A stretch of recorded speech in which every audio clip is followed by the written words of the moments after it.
Let me tell you what I am informed about, though. Gladiatorial combat.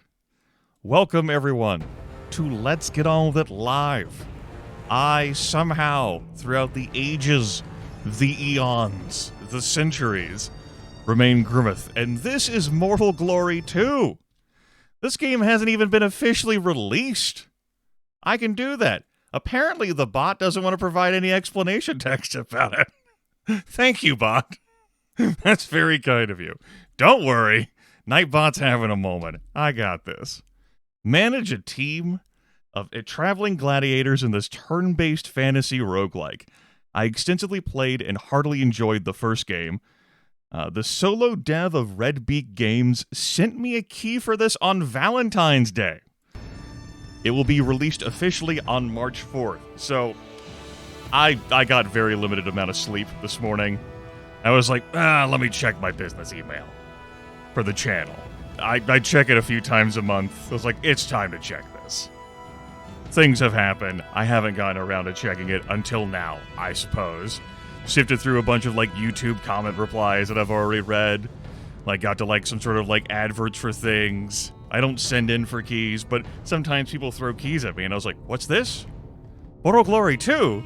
Wait a minute. I know that game. I've had my eye on that game. I played the original. I bought the original. That was, the best game I'd purchased during that winter sale. You could buy it for, $5.99. And here it is, in my lap. I get to play this game. It's me. And so I was like, well, I guess what I'm doing is installing this game right now, and I'm going to be live streaming this game right now, and I'm going to be trying this game right now. So, that's what I'm fucking doing. No playtime. Did not know I was doing this morning. Didn't know I had this waiting for me on Valentine's Day, no less. It's the 28th. It's a gift to me. And I love gifts. And most importantly, this is something that I don't think I've ever done before, and Let's Get On With It Live. This is exclusive content. This game hasn't officially been released. This means I am truly a professional. I have ascended to... I'm no ordinary broadcaster. I am a super broadcaster.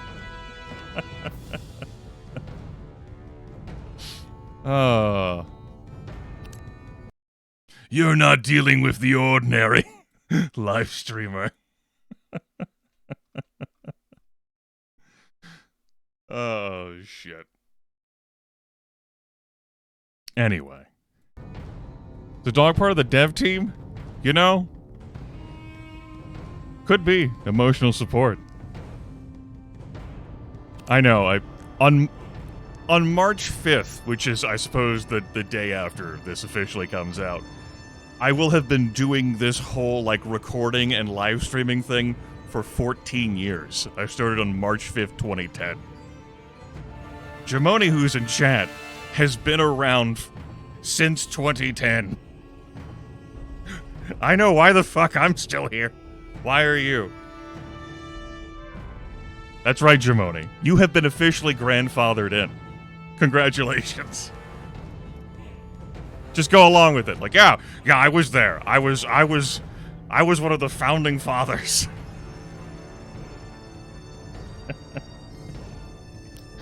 Anyway, here are our options. I've chosen to play this in a 1600 by 900 window and downscale it to 720p resolution.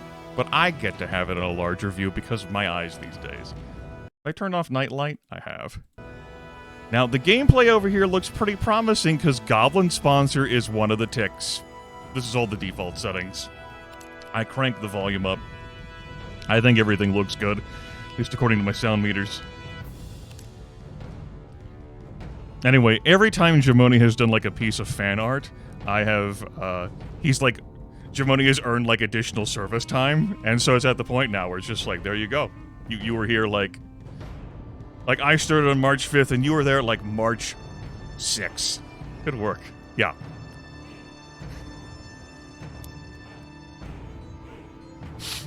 In truth, I think it was 2011. Jeff and I did a bunch of those co-op Nintendo shenanigans in 2010 and 2011. Okay, so we're starting a new game here. Our game mode is traditional. We have 4 difficulty settings. We can start with a cautious start after we've won a run. We'll have tutorial tips enabled. Our team will be the Officers of Devastation. Founding character, why not Albion? Strength, increases physical damage and knockback chance. Agility, increases critical chance and action points. Wisdom increases magic damage and mana points. Vitality, increases protection and health points. Racial skill, bull charge towards target and knock them back 3 tiles. We have a club, choose a skill, choose a gadget, and 80 gold. I'll go with this. Let's just roll with this.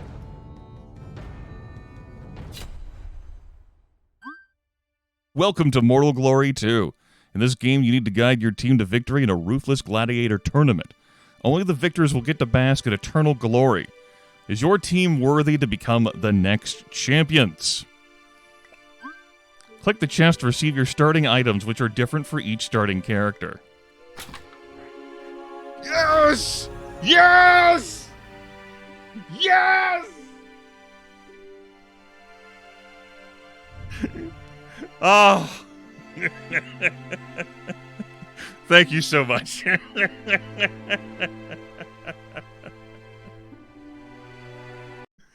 I have waited. Oh. Excuse me. Oh. The first time I saw the Goblin Patron, I was so enamored. It's the best goblin I've ever seen. And remains that way.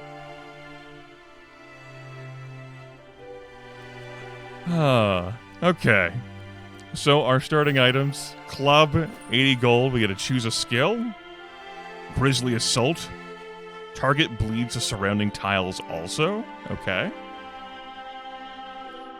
Sweeping Swing. Deals damage to all surrounding units. And Sucker Punch. Knock target back 1 tile.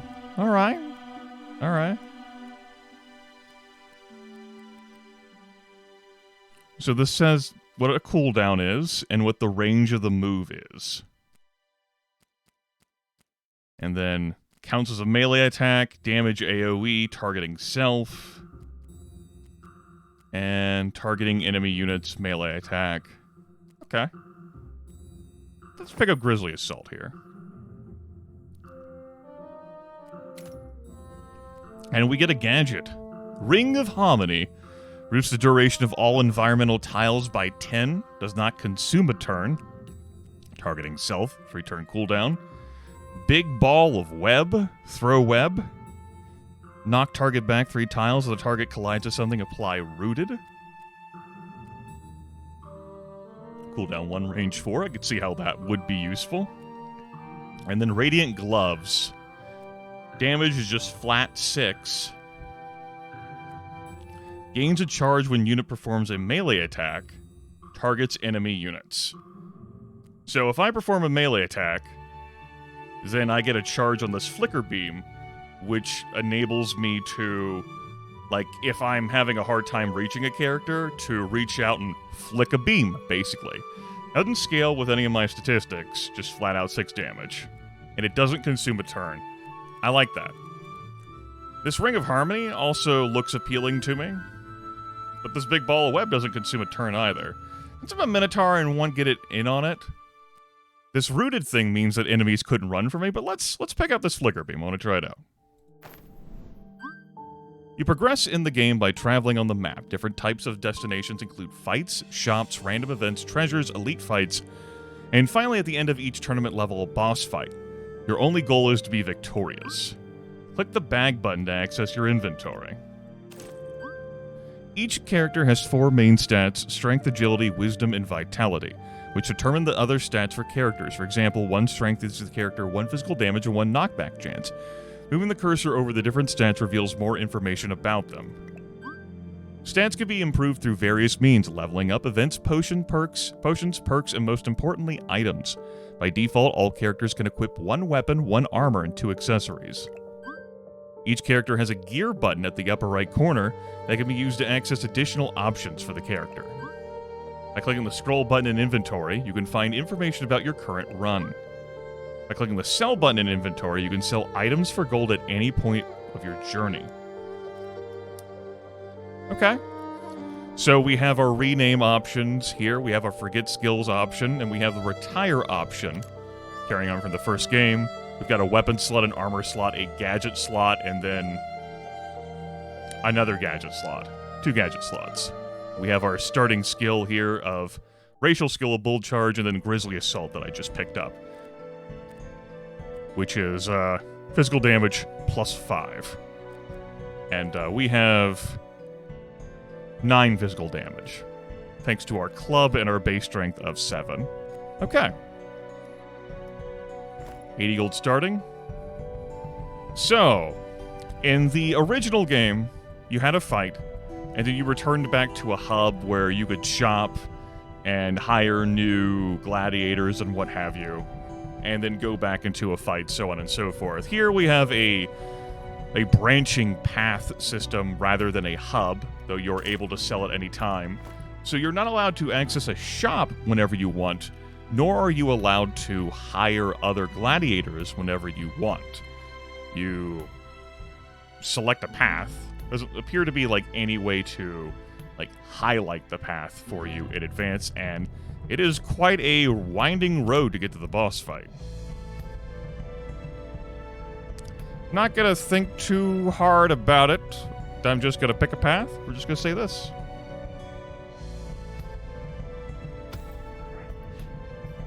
Oh! I shouldn't make that sound with my throat. That hurt. Before battle, you can see your opponents and still make changes to your team before entering the battle. We must ascend summer. By default, you cannot have duplicate races in your team. Okay. So we can see Zubron here, and we are allowed to change our equipment before going in.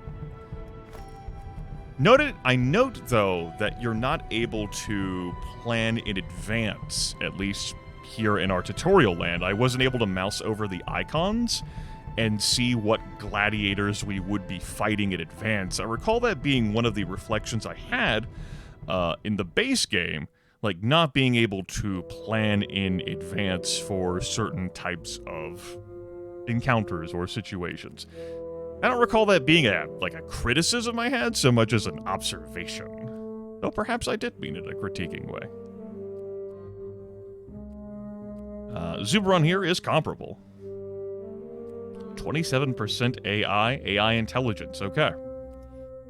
Let's fight.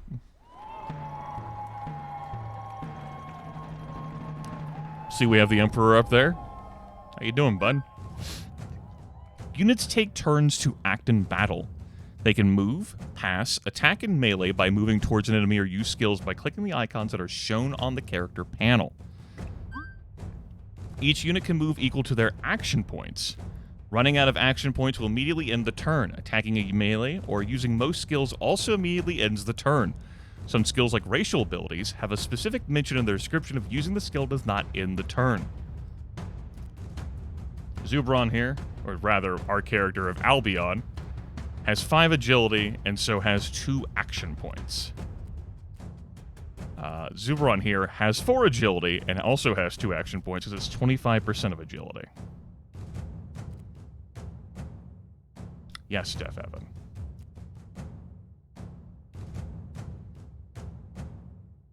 Alright, let's get rolling. Same amount of move. What's our range on bull charge? That's good to know. So I can move forward too. And that would put my range here. And then my foe can move forward too. And not be able to hit me. That's how that works. Because they would have to move too.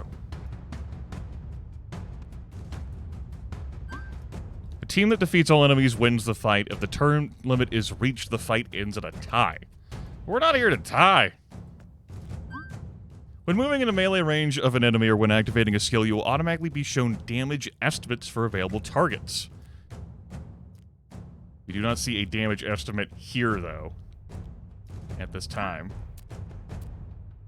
When you activate a skill, the range of the skill is visualized and all available targets are highlighted. Use the skill by choosing one of the targets.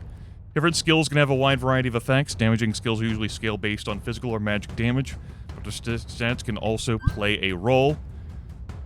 The damage, cooldown, range, mana cost, and other details for any skill can be seen by moving the cursor over a skill icon. Most skills also have small icons in their details that reveal extra details about more specific functionality. This is something I easily discern, but you have people playing games with all manner of skill sets and all manner of observations. Someone could be playing this game more tired than I am, or unfamiliar with the first game, or uncomfortable with playing video games in general, and maybe they're broadcasting and just having a good time in / like semi-chatting mode anyway, which we've kind of been doing. That's right, Carmine. Money. Goblin. We saw the Goblin patron, and didn't realize how much I missed the Goblin patron.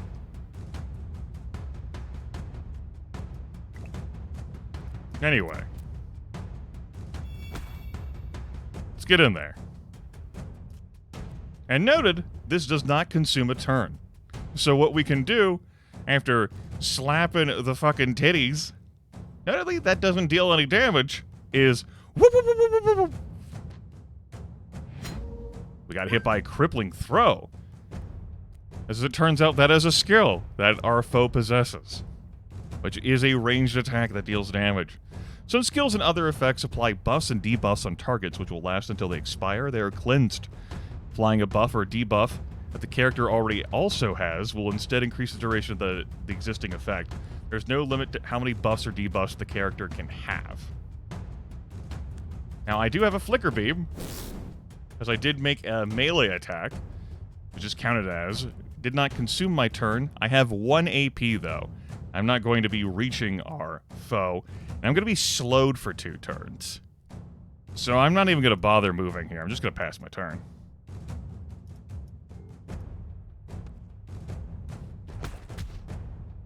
Our foe charged in the diagonal. But the fool then stepped next to me. You stupid bastard. Could slay with a normal melee attack, but let's have a grisly assault here. Blood!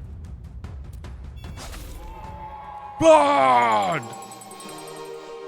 Characters gain experience points at the end of fights based on participation, damage dealt, and knockouts. Click the chest to collect your rewards from winning.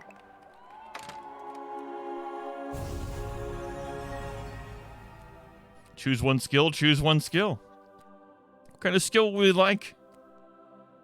So we have Passing Wisdom, does not consume a turn. Applies Mage's Might to target, which is a 2-turn buff that grants 10 Wisdom. Okay. 4-turn cooldown, 2-tile range, 8 mana cost.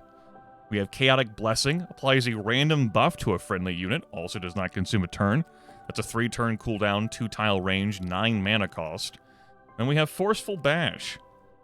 All of your physical damage, 1-tile range, 3-tile cooldown, knocks a target back 3 tiles, which is not...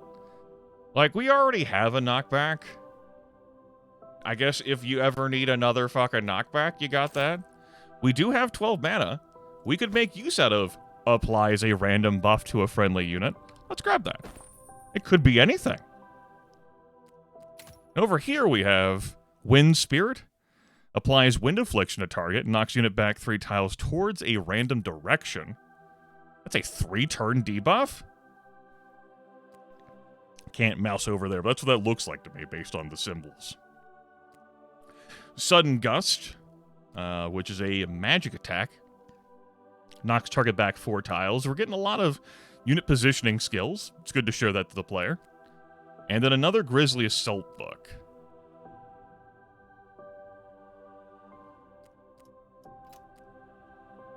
Now I note that I can sell the rest here. I also noted that when I picked up like a starting skill, like when I started with a character, it didn't give me a book in an inventory, but actually taught the character the skill. I actually want to see whether that like continues to play out. So I'm just going to pick that book. Okay. Items can be used or equipped by Dragon Them Talk characters. I thought that would be weird, since, you know, you have a roster of multiple gladiators. One character can only have up to 4 skills. Racial skills and item skills are not counted in this. Use the gear menu to forget an existing skill if needed. There you go. Have that. It's yours, my friend. Bombs? Rope? Oh! There's multiple goblins! Or it's the same goblin who has different guises.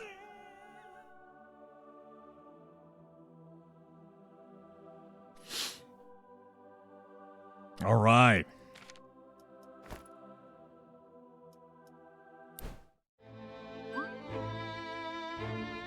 After each fight, all units will be healed to full health. All character effects are cleared, and all skill cooldowns are reset. Okay, it's good. And we have this music. This is incredibly dramatic. I like it. The story of Albion and his quest to surpass Big Bastard. You can even see Albion there. Let's go. The battle preview will show if the fight has any special rules. In later fights, you can also accept extra challenges to increase your rewards. So, Umibozu, the apparitions of butchery, has a renew, which applies a regenerating effect, so gonna be a pain in the ass to kill. And then Splash Zone splashes water on all tiles surrounding target and applies unsteady, meaning that knockback effects against this unit have +2 distance. Okay, that's worth noting. Then Tempest Touch, which knocks target back 4 tiles as the racial skill. Doesn't deal any damage, but synergizes with, like, unsteady to have Tempest Touch slam you back 6 tiles. So Albion is going to be frustrated in attempts to reach, but I'm not seeing a whole lot of scary damage. Like, Splash Zone is what's bringing it here, and that's what? 6 damage? Okay, it's worth keeping in mind, Officers of Devastation versus the Apparitions of Butchery. Of course, our foe only has 2 agility, so has 1 action point.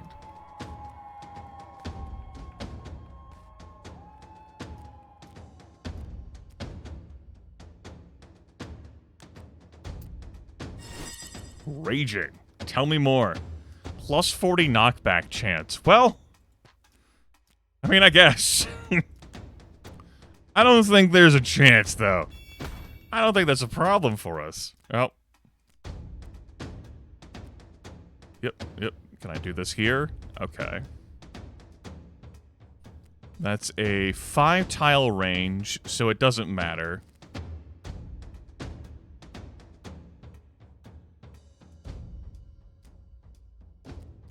Okay, and for that, you have to be adjacent to me.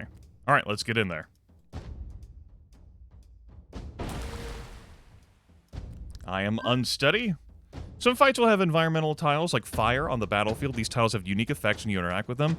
Some tiles will also move or spread after all units have taken their turn. So what does water do? Removes fire tiles. Okay. Something to keep in mind when you get knocked back, at least in the first game, is if, like, say that you were gonna slam into a wall or to a pillar in a knockback, you would take damage from being slammed into that.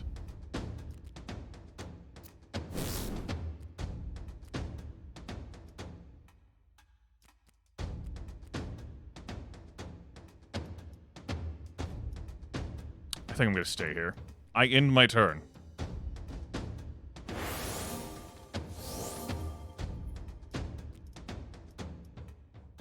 Let's move here, so that when I am knocked back, I just go flying backwards. And I just fucking crit! Get the hell out of here, peasant! You have no power here. Very good. Pick up 8 gold. Choose one weapon. That provides protection. Never leave home without it. My club has protection. Is that what they're calling that these days?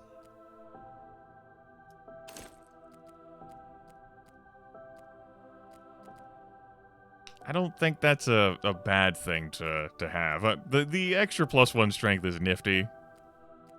I might want to pick a weapon for a future potential gladiator. Or maybe, maybe I want to have like Club A and Club B. Something might happen to Club A. And then a skill book. We have Mending Bolt, heals self for 8. That's pretty handy. But do keep in mind, we have a limited amount of mana. Of blue juice, of spell points. Magicka. We have Mana Shatter, which deals damage and removes 20 MP from target. Free turn cooldown, 1 tile range, okay. And then we have a fucking teleport. Line of sight not required. Any tile without walls or units, this will take your turn to do. But it's 4 mana. Consider this an oh shit, I need to move power. I think I'm going to pick up Mana Shatter here. I'm just going to chuck that book into your body. Enjoy.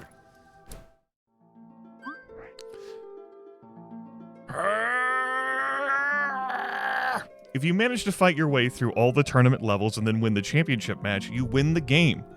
You can lose 1 non-boss fight on every tournament level, but if you lose a second fight or lose a boss fight, you lose the game. Okay. Let's go to the shop with 88 gold. What can happen for us here?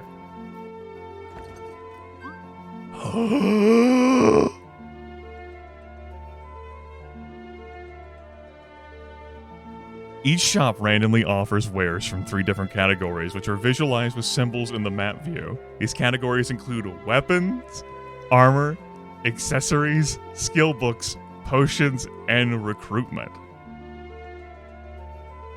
Okay, so those symbols that we saw over the shop tells us, like, the types of goods that we can find there at the shop. So weapons, and then potions, and recruitment. So that's a way for you to identify, like, what you can be getting at these spots.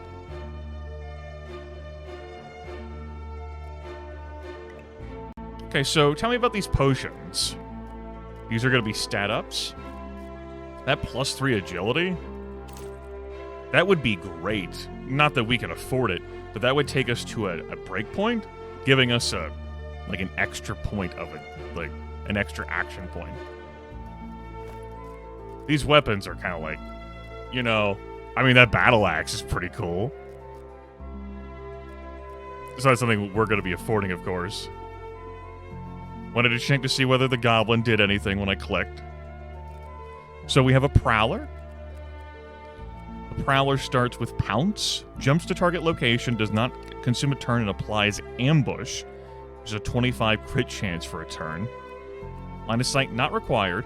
Unable to target tiles with a distance of 1, so you have to have some distance. Note the fragility here on the Prowler. 11 agility, though, so 3 action points. Not very wise. Not full of a whole lot of vitality. We have Gilbert here, who possesses a Howl. Apply Terrify all surrounding enemies, -15 protection. Does not consume a turn. AoE effect. Whew, that really sets enemies up to get fucked. And then we have a Kidney Punch, which increases enemy skill cooldowns by 1. I like what you're bringing here, Gilbert. And Dakini, a level 2 Fiendling, so a cut above the rest. We could not afford, but we can see what gold we can get by selling. Okay.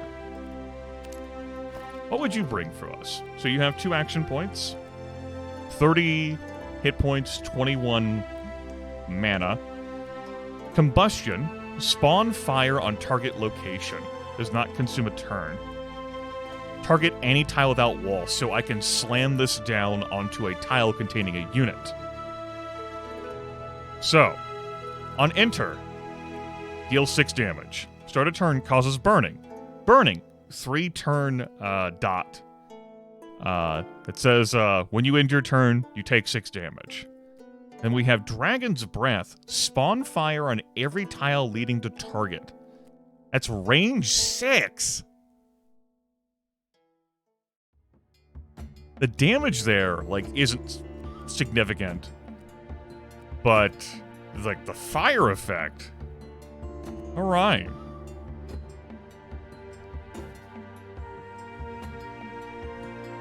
An HR broker? Yeah. Okay. Interesting. And you have like a reroll option. By default, you cannot have duplicate races in your team. No, by default. So there are circumstances where that could be different. I am going to sell this book. And I'm going to pick up the Fiendling. A wise investment. Indeed, I say. We're about to go clubbing together. Ho ho!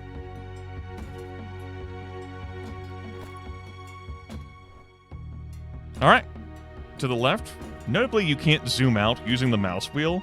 Takes you up and down. I can't hold down the middle mouse button or right mouse button to drag up and down, but I can hold down the left mouse button to drag up and down and flicker between this. Can I use the arrow keys or WASD for this? Yes, I can use W and S to go up and down here. Alright. We must descend. We must ascend to Ironclad. Yes, dissension. Tutorial archive. Save and quit. Ban and run. Let's go see what an event looks like against my better judgment. That would lead me to this fight, which appears like I could go to this fight.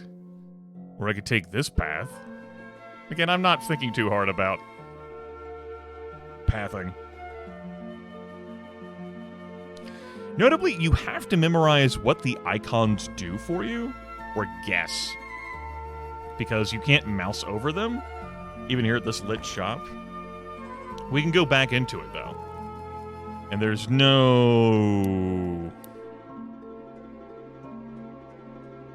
This is an interesting way to have, like, a tutorial archive. I don't hate it.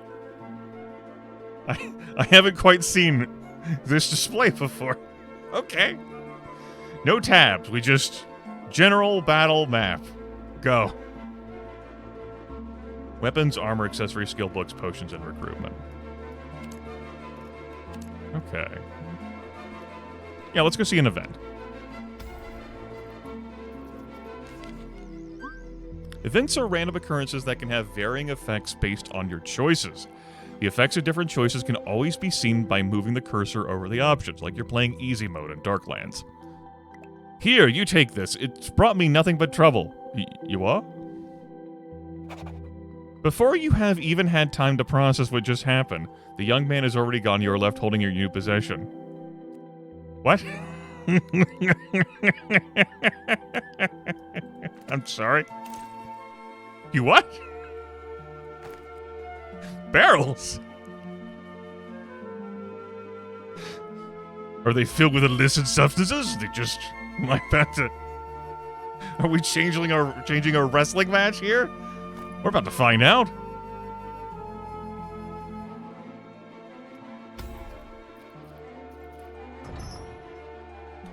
You are not worthy of my blade. Skin weavers of the unnatural.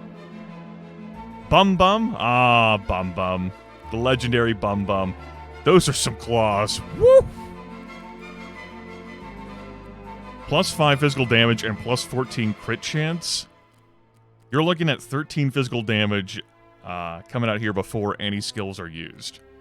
So this troll has Regenerate, 3 charges per battle, does not consume a turn, has a cooldown of 2, heals 20% straight up. We have Hasty Teleport. Teleports to a random location. Avoids harmful tiles. And then Mending Jab. Oh, that's fucking gross. I don't want Bum Bum to have more healing moves. We're about to set this troll on fire. Okay. 4 mana, but Bum Bum's got some juice. Got a little bit of juice. That would deal 16 damage and heal Bum Bum for 10. I don't want to get into melee with Bum Bum. Okay, Bum Bum. Okay, with your fucking wisdom and 15 protection. I think I'm gonna...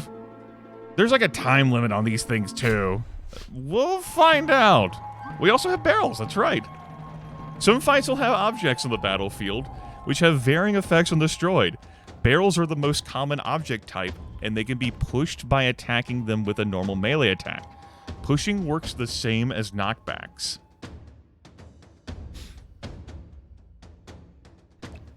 Okay. So, we have procurement license. What have we procured? A pressure barrel.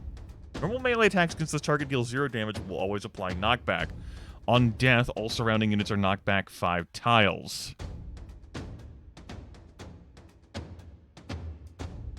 We have an explosive barrel. Deals 15 damage to all surrounding units. We have a fire barrel. Spawns fire on all surrounding tiles. We have a waste barrel. All surrounding units get a random debuff. We have a mystery barrel. Spawns a random environmental tile on all surrounding tiles. Am I okay with this procurement license? This procurement order? It certainly... Yes. I'm gonna level with you. There's more than 10 barrels on this map. I suppose it says extra barrels. It's true. Also, we don't have the same viewer here. It's not, you know, just one emperor all the fucking time. Have fun returning to your home planet. Okay. So, if I end up getting into melee with Bum Bum, I definitely want to use Mana Shatter. But I'm still looking at pretty heavy hits here from Bum Bum. And Regenerate. Really, I want those fucking claws. Good news, though, Bum Bum is slow. Bum Bum has to be adjacent to us in order to attack. That's how we win. I think. We have some turns. You see initiative order there. Let's go.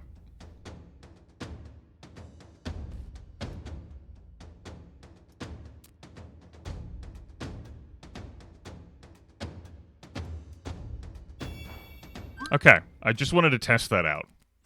As noted, normal melee attacks deal 0 damage, but will always apply knockback. So if you want to destroy these, you have to do something that isn't a normal melee attack. Like, say, a ranged attack. Or using a skill.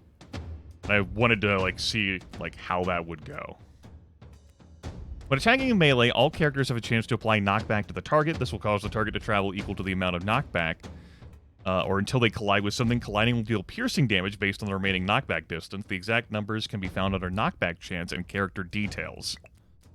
That'd be something we'd have to be concerned about as well if we got into melee with Bum Bum. So, we might be able to slam him into some of the terrain that we have on the board here, such as fire barrels.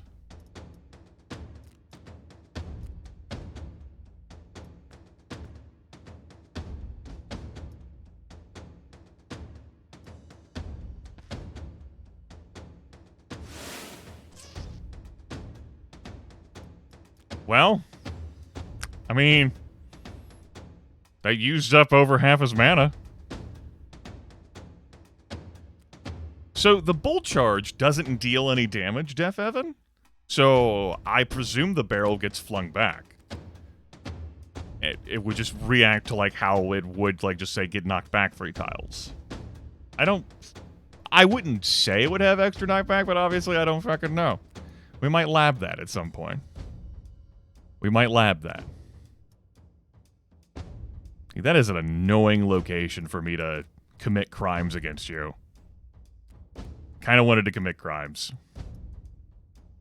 You are not helping my criminal activities.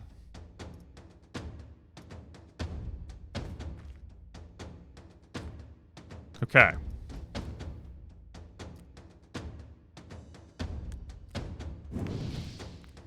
Alright. Snap my fingers. Spawn fire in target location, and that dealt 5 damage to Bum Bum. Why 5?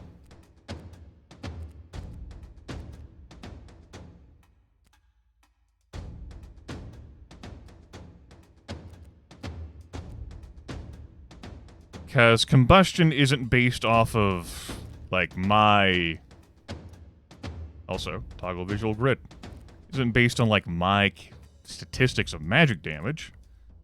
Fire deals 6 damage. Bum Bum's resistance, I don't think, would apply to that. I suppose, like, percentage reduced base, yeah, that is a percentage reduction. That makes sense. For some reason, I thought that only applied to melee damage. I'm gonna blame that on the fatigue. Okay, Bum Bum's already on fire. He's on fire! So I feel like my work here is done. With, Dakini. I definitely don't want to get into melee right now. Yet. I reserve the right to.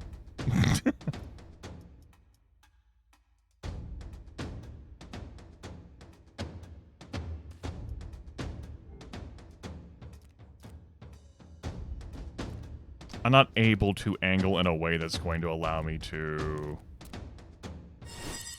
charge. I do have a flicker beam. Really?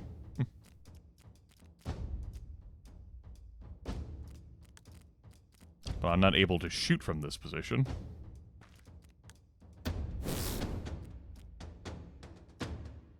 Notably, if I charge Bum Bum out of the fire, he won't actually take the burning. So I don't actually want to charge in this situation, huh?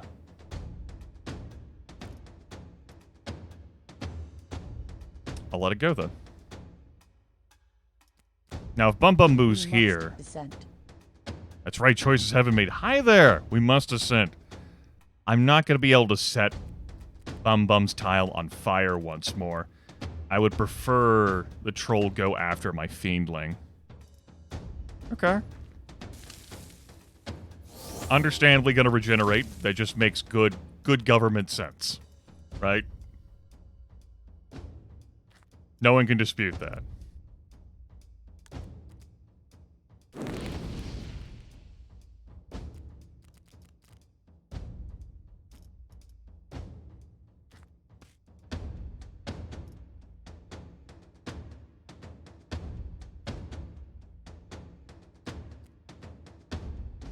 Nor do I see a reason to save the troll from this predicament. The buff I also put on myself, by the way, gives me a shitload of agility. If you were mystified about that. Okay. I don't feel like this pressure barrel is gonna... Like, if I slam him into it, and then it destroys the barrel, and he gets knocked back, and he gets flung back into me, I don't think that saves Christmas. But maybe it does. I'm willing to experiment. No! What? My god, the tech! Used the mending jab on the barrel! And healed! The tech! Genius! He's good. And yes, the grid. Damn, that's good.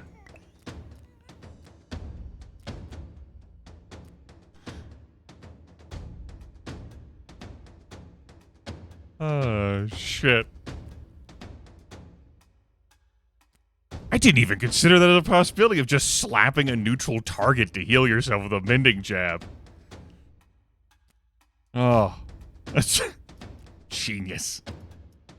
Well, anyway.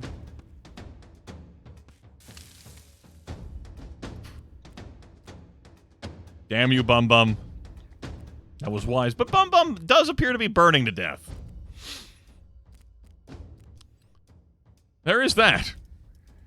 That could be a problem for Bump Up. I wonder if there's a whole, like, Emperor or Spectators or Board thing. Mechanic. Though damages are certainly occurring.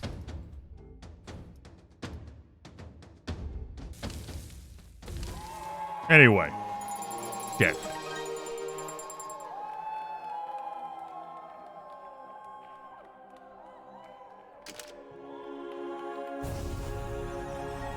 $9 gold. And a skill book. Chaotic Concealment. Teleport to a random location. Applies sneaking to the caster.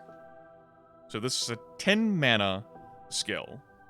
The 3-turn cooldown. You activate this. It means you cannot be targeted directly. The effect is removed when attacking or using skills. So I could hit you with an area of effect ability. Or like say if you were caught in the blast of a barrel, but I can't target you. Just say, you know, Death Train. Apply sneak into the caster. Okay, that means that every skill we see in the game is something that we might have to face on the enemies. And so it's good to like think about like how are you going to deal with the situation? Teleports to a random location as well. Okay. Pick it up. I don't know if I'm fucking reading it, but that's right, patron. They never stood a chance. There's a tick box in the options that you could have to turn off your sponsor. Why, though?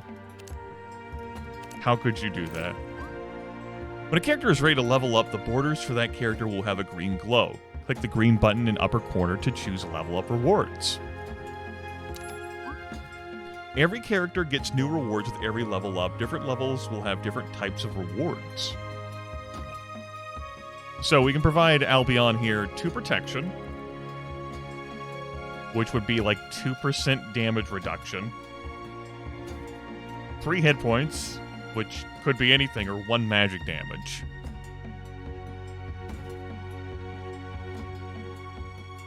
How much does 2% do in the grand scheme of things? Well, it would save me 2 damage, you know?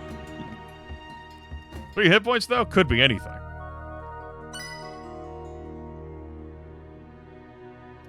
Crit chance here. We have a 7% crit chance. Critical hits are 200% of normal damage. Knockback chance, too. I think I will grab the protection here. And then physical damage of 2. Protection 4? Ooh. Yeah. Albion didn't have much impact in that last fight. He did have a flicker beam move and obviously brought in the procurement order. Yeah, that's how leveling up looks. The book's worth 70. I wonder if you would get the full value of that by selling on that reward screen where you're like, no, sell the rest. I don't care about it. Whether it's just like a means like save time instead of like stocking it in your inventory. I can make an argument for putting this skill on the Fiendling, but like Dragon's Breath takes 15 mana. I think I'll just save it as like a possible sell thing. And I am going to skip the shop with my 13 gold plus 70 and just go for the fight. Okay, our first 2v2. I recognize these portraits. It's good to see our old friends. We have Trevor the Wizard. Blink, teleport to target location. Does not consume a turn. Doesn't consume any mana either. A two-turn cooldown, 5 tile range. Mending Bolt. We have some experience with that shit. And that is going to be a harder hitting bolt. 9. As opposed to Mending Fist. 2-turn cooldown, 4 tile range, 7 cost mana. Gonna be able to throw that down. 4 tile range, huh? 9 damage from that. And then Overgrowth. Applies Rooted? Gross. You'd have to use a skill to move instead. And that's gonna deal 13 points of damage on a hit. Okay, Trevor here is hacking some danger. Then we have Mugly. Summon Barrel. Sure. Doesn't consume a turn. Dwarf just makes a barrel. Then sweeping swing. Okay, yeah, we saw that skill. 10 physical damage. We're looking at 5 physical damage with that sweeping strike. Mugly here is just a bucket of hit points. Trevor here is the bigger threat with these reaching attacks, Mending Bolt to heal, and Overgrowth to inhibit movement. Hello, hello. 2v2.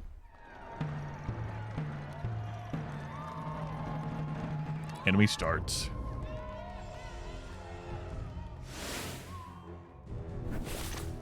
That's fucked up.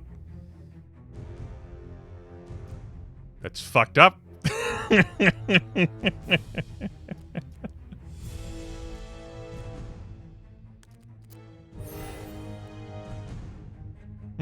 After every step, you say. Well, Trevor, I got some news for you, motherfucker. You and I are about to have a fucking conversation. You have 12 hit points. Uh-huh. That deals 11 physical damage, so we definitely want to do a Grizzly Assault. Yeah. Yeah. Incorrect teleport location.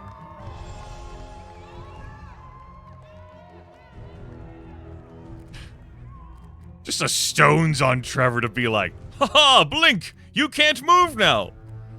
Minotaur, like, looks at the roots. Looks at the wizard. Looks back at the roots. Blitches through the roots.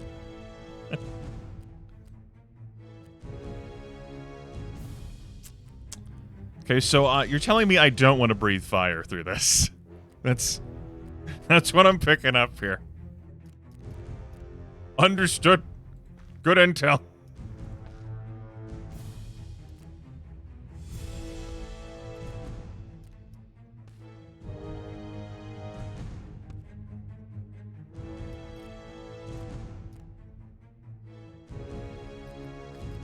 And the barrels actually block line of sight. Interesting. Okay. He's on fire!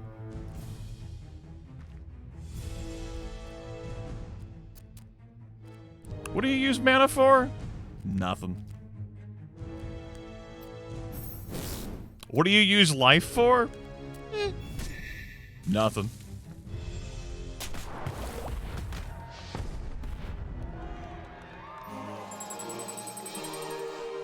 You know? I did not foresee Sweeping Strike being used in that instance, I freely admit. I thought to myself, surely. Surely my adversary wouldn't do that, but understandably, 2v1, you gotta take the hit in 2 enemies there, right? Like, you gotta go for the 2, right? It was a move. I got nothing but respect for that.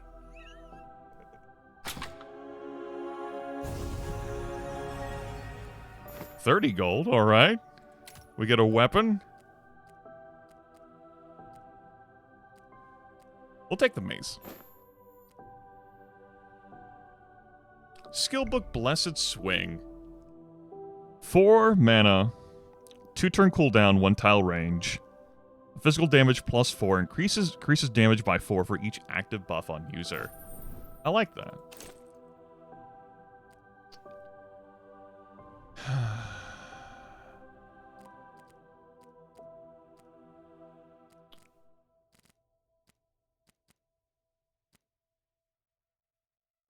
But the only way I see myself using that, it's not inherently a bad way.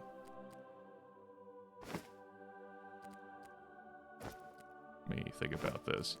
Is to put Blessed Swing on the Fiendling. And potentially throw down a Chaotic Blessing on the Fiendling before the Fiendling fights. And it would also help to just have, like, a different power move, like, to use. I think the Fiendling does need another skill. And we certainly have the mana for it. Like, this costs 15, but we're gonna have some spare. So, There you go.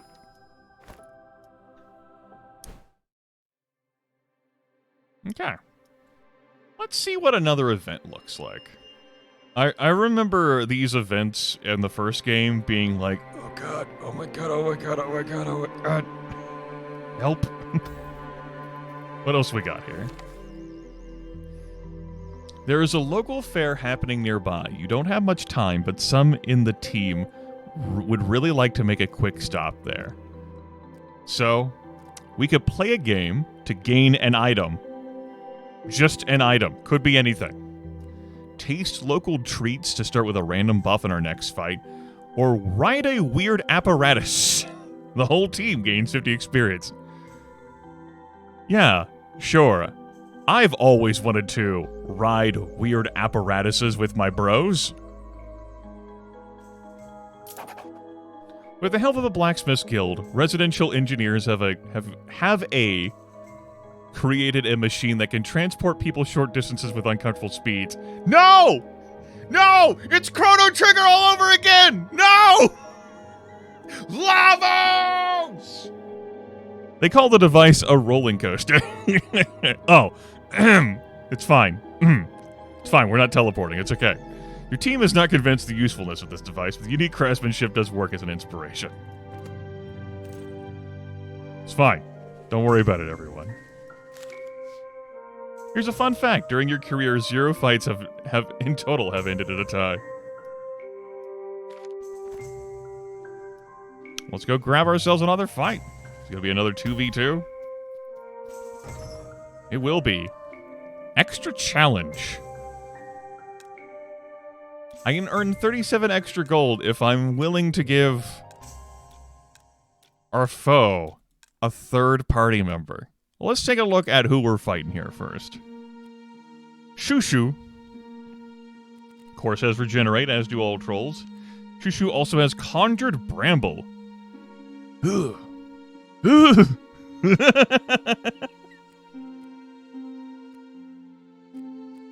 Pulls target unit next to you. Shushu does have enough mana to use that. 8 tile range. It does need a direct line. Direct, horizontal, vertical, or diagonal, but 8 tile range. And applies bleeding, and then Shushu will proceed to beat the shit out of you. Great. Wonderful. I love it. Shushu only has 1 action point, so this is really the only way Shushu is going to be able to kick ass. But it's a pretty good way. We also have Rupturing Thrust, also damages any unit immediately behind the target, so it's a piercing, like a lance effect. Okay. But yeah, 1 agility. Okay. This get over here move. Ugh. Now, Shushu's not able to use it if you're next to Shushu, but if you're next to Shushu, Shushu will merely apply mace. Then we have Brafford. Of course, as the bull charge. Crippling Throw, which would be half of strength plus 3. 5 tile range, 2 tile turn cooldown. Cannot target units next to him. Interesting. And then Conjured Tendril to pull target unit next to you. Does not consume a turn. However, the Minotaur does not have enough mana to use this. That's good. And that Crystal Dagger doesn't do a whole lot. That crit chance, though, I mean, it could be hell at any moment. Okay. Now, let's say I did give you a third a third teammate. What does that look like? A Kitsune. Kitsune's has Spirit Projection, which summon a 1 hit point specter of yourself on target location.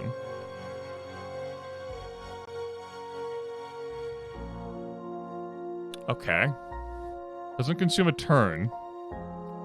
Specters are a copy of another unit, but they do not have items and their main stats are 50% lower. Okay, but that means they could still do things. I wonder if the Spectre is able to immediately act. Guess we'll find out at some point in our lives. Repealing Salvo, which deals double damage to summoned units. A 4-tile range. Definitely has the mana to use this ability. We're looking at 16 damage there. And then Overgrowth to apply Rooted. I don't feel comfortable or confident enough in this game to take this 37 extra gold, sizable though it would be. With what I'm seeing here. I'm gonna take this 2v2.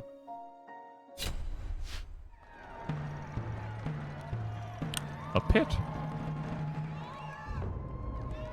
I wonder how the pit plays into this.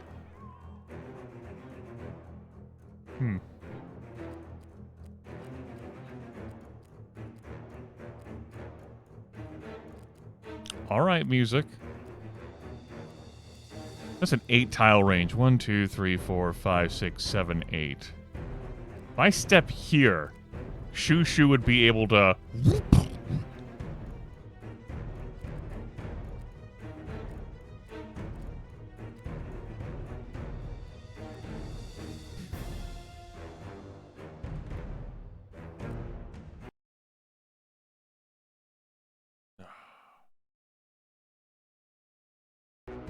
Crack the back there for a moment. Okay.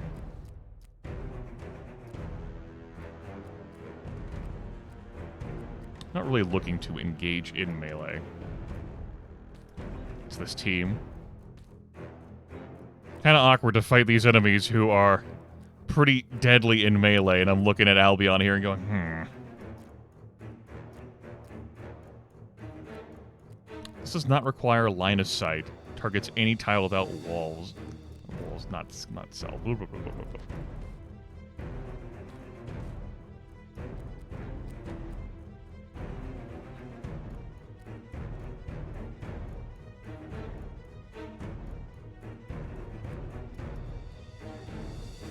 Okay. Plan.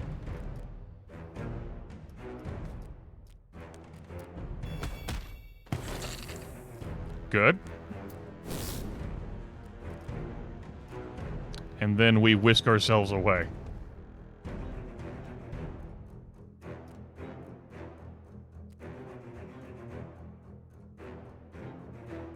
That's a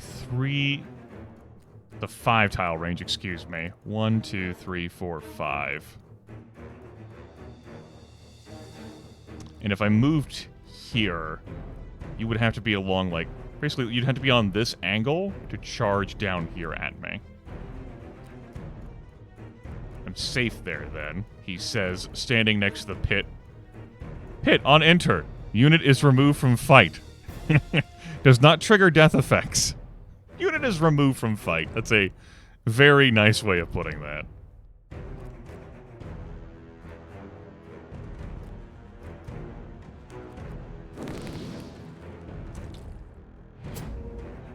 Suppose you did have crippling throw.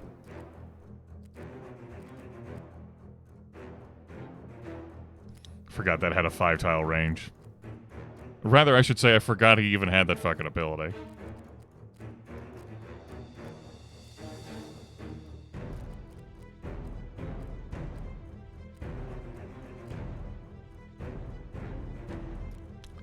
I am going to pass here.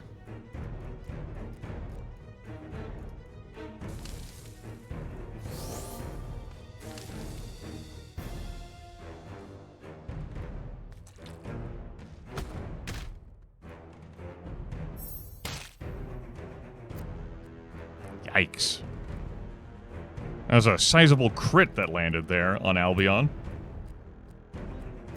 Also ended up lining up the enemy Minotaur perfectly to do that charge, and then also perform an attack.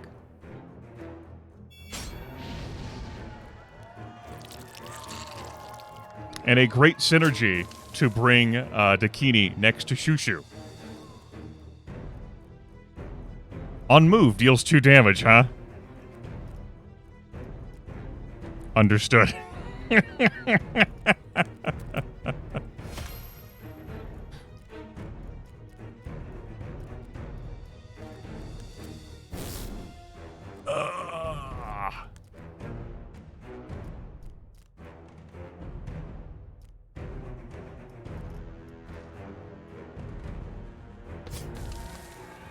Okay. And then we win.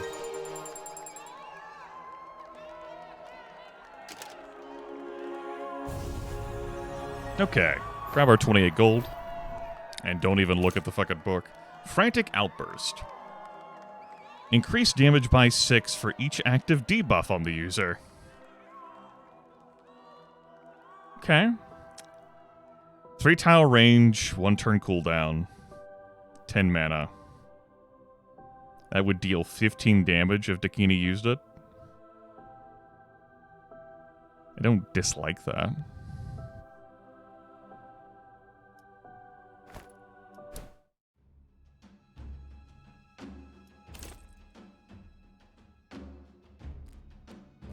Notably, we didn't, have any, horrible negative effects to befall Dakini for dying. Just into being a statistic there. +1 agility doesn't really do it. We need to get to 8 to get that third action point, though I certainly would like 8. I will grab it. I'll take a point of strength here. And then I suppose I'll take another 2 points of strength. We're bringing the beef. Very good. Or to keep receipts for all your purchases. We really don't want to get audited. You got it. Let's go grab some treasure.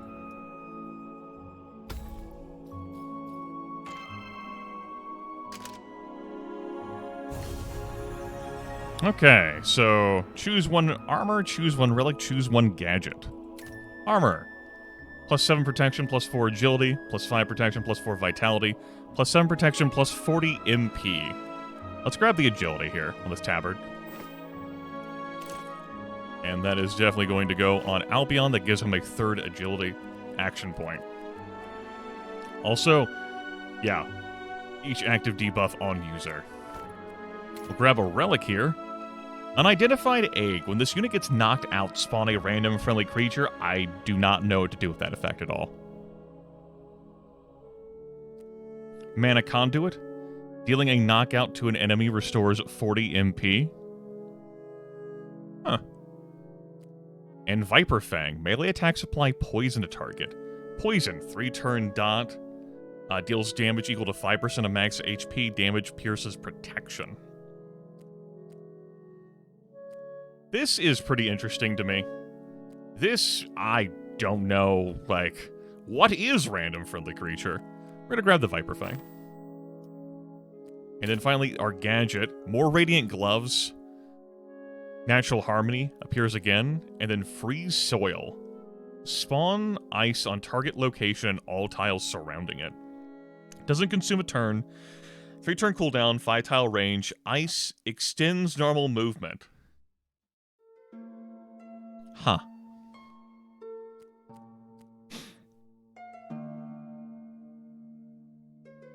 I am interested in another Flicker Beam, given the value in action economy. I'm interested in playing around with, ice, but I don't think I'm that interested right now. I'm gonna grab that one day. Fiendling will get into melee. Slam that there, put that there. Frantic Outburst, I'm still kind of about. We can keep that cell.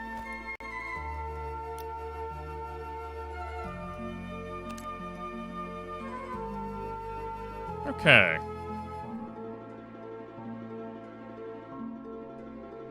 This path, we have ourselves an elite fight.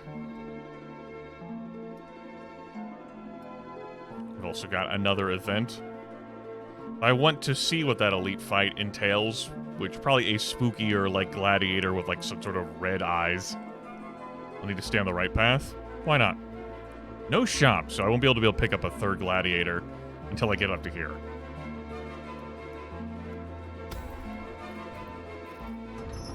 Still a 2v2. Special rules. Stockpile. Spawn a new barrel on every unit's turn. Oh boy.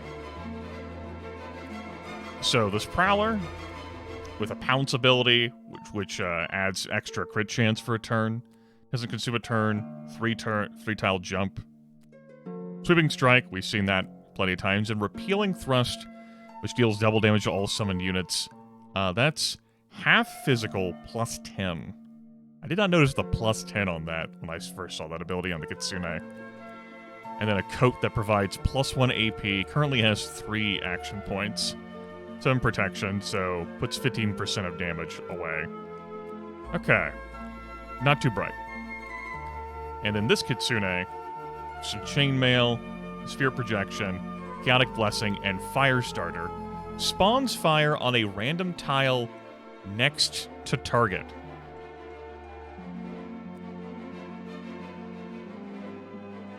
I'm alone with you. That seems like a pretty unsatisfactory skill. But spawn tiles have spreading. So I presume the fire, cannon will spread. Now, if I make you tougher,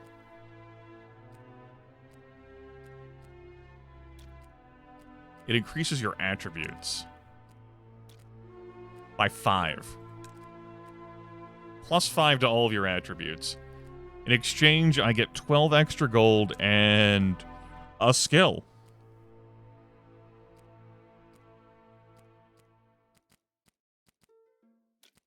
Yeah, sure. I'm willing to give this a try. It's a lot of fucking barrels.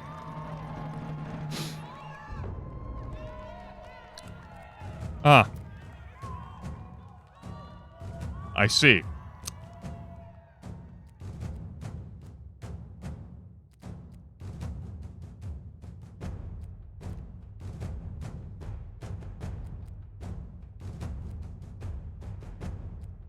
Okay.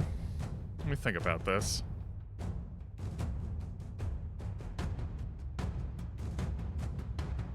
And a new barrel is going to be spawning on every unit's turn. That is one hell of a spectator up there. Whew. I can bop this barrel away from me. It would slam into the wall and then take 1 hit point of damage. Explode. Destroy that pressure barrel, which knocks these barrels back 5 tiles. Which I don't think actually, does anything to them. But I kind of want to see if that's how it plays out.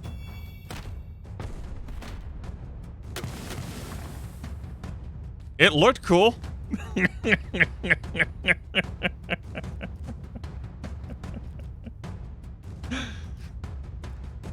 Undisputably look cool. And we see that area of effect being problematic for me. Or rather, line of sight, where I actually can't target with combustion because the barrel's blocking my ability to target. Barrels are so fucking tall, you can't see over them to target. Gotta keep in mind that this Prowler has moves.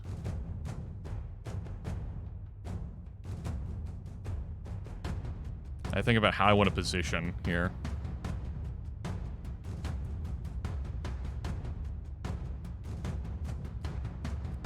What might you do with 5 turn range? You need summon a Spectre. Okay.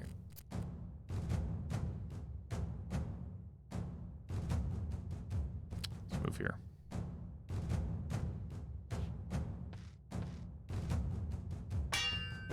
Impervious.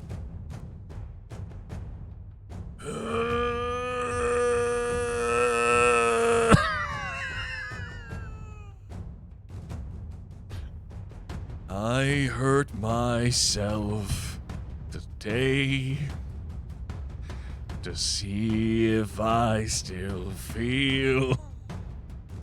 I focus on the pain.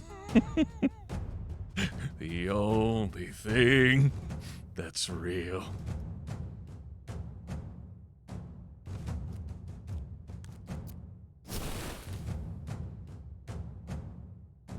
Okay.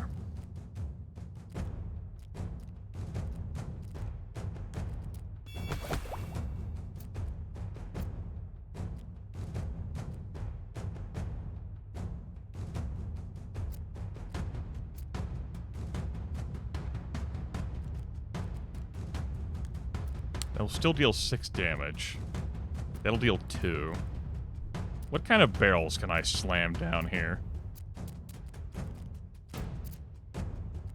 If I remove your mana...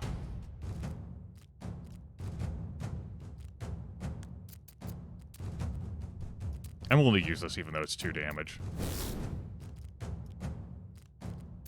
Am I better served by removing your mana so you can't do a repealing thrust and deal 10 extra damage? Particularly with an extra crit chance you're going to have from pouncing on my Fiendling? Yes.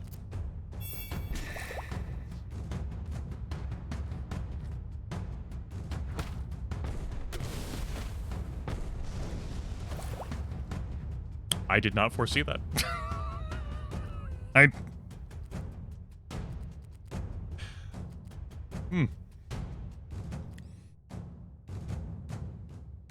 Okay, that was... Yeah. I mean, it did shit. I'm not gonna say it didn't do shit. That was just not what I foresaw. Okay.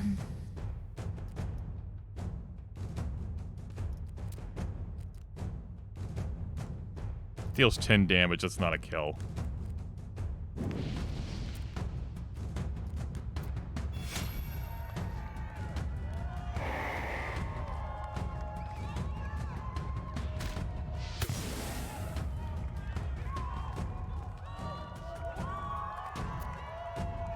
That's a real pain in the ass location for a new barrel to spawn. That fucking sucked. Really? Had to be there, huh? Okay.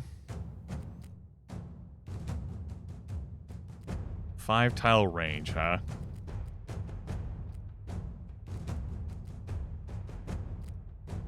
Has double my AP. Has a summoned specter with 1 hit point, whom I can't resolve in this predicament.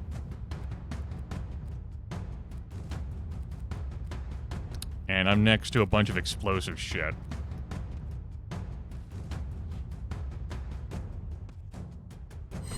I definitely had the range. I definitely had the range, too.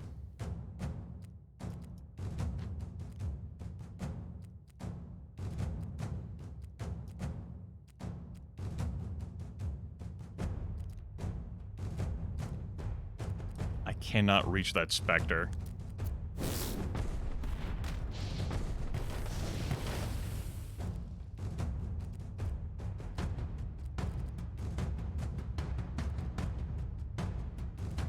I'd have to walk into the fire. I'm currently burning. I'm taking 6 damage at the end of my turn, so I'll have 1 hit point. If I walk back into that fire, I will die this turn. Standing next to a pressure barrel, which if it's broken, that seems good.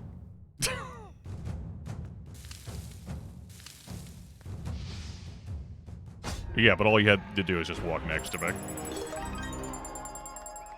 Extra challenge completed. Enemy characters are tougher. We got some levels for our trouble. So that's the one fight we're allowed to lose. If we lose another one, the run ends. See this procurement order? It goes there. I believe I have had my fun with procurement, and I no longer wish to procure things. Okay, fine. Now, we did make the enemies tougher there, so they had +5 across their stats.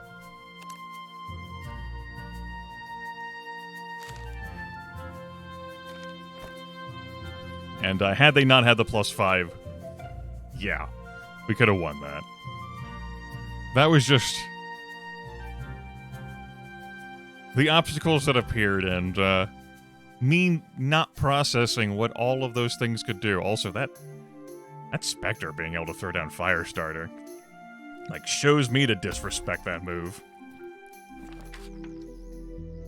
You come across a small serene lake in the middle of a forest. No sounds can be heard here. Everyone is a bit spooked, but Albion decides to go gaze at the water. Gaze at the water, gaze at the water, gaze at the water. Would you like to gaze at the water? Consider gazing at the water. Have you thought about gazing about the water? Would you maybe like to gaze at the water? Could you think about gazing at the water? Would you like to gaze at the water? Would you like a random perk? Would you like +2 to main stats? Would you like 300 experience? I don't... Okay, so we take 300 XP, Albion levels up to 4. We can take a random perk. It could be anything. We saw perks before in the first game. It could be anything. Shrug. +2 to main stats, though. It's +2 to main stats. Water's reinvigorating. Albion feels more capable just from gazing at the water. Yeah. Yeah.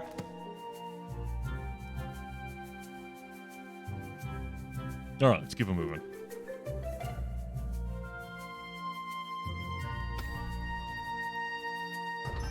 I've been suitably chastened by getting defeated by a challenge like that, as I made the enemies tougher.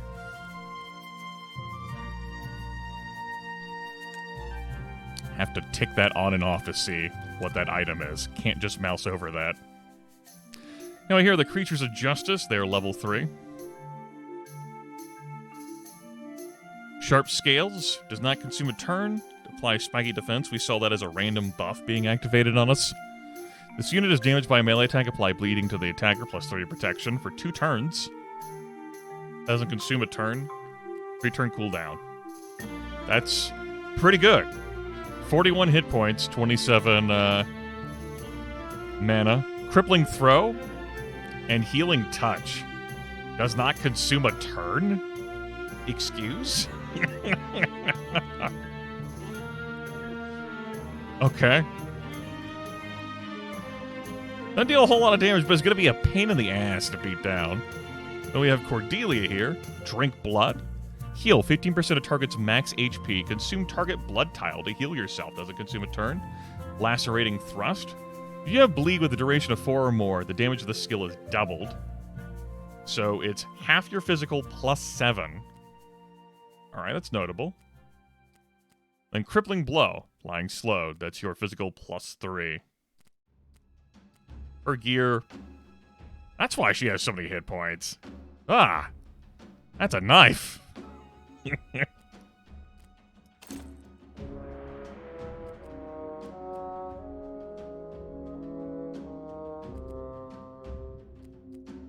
Something like chaotic concealment really would have helped Dakini in that last fight. Maybe, potentially, teleporting to a random location and also not being allowed to get targeted directly. Considering where we got put. Procurement order, I just...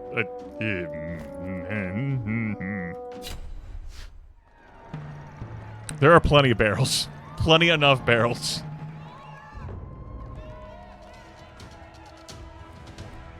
One AP... That's something notable as well, because the extra, 5 stats I gave to my foes in the last fight, they really out-AP'd me. Here, 1 and 2. Yeah.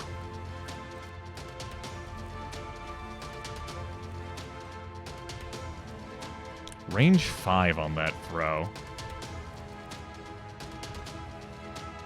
The vampire has to get up close, but Fazu has a slow move 5.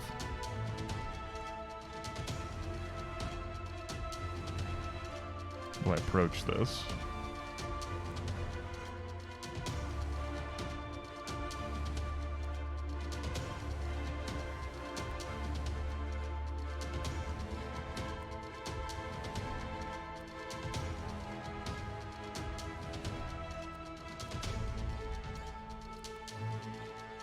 That doesn't line up properly. That's not going to slam into that and break.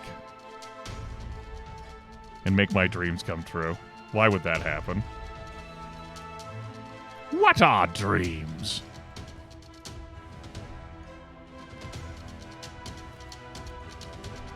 Hopefully my Lizard foe will step there. That would be great. But probably not.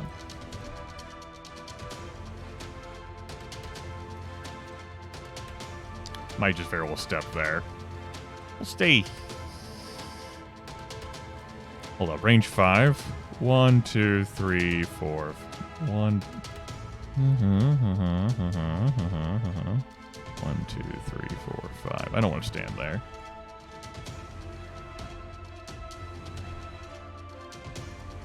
Move back.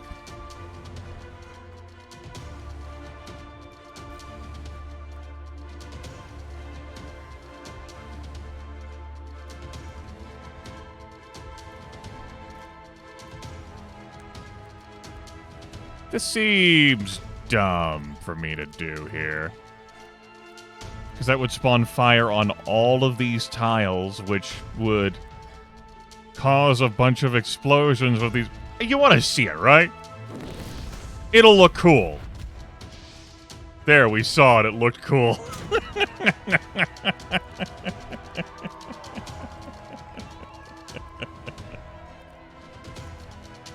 Good. I saw it. It looked cool. Mission accomplished. That's what's important in life.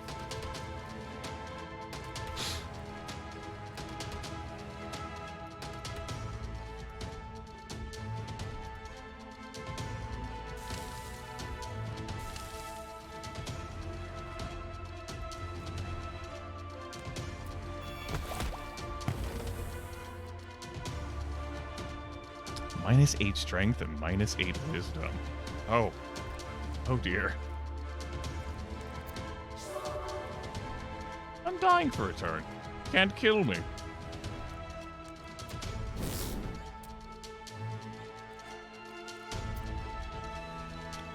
Three mana, that doesn't matter for you. This...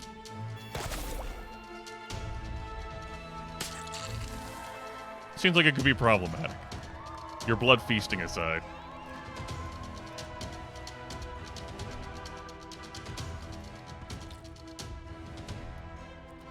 I am bleeding.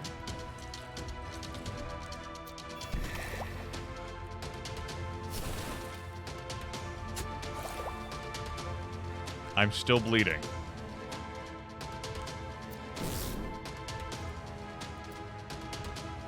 I'm gonna get thrown at.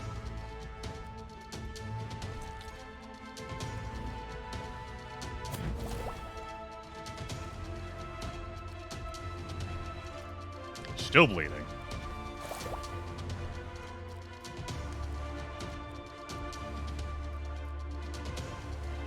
They can't be next to me.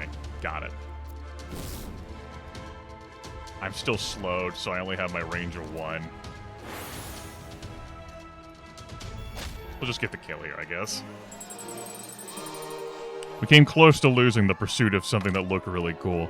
I have no regrets. Choose a relic. Wizard Hat. This unit gains a permanent, unremovable phasing.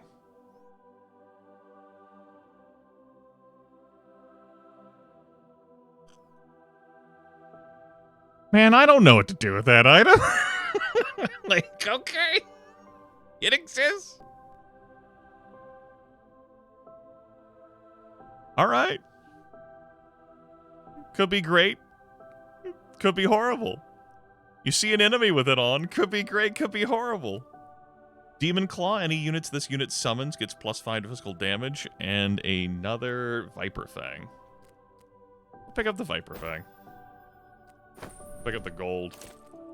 Maybe we'll actually keep you alive. How about that? What if we stop doing science in our first run of ever this game? Hear me out. A malnourished person runs toward you with a large group of men behind in pursuit. Please help, they will slay me. Help me and I will fight for you. Gain a character, your team starts with 25% less HP. My elite fight starts with a quarter less HP, but we gain an extra character.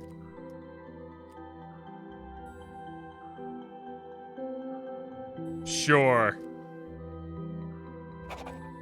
The men in pursuit jump at you in anger. While their numbers are superior, their fighting skills turn to be vastly inferior. Buzzsaw is deeply grateful and vows to fight alongside you till the end. Good news. The end is coming momentarily. Take this club. You're going to need it.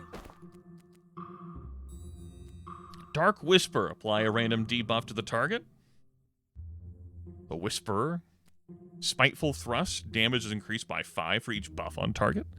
That's going to be 17 points of damage. Wild Swing, knocks target back equal to remaining AP. And Sweeping Strike. Okay, don't want to give you any of these books.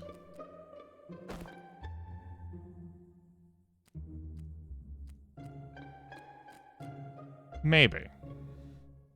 If I did, it would be Chaotic Concealment. Could be great. Could be amazing. Could be what keeps Buzzsaw alive.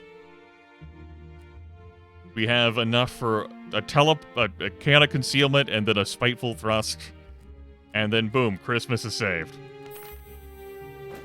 Since we're going to have reduced HP going into this, Christmas needs all the help it can get. Elite fights offer more challenge, but they're also higher rewards. Those are the glowing eyes I've come to know and love. We could give the enemy team 2 extra units. Uh-huh. So, Agitar here. Combustion, we're familiar. Has Conjured Tendril, and definitely has the mana to use it. Does not consume a turn. So a get over here, followed by an attack. And Putrid Presence. Deal damage and apply a random debuff to all surrounding units. Target self, damage and effect are in an AoE 1 burst. That would be 4 plus 5, so 9 damage. Okay. And then Decompose Matter. Destroy target environmental tile and spawn Acid Mist in its place. Acid Mist for 3 turns on enter deals damage equal to 15% of max HP. Gotcha. 4 action points. He's going to do a great job of positioning to slam down a tendril at me, to pull in to maybe Putrid Presence. But the primary concern would be pulling me next to this fucker, Fulgrim. Fulgrim, of course, can spawn barrels. Beast. Spirit Shelter.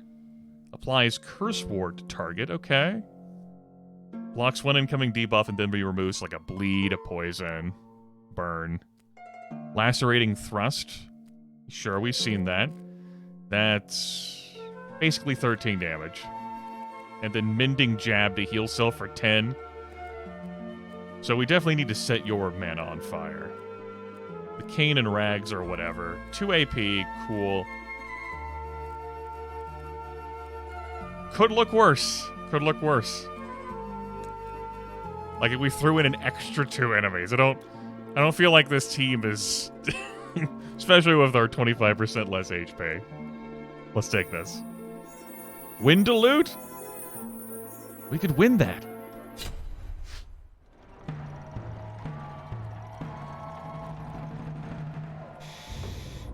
Okay.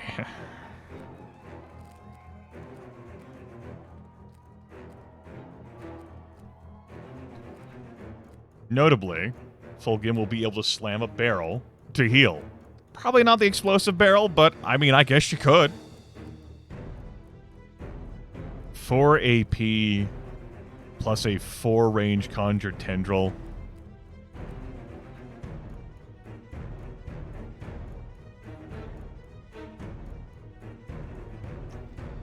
The only way Agitar is getting an angle on me this turn is by coming, like, can't do it by coming around here. I guess unless you stood there, huh? Here would allow you to reach to, like, there. 2, 3, and then, like, the 4 range. 1, 2, 3, 4. Could have you reaching down 4 here, 4 this way. And obviously you could change your position on this line to change that.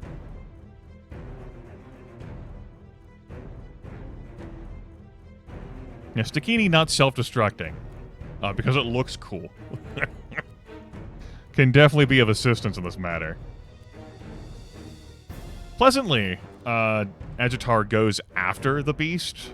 So I'm not going to be pulled into Beast Hellscape. That's nice. do approve of that.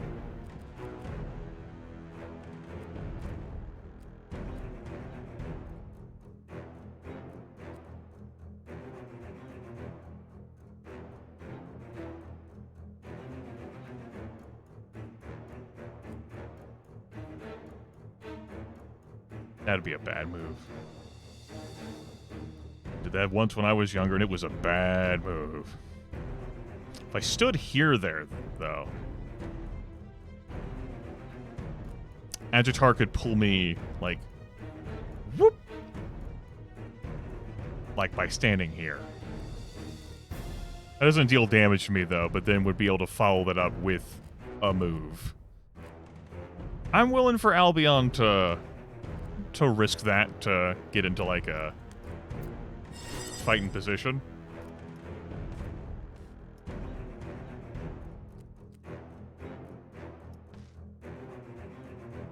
No, not if I step here. I think it'll be fine. I'm really tired. This was not an intended broadcast at all. Things happened. I didn't even know I had this game waiting for me in my mail when I woke up. After my very fitful and limited sleep.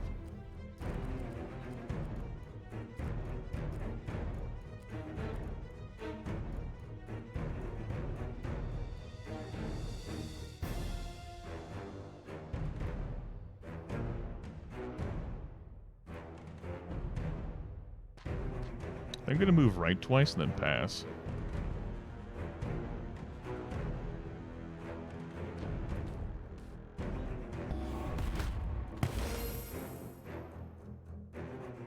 I guess. Yeah. Huh. Huh. I mean... I guess? I suppose? I don't think I'm awake enough to contemplate these moves.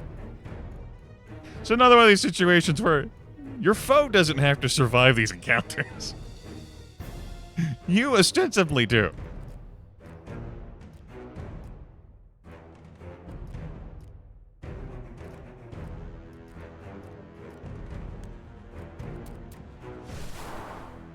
Huh. Okay. That does end the turn, but okay. We're sneaky. And we did end up in a situation that wasn't completely useless. I don't think Fulgrim has any moves to get over to me.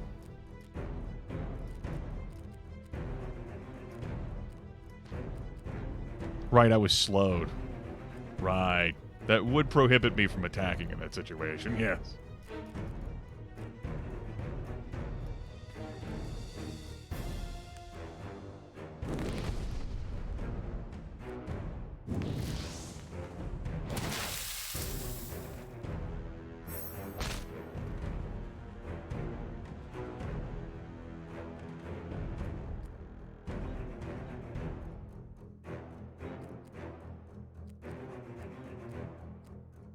We must descend. We must descend.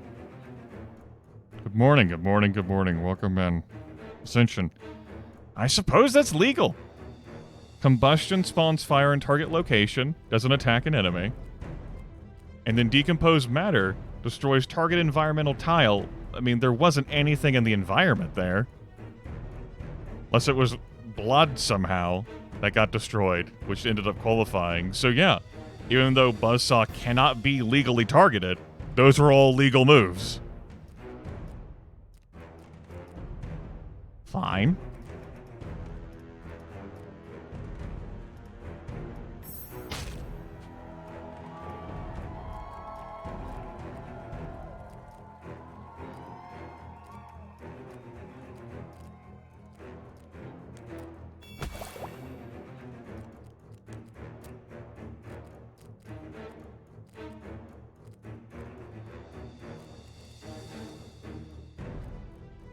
Go ahead. Mending heal yourself on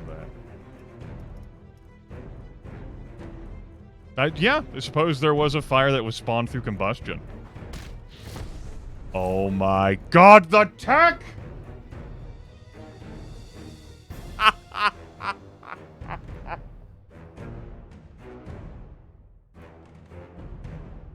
Damn!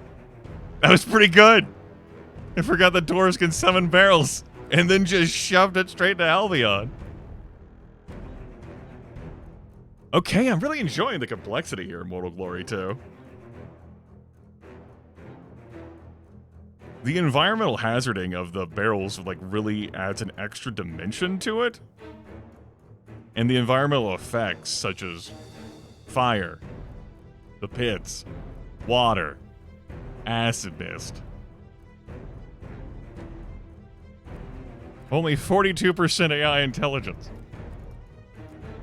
More clever than I am, that's for fucking sure. Remember, I cannot target my foe with combustion here. I can't see that space. It's a problem.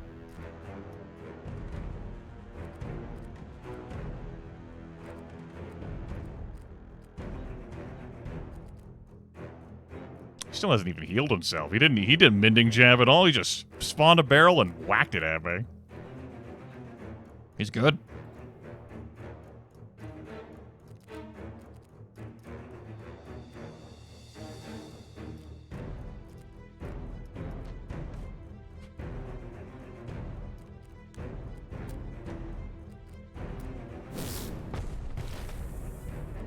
Fucker.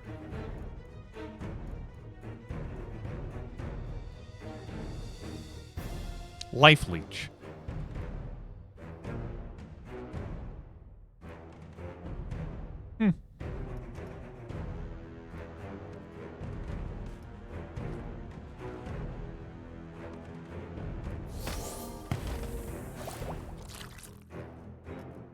Yeah, that's what I thought would happen. Okay.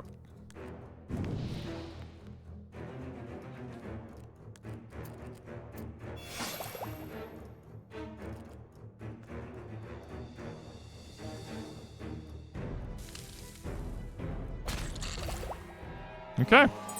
We won our elite fight. Huzzah! Despite our reduced HP coming into the fight, everyone's still standing, too. We get an ornate sword, a bunch of physical damage, magic damage, and agility on that, and 45 gold for our troubles. Now, Dakini is making the most use out of both physical and magic damage. With that in mind, I think I will provide that. That also takes our Fiendling up to 4 action points, which is nice. I think I will transfer this over to provide some extra mana. Sure. Leave the rest of this here.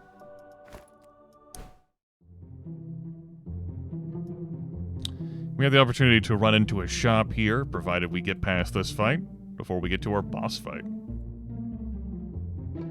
You can see the road we have taken, for it is lit up. Alright. Let's go.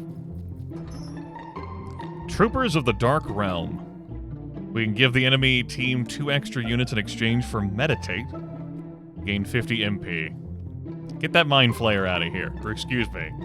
Slitherer. Mind Flayer. So we have a Water Spirit. And an Elf. Our Water Spirit. Racial skill Rising Tide. Spawn water and apply slow to all surrounding tiles. That's just around you. Okay. Spirit Shelter, okay. Repealing Thrust, okay. Noxious Swipe. Applies a random debuff to target 6 mana, half your physical... Holy shit! Ah!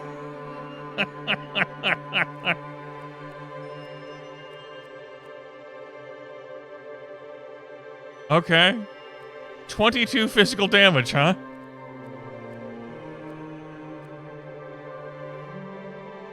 And you're getting 11 magic damage from the tabard that's also providing 11 protection.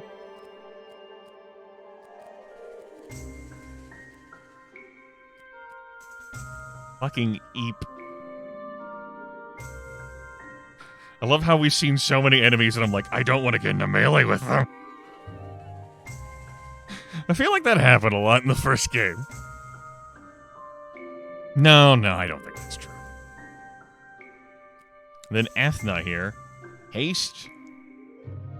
Charges per battle for gain 3 extra AP this turn.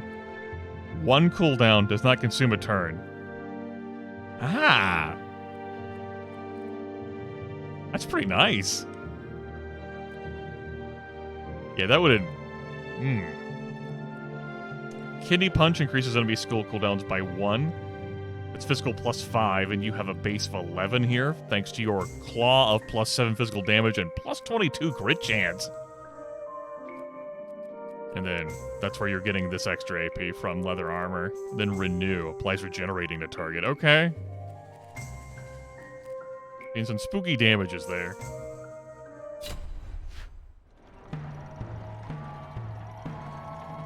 Six AP, huh?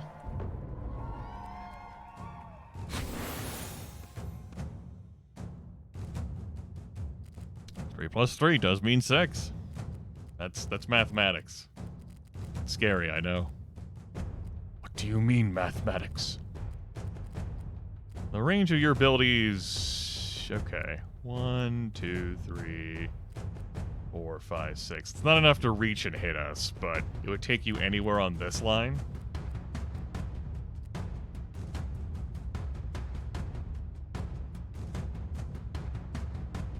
So I don't want to be on this line. It's okay if I'm back here. But I don't want to be behind that...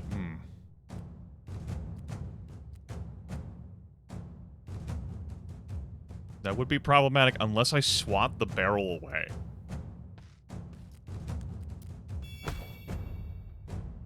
So that it can't get slammed down into me.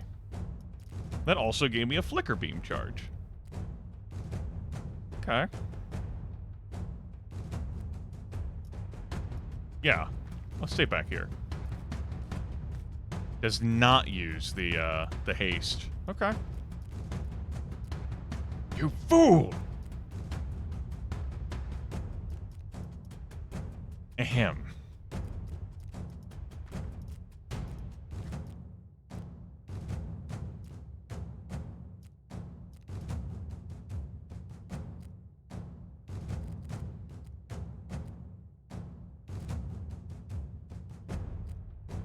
Okay. Now she might put out that fire.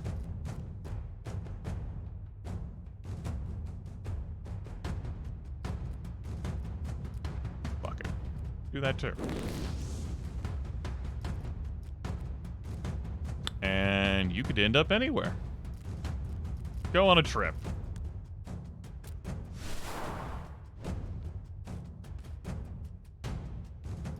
Okay. I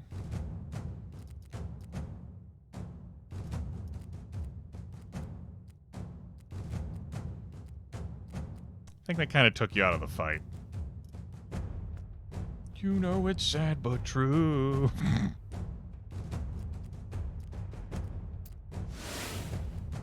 Phasing? I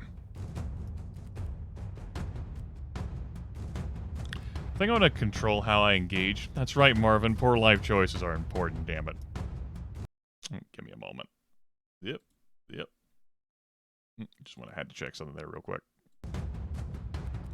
I want to engage the, or control the terms at which I engage near this foe here. It's important to me. AP of 2. Nothing that has a range higher than 1. Except for Spirit Shelter, who cares? He says before proceeding to get owned. I'm not owned, I'm not owned, I'm not owned. You're owned. Shut up, you don't know me.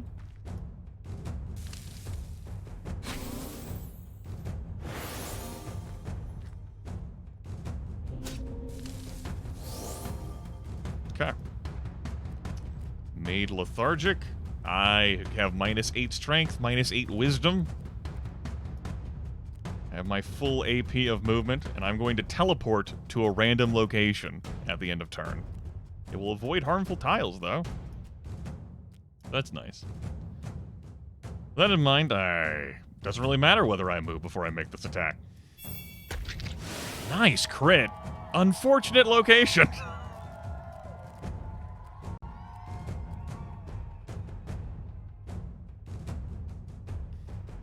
You are technically in this fight. No one can take that from you.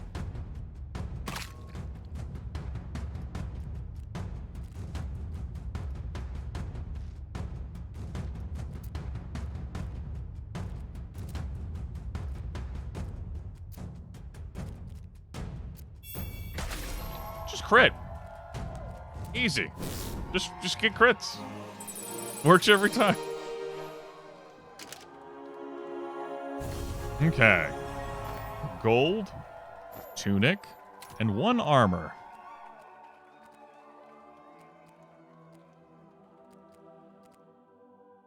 Give me the rags. 9 protection and 4 wisdom are going to go on to Kini, and you are going to get the rags. Okay.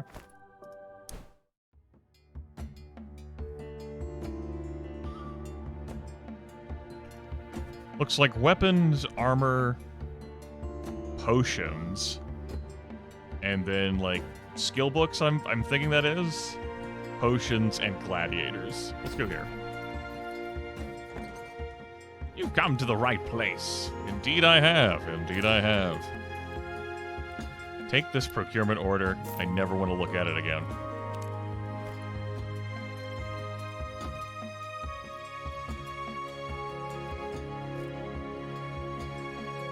So something that I'm missing out from the first game is the ability to visit the shop after every turn. To look at the items being offered, to fish for skill books. That could be really fun. I like Kidney Punch here. That's physical damage plus 5.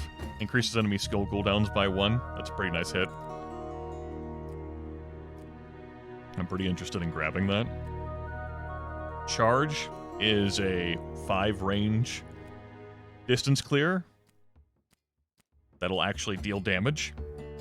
You can't do diagonals. Dire Salve. Spiteful Thrust here,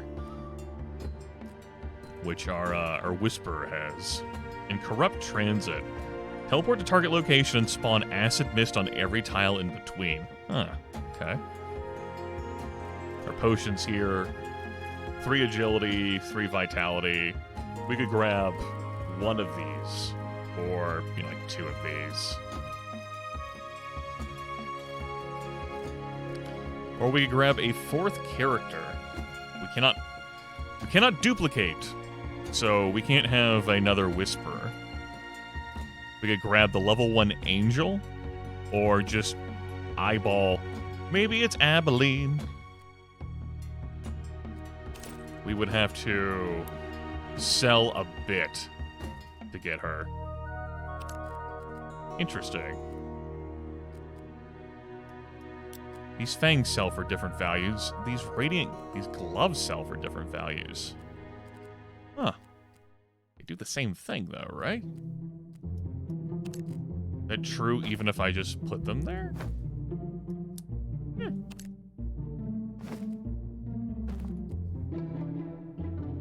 Would I be willing to sell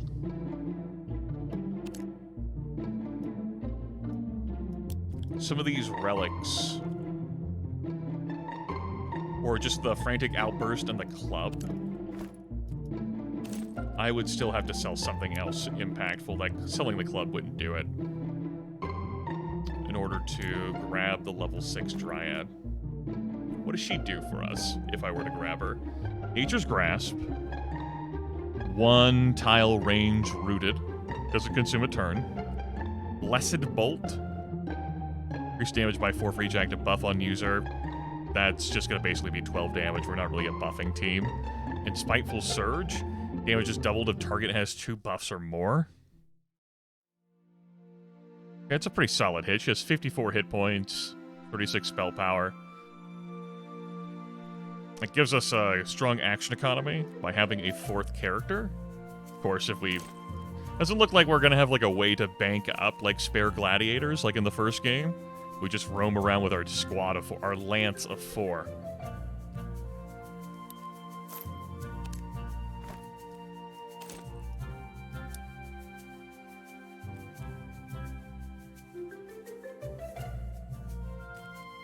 I think I'd be willing to sell a Viper Fang.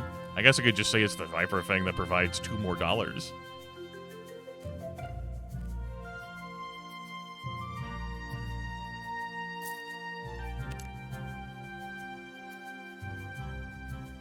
Yes, you are probably both correct. That's called using your vision. And context clues provided by the word roster in order to make a judgment about that.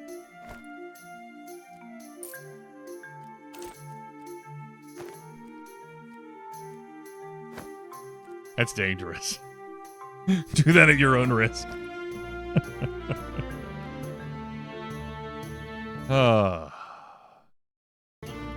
Okay.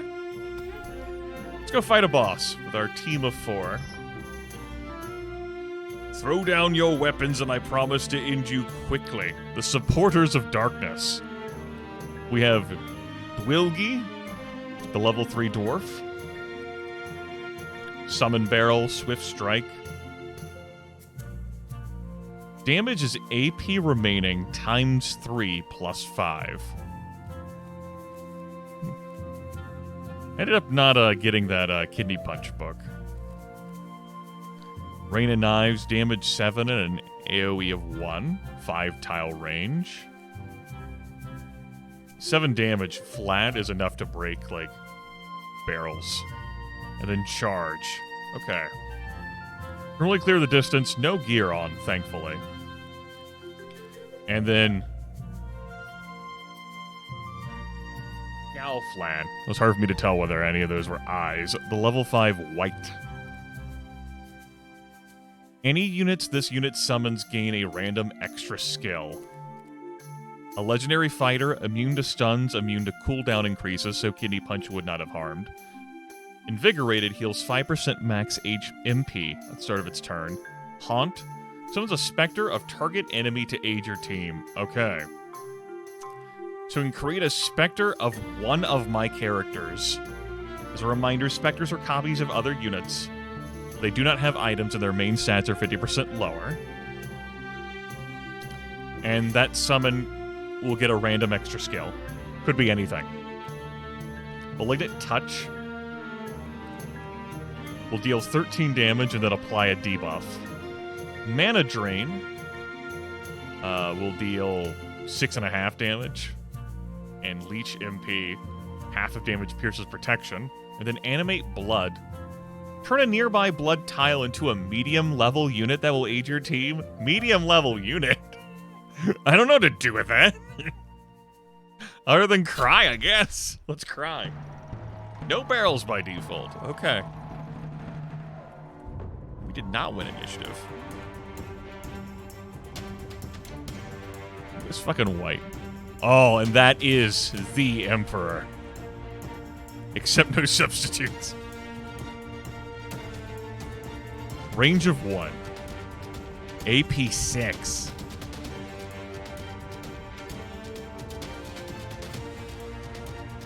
I think I pass here. The white will act. Hopefully the white uses the 6 action points to come over here and mana drain someone. And then I proceed to get to the beatdown. It's good to have dreams.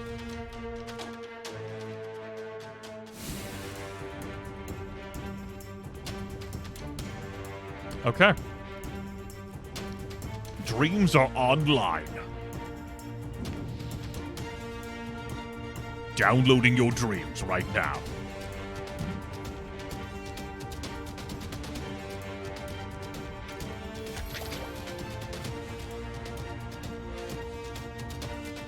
It's time to teleport.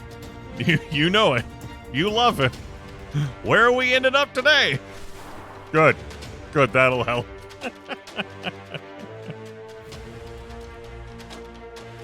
That looks like a kill. That is, in fact, a kill. We can move you, though. Charge is just horizontal or vertical? It sure is. Okay.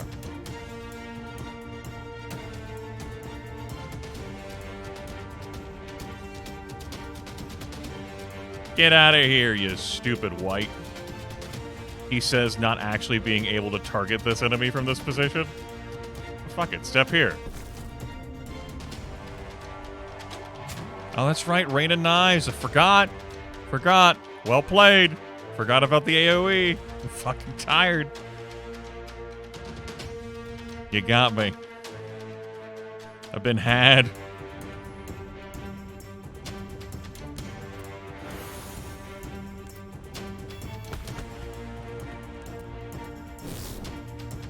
Yeah, well. Go fuck yourself.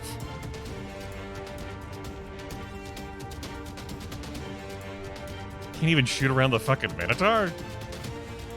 Huh. Didn't expect that. Was pretty sure I'd be able to hit around the Minotaur. Anyway, thanks for coming along to this fight. We'll just win. Winning seems good. Winning seems preferable.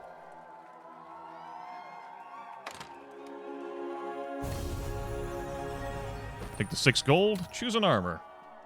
Chainmail of 11 protection, 20 crit chance.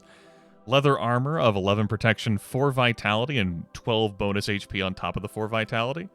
Scale mail of 11 protection, 4 strength, and 4 vitality. 20 crit chance, huh? I'm gonna take this. Choose a gadget. Ambrosia. Energize. 6 turn cooldown. All skills with charges gain 1 charge. Okay. I don't think I have any of those. A blowpipe. Damage flat 4. 6 tile range. Does not consume a turn, applies poison to a target. And then hammer throw. Look at that hammer. Looks like a paladin's hammer throw out of Warcraft 3. Charges per battle 1. You get 1 throw with this fucker. I like it.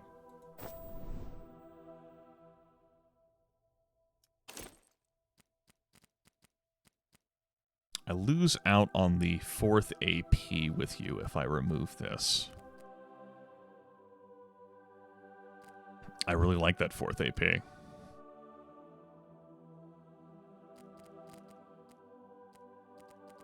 But this Whisper could really use a 3rd AP to actually accomplish something during these fucking fights.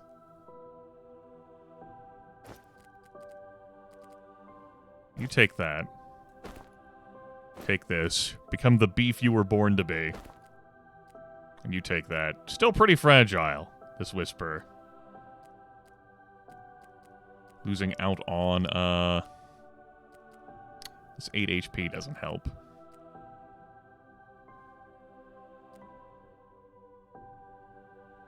We'll keep it like this. Okay.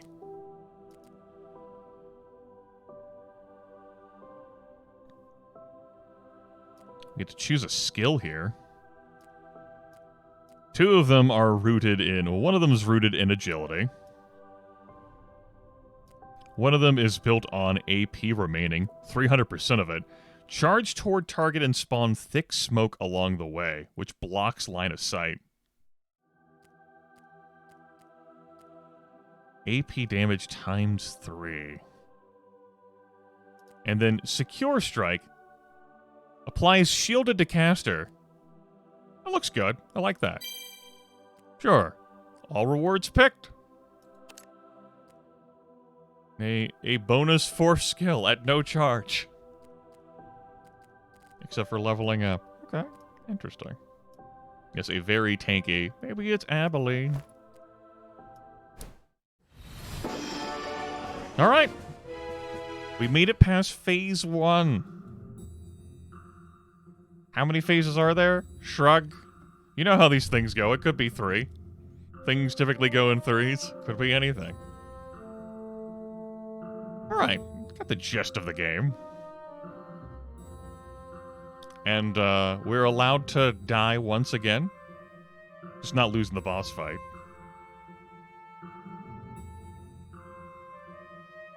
We could think about doing a little route planning. We could go after elites. Take this route, grab an event, run in this elite. Pick either of these fights. Take a shop, or I could just skip the shop, go this way. Grab more fights, grab a treasure, then grab a boss fight. Then I can either take a shop or an event, take another fight, take an event or a fight, have another shop in my way, or maybe this fight, because fuck you, and then fight, and then a guaranteed shop before the boss. Okay. I am going to step away from the computer to stretch my legs. I'm going to grab a beverage of some kind, possibly even one with caffeine, though I don't vibe that much to empower me in these times. I shall return, probably. And when I do, we will proceed with Phase 2. Our first run of Mortal Glory 2. Nightbot, are you working right now? Have you joined the chat? Nightbot has not joined the chat. Nightbot is in the chat, but Nightbot is not doing the explain. I will put the text in before I go. There we go. I'll be right back.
Yes, if you are to click on a gear, you can rename your gladiators.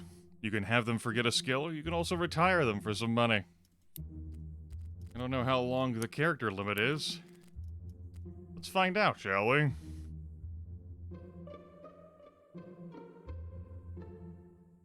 It's pretty good. Covers a lot of characters.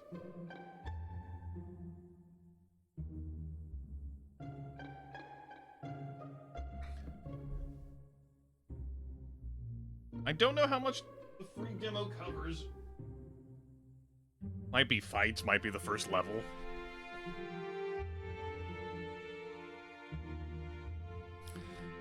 Yeah, I remember the marathon, the broadcasting of, I don't know, like 2-3 weeks in a row from when I bought that game, the first Mortal Glory from a winter sale for $5.99, and then along the way grabbed the DLC and just really shot myself through that game. I think about it every now and then.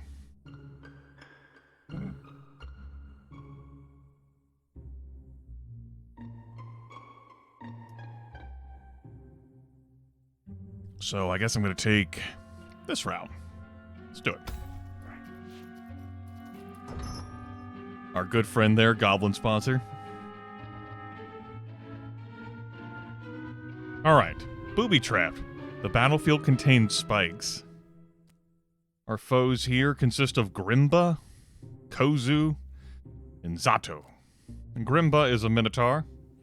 Possesses the Bull Charge, Crippling Blow, which would be 14 damage, applies Slowed, which lasts for 2 turns, a Swift Strike, 2 AP, so that's not terribly concerning, but there is a base 5 damage added to that. We have earlier in this broadcast Deaf Evan, and then Rain of Knives, the area of effect attack. Flat damage. The Kitsune has a Spirit Protection move that we saw that was brutal on that map in particular. Steel Blessing to snatch a buff, doesn't consume a turn. Neither is that. Spawns a Tornado. 6-tile range, 7 mana, lasts for 6 turns, knocks unit back 3 tiles towards a random direction. Okay. Just a thing you can do. And Blessed Bolt, which would deal 12 damage. And for every active buff on the caster, it will deal 4 extra damage. I know, we're on a pretty spiky map. Leave extra MP to do all of your cool moves. And then the Shadow Lad. Knock target back 4 tiles with Tempest Touch. Mana Fiend. Which can be used on friend or foe. 5-tile range. 7 cost. Cannot target object units. All units not self. Hasty Teleport. Doesn't consume a turn and avoids harmful tiles. Hasty Teleport's pretty spiffy. And then Overgrowth, which would deal 19 damage. 4-tile range on that one. Okay. So there's plenty of unit positioning here with a battlefield containing spikes. We can turn on an extra challenge to have our character start the fight with 30% less HP in exchange for having Desperate Prayer alongside the 21 extra gold.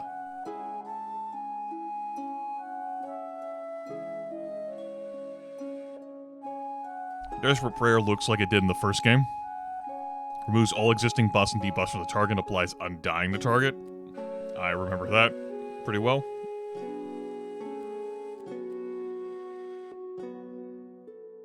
I don't know how extensive Booby Trap will be. Like, containing spikes means how many? And on top of, like, anti-barrels that might be on the board? Let's get a sense of what this means.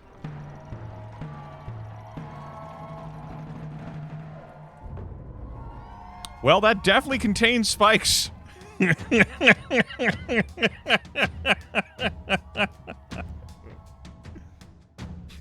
That irrefutably spikes. I do not feel cheated. We have spikes. That is a 6-tile range on that tornado, and you can move 3 spaces. 1, 2, 3. 1, 2, 3, 4, 5, 6.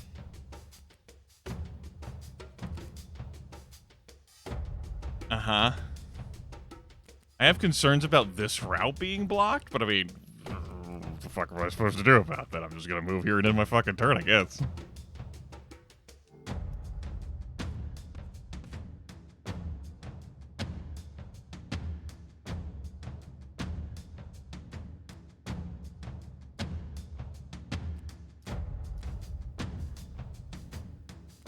And entering a spiky tile deals 10 damage. So, you know, that feels great. And all of you act after the kitsune. I kind of want to spread out here, so I'm not all clumped up for a tornado hit. You move 2 spaces. Okay, you will not be able to get into position to charge me. He says, choosing to believe that's true, secretly fearing otherwise. I'm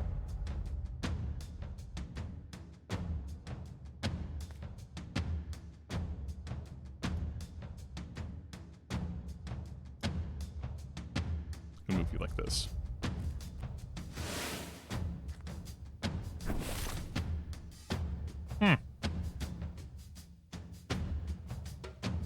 I mean,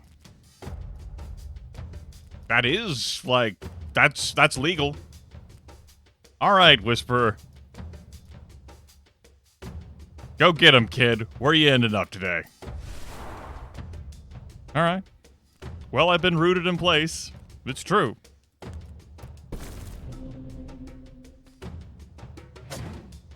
Rain of Knives on a solo target there. Oh, you only have 3 AP now instead of 4.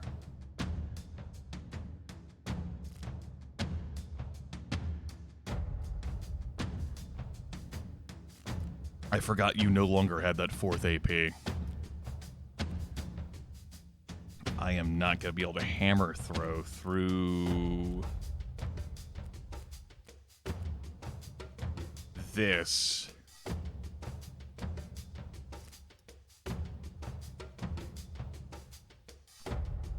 I need to test that. Yeah, I'm not able to hammer through that. Okay. That's fine.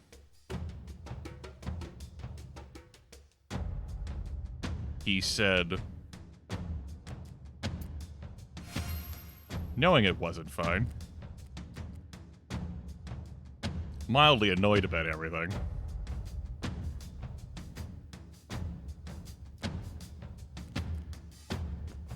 Sure, I'll stand up together. The Rain of Knives has been used. I will end my turn here.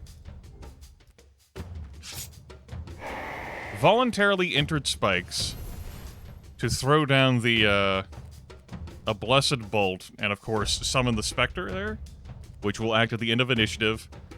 So, Spectres, as a reminder, or in case you haven't been here, are a copy of another unit. The Kitsune creates a copy of themselves. Only have 1 hit point. But they got moves. They can do moves. They have no items. Their main stats are 50% lower, but they have all the moves of the copy.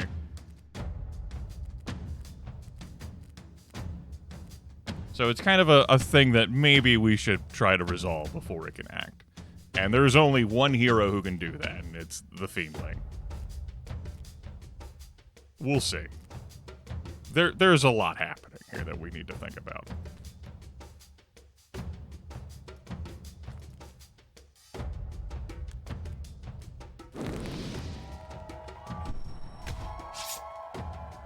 Grimith nods. He's too good at video games.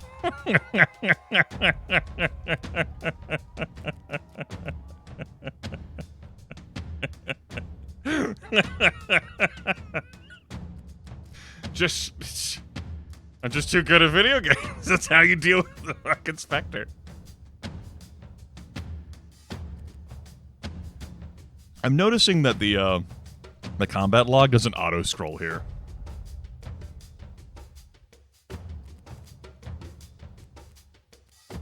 Yeah, so the Umbazu has a racial skill to knock target back 4 tiles. And so I was thinking that, you know, it'd be pretty cool. Because it doesn't consume a turn. And it worked like that. Now, we did take the 10 damage. Irrefutable.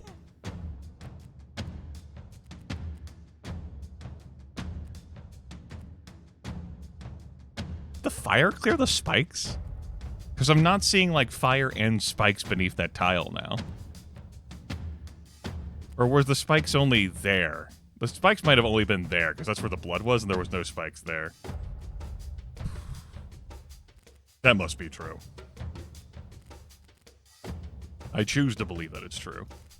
This looks like a great spot for me to step with this Whisper, take 6 damage, start getting burnt, and then when the Minotaur acts on its turn, it charges me, so I get slammed into the pillar, and then if I don't die, then it attacks me with one of its moves. So you know that's a thing. But someone's getting charged, and it's not a credit card. So here's the thing, we just fish for a crit, easy. Knock target back equal to remaining AP?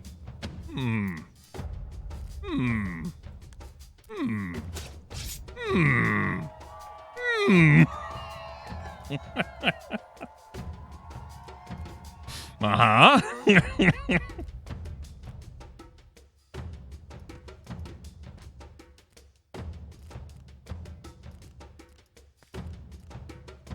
Alright, this Minotaur is super pissed.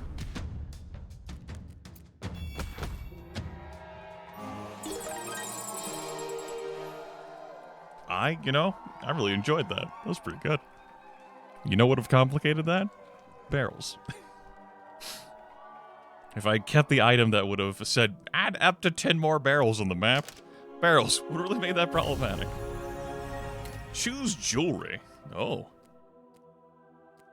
24 crit chance and 4 MP. Crit chance is double damage. It's good stuff. Enchanted pendant, 5 agility and 20 HP. Silver ring, 8 crit chance and 20 HP. We're taking that 5 agility and 20 HP. So, run through of all the stats for you. If you are new to the broadcast and have no familiarity with Mortal Glory, which I played a few years back on stream.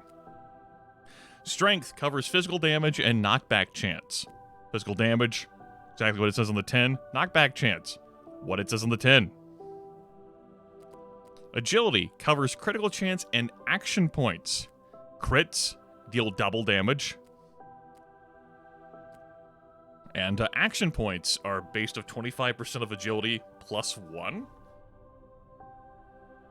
So every 4 points of agility, you get an extra action point, which is how many times you can move in one turn. Wisdom covers magic damage and mana points. I believe those are self-explanatory. And Vitality covers protection and health points. HP, self-explanatory. Protection is a damage percentage reduction. Yes, critting is at 150% of agility. Okay. Throw distant, knockback distance, by the way, is 33% of strength. And if any knockback results in a collision, piercing damage is dealt. So, the pendant here of agility is going to enable someone to basically get an extra AP, which is pretty handy, and 20 additional hit points on top of that. Naturally, the Whisper could benefit greatly from that. I am inclined to swap the tabard here with the rags, and then just give the Whisper this. Granting these 3 now having 4 AP, the Minotaur still being slowed at having 3 AP. I can see myself taking off the flicker beam, but I don't dislike it. And maybe with 4 action points, this Whisper could actually, get into combat more. Cool beans. Take the money. And leave. Alright. Let's go see what this event's all about, shall we? An unkempt mage in a ragged robe approaches Dakini. Yes, you will do. Listen. I've been working on a new spell to unlock hidden potentials, but it still has some side effects. I just need more test subjects in order to perfect it. Let us help each other out. It has been gorgeous. So, Dakini could get +9 magic damage, which is not useless for the Dragon's Breath, but in exchange would take double collision damage from knockback effects. I decline. How disappointing. Yeah, you know, that's me. Perpetually disappointing. Windy. All environmental tiles move at the end of global turn. They move? I don't know what to do with that knowledge either. They just fucking go? Alright. Maybe it'll tell us a direction. One of your characters will be stunned for the whole fight, so we'll be down a teammate. In exchange, we'll get $66 and Ghastly Skull. Swift Curse doesn't consume a turn. It's pretty nifty. I don't know which one of us would be stunned for the whole fight, though. There's a whole lot of difference in which character gets stunned here.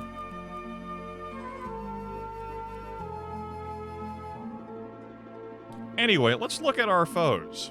We have Athen, an elf. Elves have this haste ability, 4 charges per battle for +3 AP, doesn't consume a turn.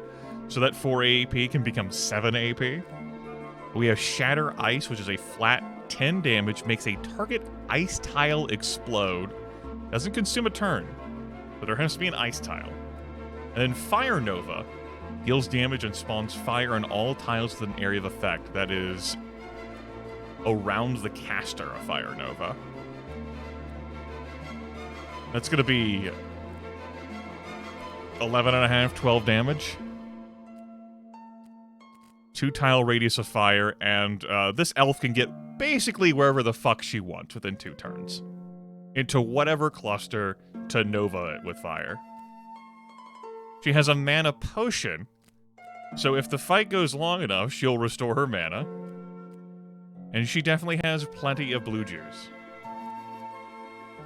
We have the Chained here. Soul Chain. Pulls target next to you, does not consume a turn. We've seen so many abilities that have been about repositioning enemies, like, next to you. Rending Throw. Half of damage pierces protection. Causes bleeding. Bleeding's kind of vicious because every time that character moves, they take 2 damage. And then Cyclone Bolt. Knocks target back 4 tiles towards a random direction. So you're knocked back, but it's towards a random direction. And that would only be 8 damage, but who knows where you'd end up? And then the Beast. Brock Lesnar. The Whisperer. Mighty Rune Staff, a Blessed Bolt. That's done pretty good work. Summon the Dead. Remove all corpses and summon medium-level units from them to aid your team. Definitely has enough mana to throw that down. But if Albion can get into melee with the Beast, we can obliterate that mana. Also, the 22 magic damage there combined with Blessed Bolt. Yeah, medium-level units. Shrug. Let's level up this character before we go. Piercing Jolt also damages any unit immediately behind the target. 11 mana. 5 tile range. Horizontal, vertical, or diagonal. That'd deal 24 damage. That's pretty good. Malignant Touch.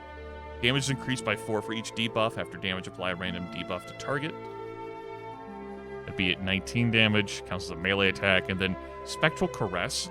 This knocks out target. Summon a 1 HP specter of target to aid your team. Half of damage pierces protection. 18. So I could use this, and I could use Dragon's Breath. I wouldn't be able to use Blessed Swing. If I got piercing jolt, I could, like, budget in a blessed swing.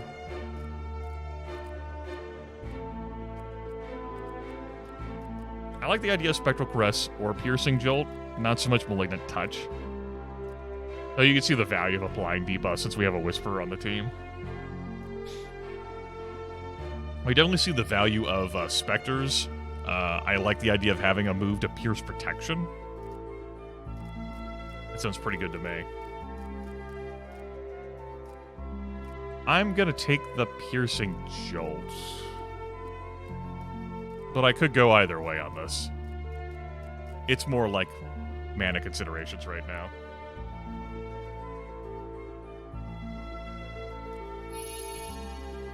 All rewards picked?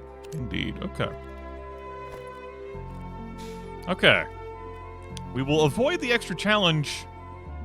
I don't feel like having one of my characters stunned for the fight. Look at that ghastly skull. We'll leave it be, though. Applies a random debuff to target.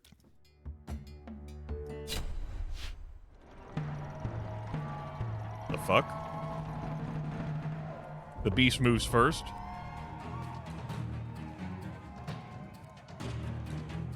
On death, spawns a neutral unit. Huh. Ugh, not having that 4th AP here. Damn it. Damn it.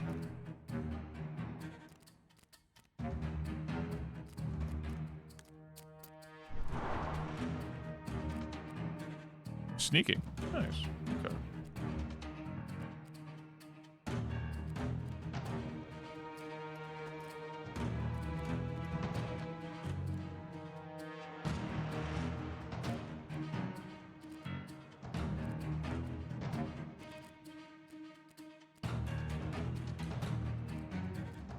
Fuck it, just move up there, buddy. Just get in there and get targeted. Moves gotta happen, you know?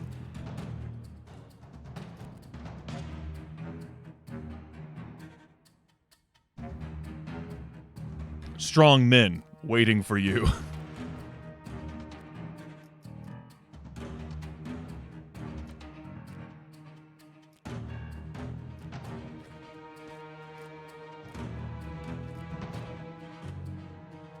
Good, I am actually able to target around that.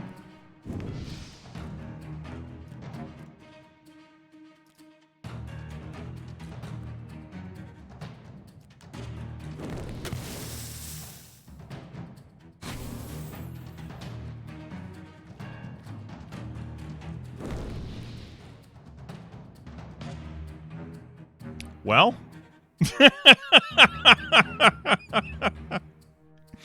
I did say the elf could do that before we started this fight.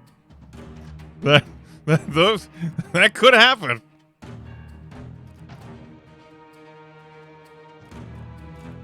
Go get him, Whisperer.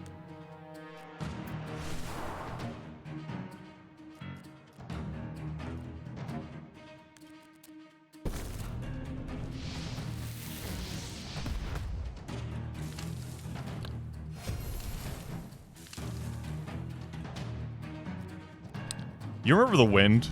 You remember the wind moving the effects around? I remember the wind.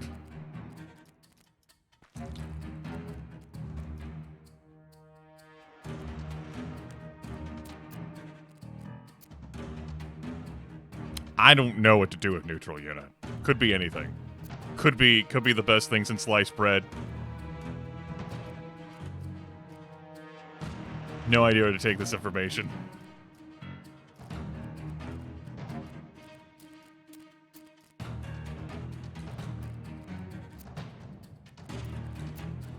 What I do know is that I have concerns about getting this kill.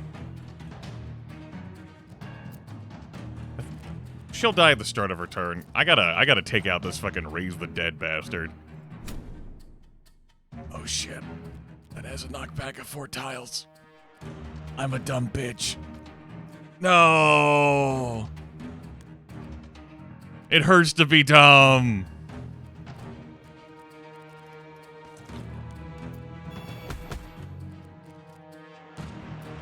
Well, I'll just charge for the fire and flames.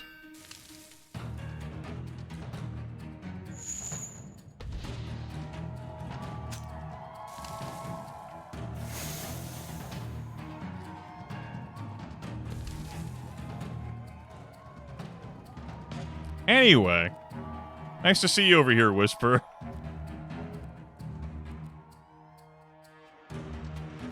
I have concerns. I did not get the kill on the Whisperer. Albion's not making it through his turn. I feel like bodies are getting raised from the dead.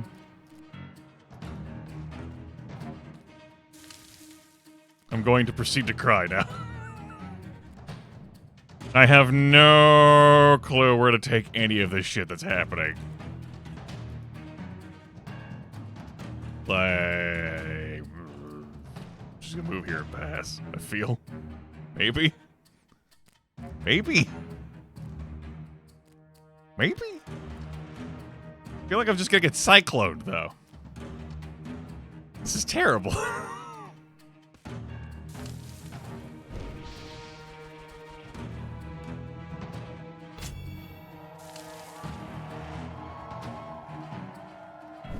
Right, I was gonna get cycloned there anyway. Fine. Whatever. Fuck you. Fuck it. I don't...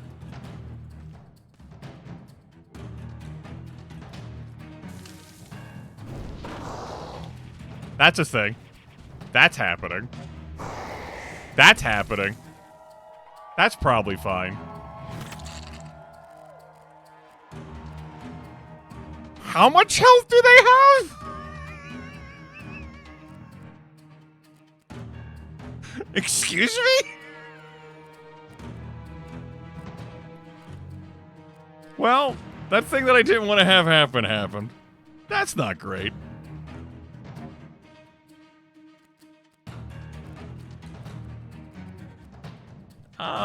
You know.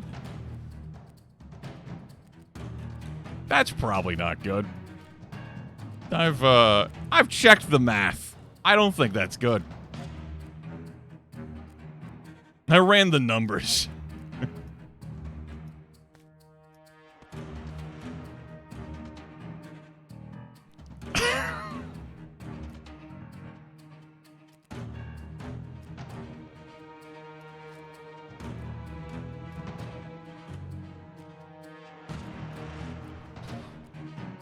I want to smite him, but I should probably get to work.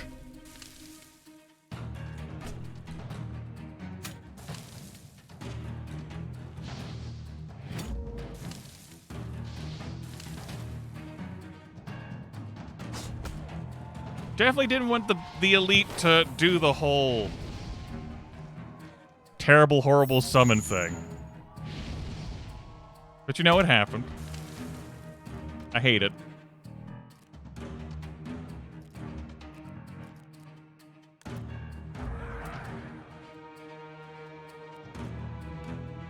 Unfortunately, that will not kill. Knock back target equal to remaining AP? Why did that not deal more damage?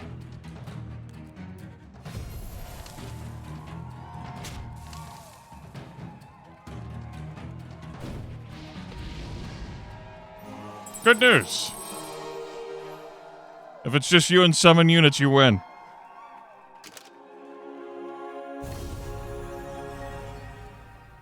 I was hoping that was true. And it chose to be true.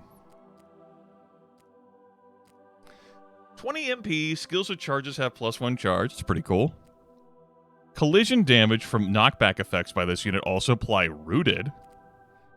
Dealing a knockout to a non-object unit makes them explode, dealing 10 damage to surrounding units.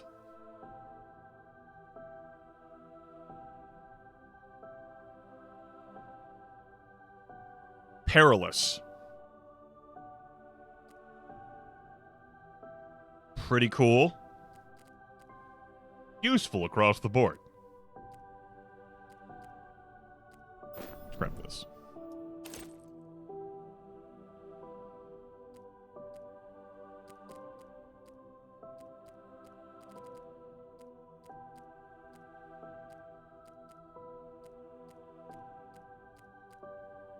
I think I'm just gonna give the flat MP to our Dryad here. Could give it to the Whisper, but I somehow, you know, he does stuff. I can't say he doesn't do stuff.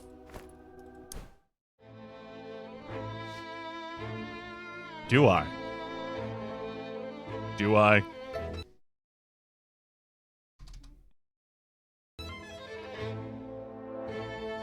Well, anyway.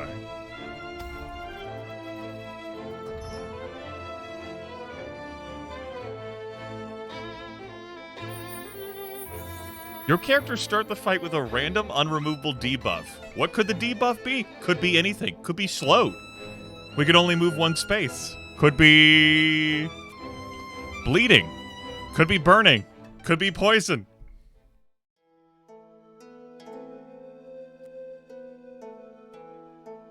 We have Thorum here with Ignite.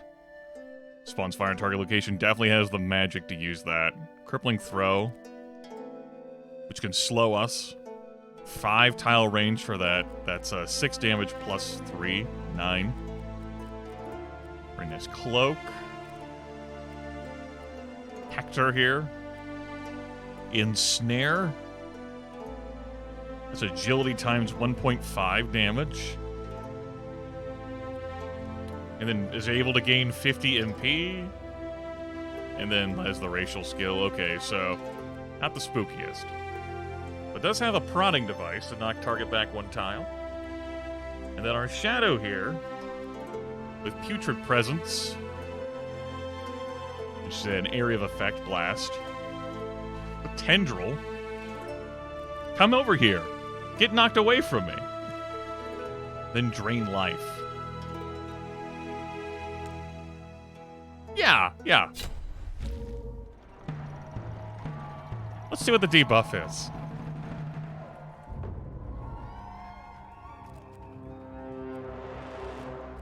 Are we all lethargic?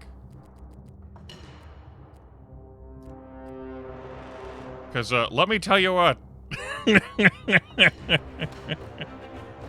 No, we all have a random one. So, Albion has -8 strength and -8 wisdom. Bikini, takes 6 damage every turn. Buzzsaw, at the end of his turn, is knocked back 3 tiles towards a random direction. And Aveline just has -15 protection. I know, just has -15 protection. Uh-huh. Research.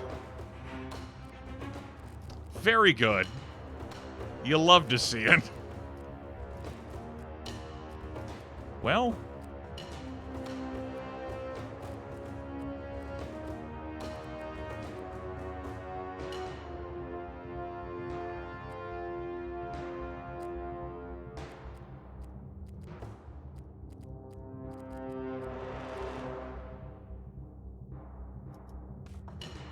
I recognize this battle map well enough. We're just going to move 2 spaces here and pass. Am I? Is that true? They only have 2, like... Yeah, it's true.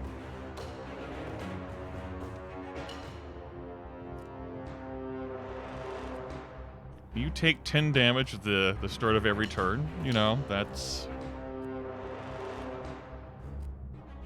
thing. It is so.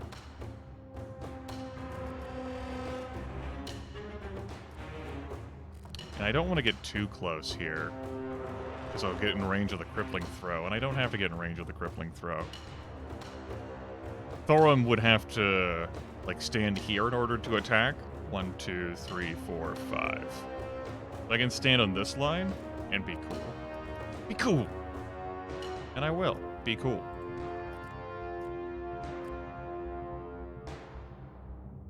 It's going to be awkward as hell creating a line of fire in a way that I would like to charge down, so I won't.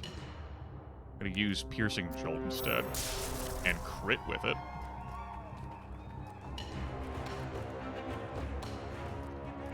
Okay, asshole, where will you teleport to? No one knows. It's a mystery. You'll love to see it.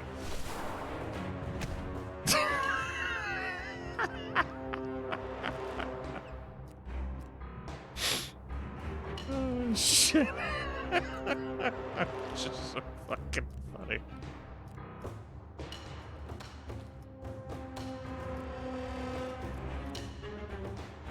I don't believe in you being allowed to take turns. It's against my religion.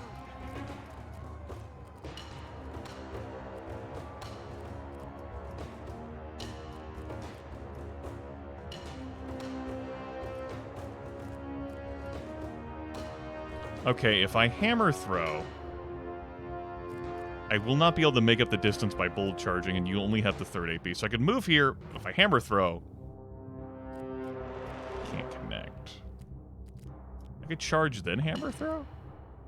I could charge, then hammer throw. I'm a man of incredible wisdom. No one has ever known how wise and powerful I am. Truly, I am the mightiest lad in all of entertainment. A genius. Unparalleled.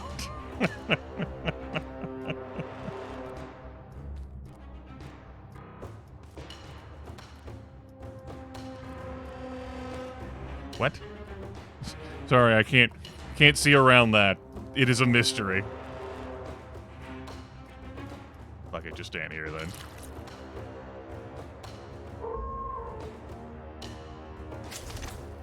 Uh-huh. Well. See where we end up next? Ah! Alright. Alright. Only we could figure out how to shoot around the fucking Minotaur.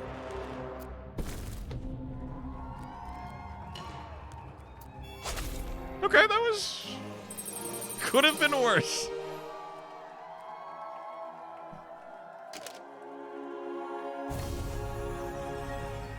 $50 gold. Our 97 challenge gold. 90 gold. And then a weapon. I'm pretty sure I could use a weapon for the Dryad. I'm not opposed to upgrading a physical weapon, though. Particularly one that hands off some more protection for Albion. He does really want that fourth AP back. That worth engaging in some shuffling crimes to lower his strength? I don't know.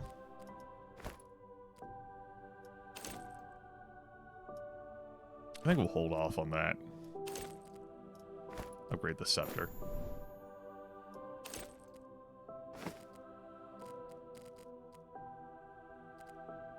Take the extra point of physical damage and lose some protection there. We'll take the protection on you. Sell that. Okay. And now Albion is back to his stats. And here we are. The shop we are routed to, destined to be at. We've come to the right place. We have clothes. We have clothes. We have skill books. And we have potions. Nothing that increases agility. I definitely would have, well, I would have needed 4 points of agility.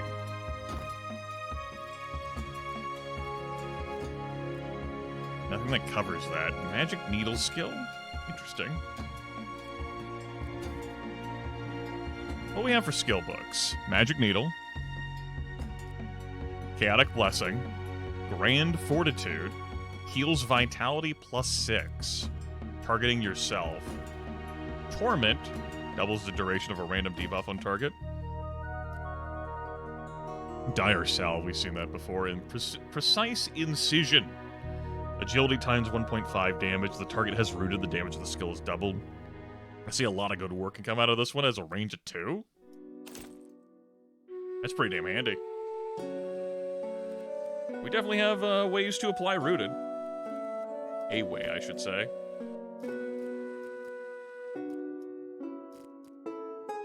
If I were to buy a skill, I am liking the look of Magic Needle here.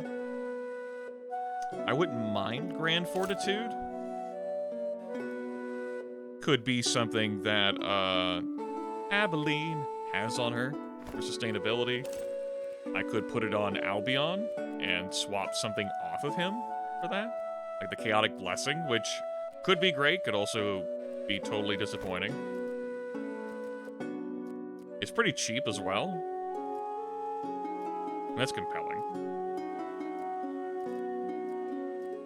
Magic Needle is an interesting, like, buy. Half of damage pierces protection, so someone who has a lot of protection, and we've definitely seen those enemies. We've also seen, like, enemies who have skills that provide a bunch of protection temporarily as a way to, like, resolve that. But if I were to get that, I think I'd be more inclined to get this tunic that grants the skill.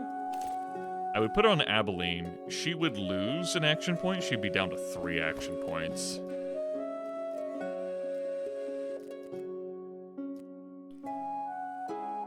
How do I feel about this champion armor? I mean, it's great.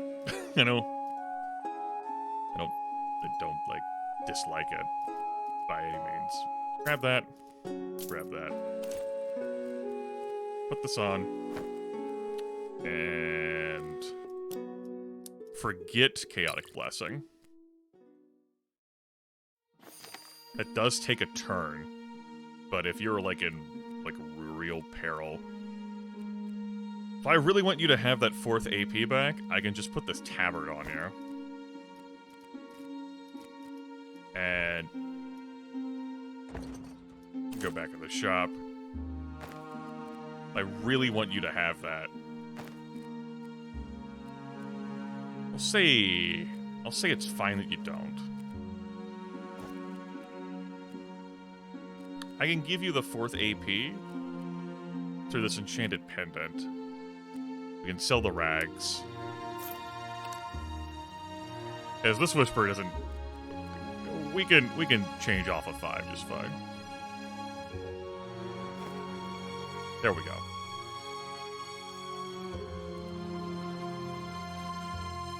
Plus 5 agility on top of that. Of course, now the whisper is down to 3. Oh well. Leaves us with 201 gold. And I'm not inclined to sell anything I've got. So this is a question of whether I would want to buy anything else from this shop. Or walk away. Note that the reroll is more expensive. We are guaranteed to run into at least one more shop. But we could run into others along the way if I so chose.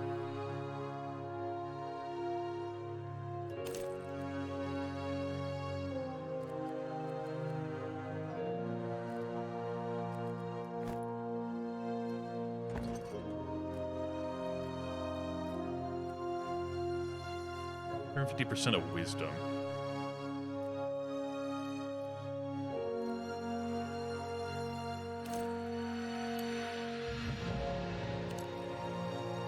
Okay, I could sell one of the weaker armors that I have. One of the tabards here. And pick up this champion armor.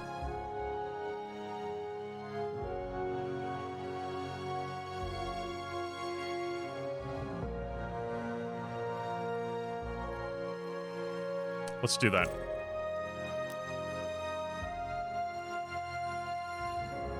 Sell this one.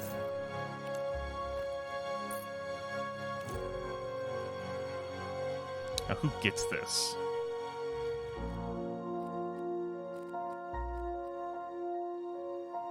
I think I want to keep the Minotaur with the extra vitality. Though you could certainly share the wealth there. That way I can give the Fiendling some more fucking hit points.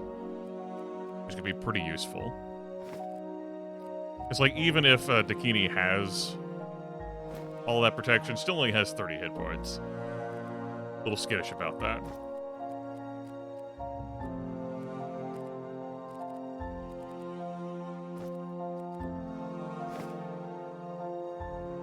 That helps to spread the numbers a bit.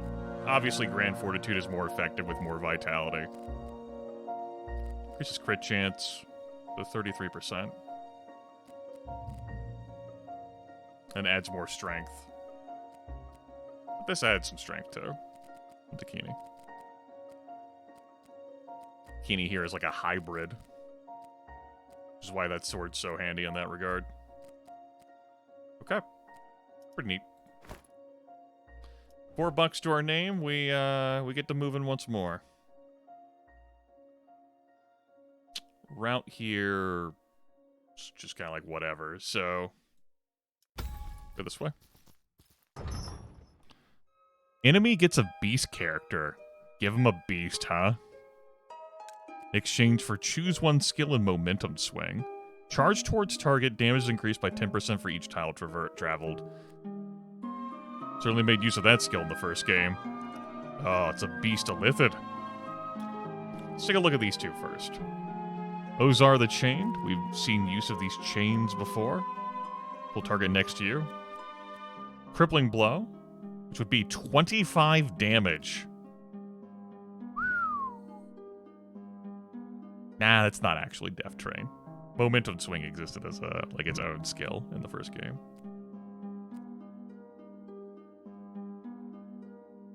And a Jade Seal providing a flat 1 AP. That 22 physical damage from that greatsword, those are problems. Soul Chain.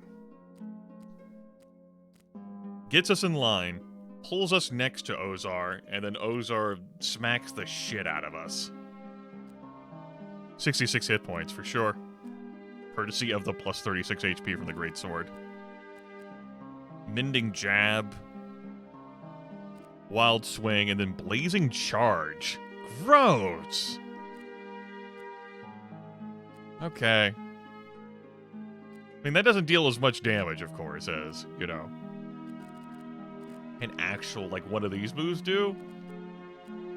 But this is gonna be a problem. What about you? Zithu? Your purple name? Sharp skills, of course. Plus 30 protection, and if hit by a melee attack, it apply bleeding to the attacker that lasts for 2 turns. Harmonious Discharge is physical damage plus wisdom. Randomly hits up to 2 targets within range. And then Meditate for 50 MP. That's whatever. Repelling Gem gives the Repel skill. Doesn't consume a turn. All surrounding units are knocked back 1 tile. Enchanted Plate is providing gobs of hit points. And the Guitar here provides the Mending Bolt skill? And then that damage, 26 physical damage. And you want me to potentially add a beast on top of that. Well, tell me about the beast I would potentially add. Mind Lock doesn't consume a turn, increases enemy skill cooldowns by 1. Arcane Outburst, all units surrounding you are knocked back 5 tiles. And Absorb Blood. Rat's Fizz is pretty damn flimsy. And doesn't have any skills that synergize in like a damaging way. It's just doing whatever here. So it would be an extra annoying body. I'm willing to give it a shot.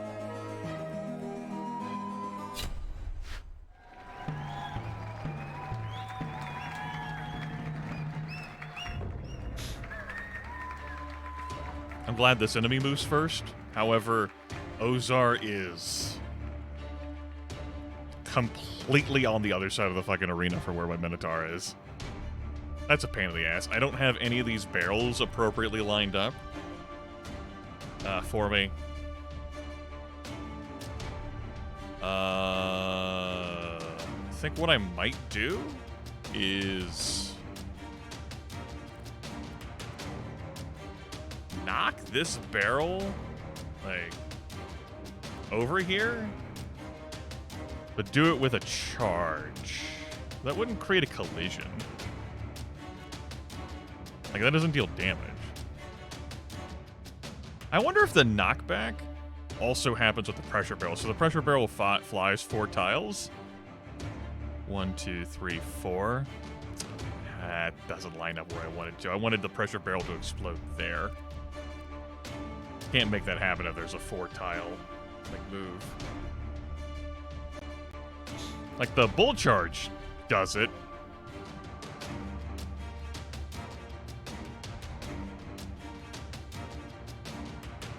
I guess it's time to experiment. I mean, This is my first run. Still very much an experimenting phase. What if I bull charge to move it there, and then I hammer throw? Will it blow up there, or will it blow up at the end of its round? It's science time. Just because I think I know doesn't mean I actually know. We must descend. We must ascend. Knowledge. Okay.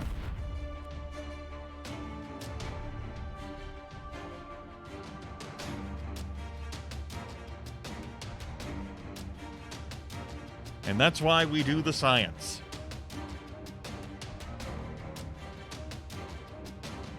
The damage occurs, like, in order, like, after the barrel is moved.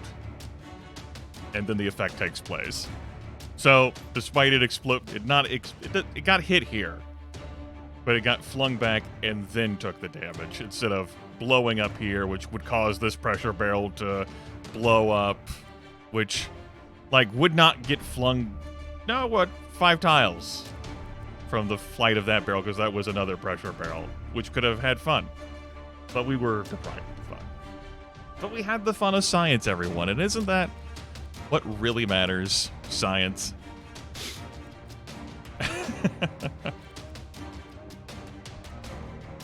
Well, anyway, so then I started blasting.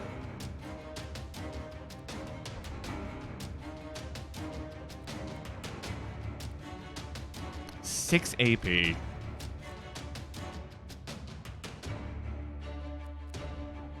It's a mild problem. It's a mild problem.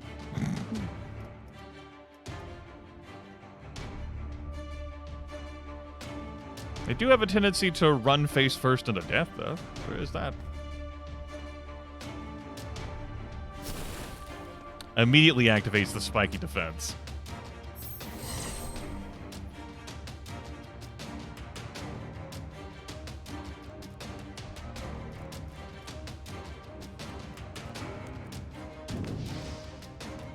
Which, of course, is adding an ass load of protection. We do have Piercing Jolt. But that's not actually, like... It's not the piercing damage effect. It only deals 6 damage to him. Not really worth doing. I think I'm going to set the Slitherer on fire. Though it's not a big threat here.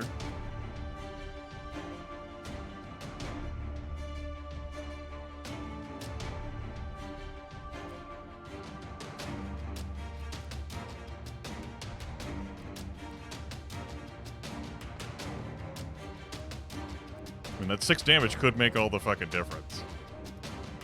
Oh, we live here now. This is our home.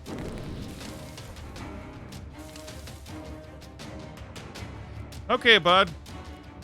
You're back down to 3 AP, which means you can't move up and attack. But we know the moves that you really have at your disposal, sir. We know what we all came to see. Okay. Not terrible. It's the best endorsement I can give. It didn't suck.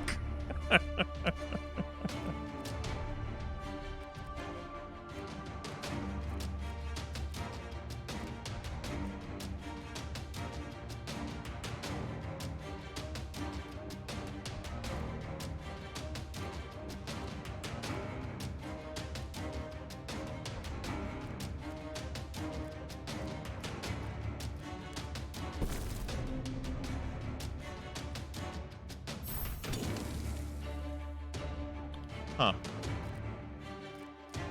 Would have been how I drew that up. Also, we can't charge now. But good news. He has 4 AP now.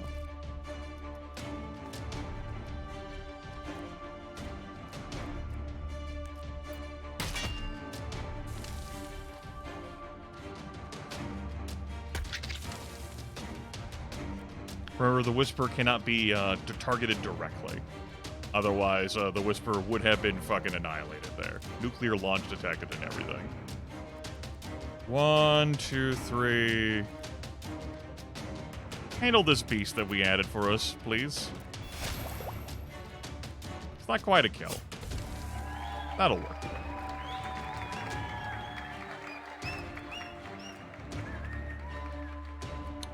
I think I want to prevent Oscar from taking a turn and also get out of the way of whatever Albion might do.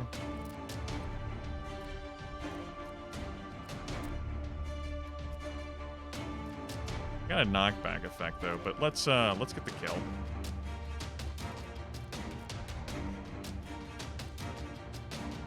Preferably without being dumb. Use a cool move along the way. You can be rooted. Enjoy that. She's still living in the corner, like this is her home.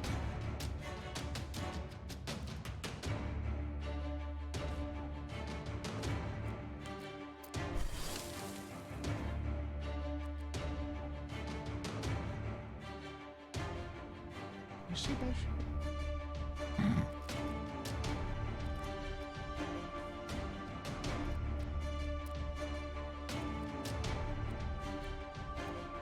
You can always meditate to regain MP if you want. Good crit. Good crit.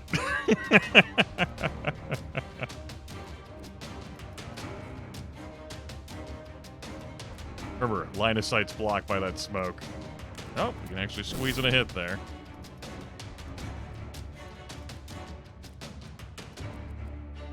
Six AP, you can go anywhere.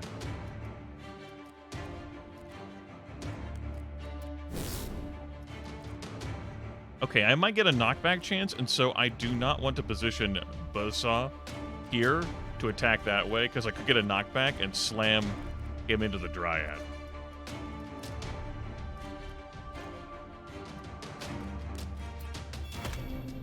So what I was hoping to do with knockback, like putting him in the corner, it did not happen. Anyway. No longer rooted, but still.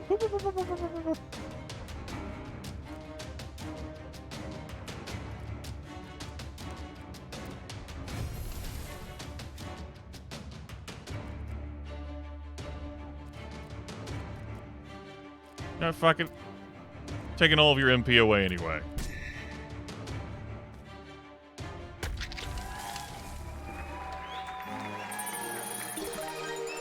Talk about a spite. A spite knockdown. Alright. Yeah, that beast was nothing. That was one that we could easily just pencil in and say, fuck yeah. Flat teleport. Tackle. Repealing salvo. Deals double damage to summon units. That's not bad to have. We've seen a number of summons. I like the idea of a tackle to allow the Whisperer, like a close distance move. It's not like a charge, but it like does a thing. It, of course, consumes the turn. Knocks them back one space, but it closes the distance. Horizontally or vertically, or teleport. Just flat out fucking teleport. It's pretty handy. It uses the turn. I'm gonna grab tackle here. Gadget-wise, another hammer throw, a poison dart, an explosive bomb. Bomb! Bomb!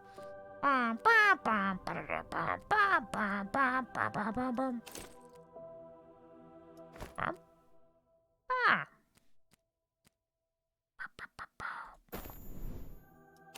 Science. Skills and charges have +1 charge. That's a skill with a charge? We agree that this is true.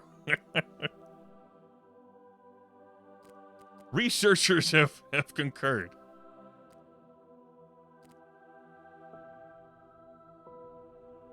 It was a summon when we had some time to mouse over it.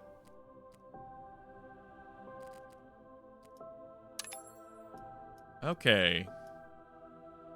Take the hit points. Take the AP. You can get AP from a level? Yes.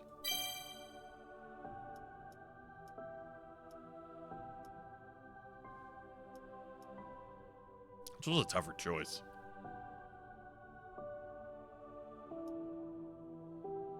We're gonna go with physical damage here. That's a lot of hit points. That's a lot of hit points. We're gonna go physical damage.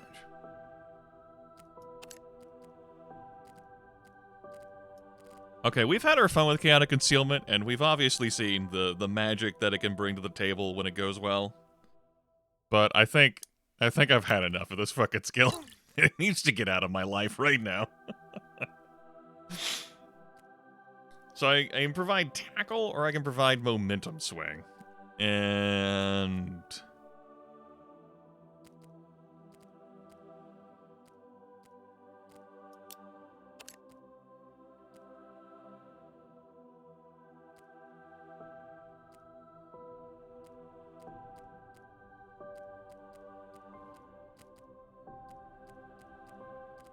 I'm just thinking about which one I want to give to which character here. I think I said I was going to give you tackle. I meant it. I'll give you momentum swing.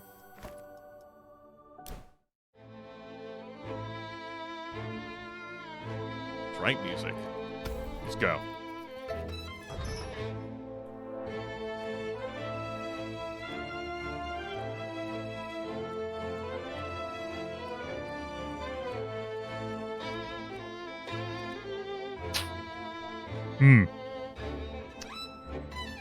This is the arena of pain. I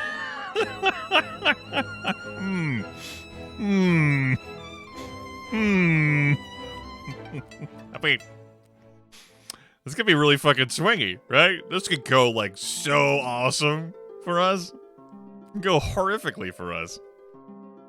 We take the extra challenge, we get an enchanted pendant, a mend spirit, and a choose one skill of gold. So let's see how bad the two are. Valiana the Angel, level 5. She has one hell of a sword that can steal a random buff from a target. It doesn't consume a turn. She has a tunic, and she has a storage key. At the start of this unit's turn, spawn a barrel randomly on the battlefield. Great, it could be anywhere. It could be in front of me. We've seen how fun that could be. She has the Resurrect skill as an angel. Resurrect a friendly unit with 25% HP. That's right. So if we kill Archie first, got some bad news. It does have range of 1. Got some bad news. She has a kidney punch, a decomposed matter, and a noxious stab. And her damage flat is 24. Okay. So if she kidney punch, she'd deal 29. But of course, all damage is doubled. So she's not dealing 29 with a kidney punch. She's dealing 58. Which, you take inflation into consideration, throw in protection, not emphatically. And if she crits, then you have Archie. With a gold bracelet and a steel band. Some rags from the gods. Rags from the Carpenters Guild of Bethlehem. And then this sword of what the fuck? How? Versatile has the versatile perk, so just +2 to all statistics. A rending throw, half that damage piercing protection. Uh-huh. Oh yeah. Half of physical strength. Uh-huh. Uh-huh. Healing touch does not consume a turn. That seems fair. Spiteful thrust and kidney punch.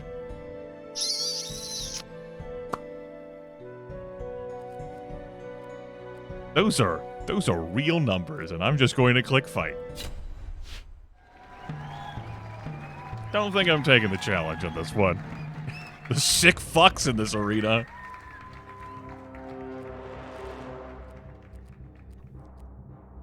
How the hell does that rending throw have a range of 6?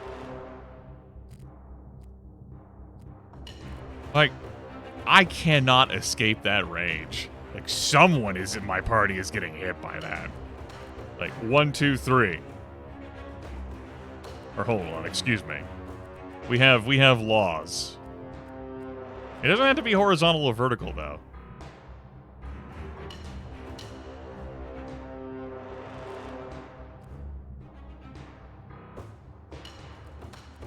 There are ordinances for this. Rules and regulations. As for you...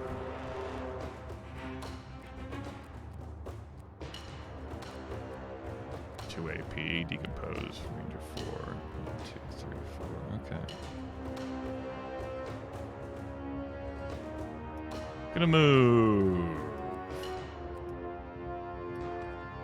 Here, and pass.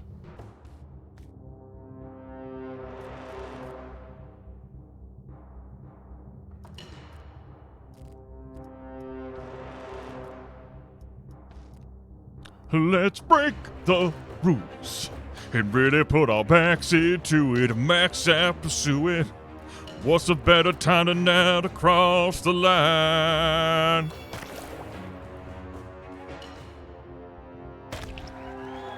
Uh-huh. Uh-huh.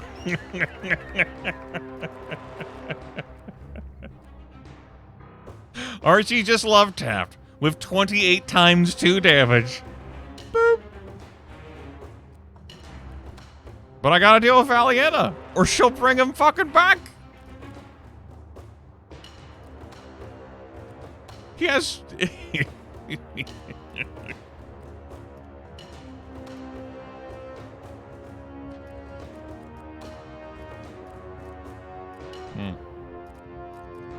Unfortunately, we will not be participating with a tackle. Not for lack of trying.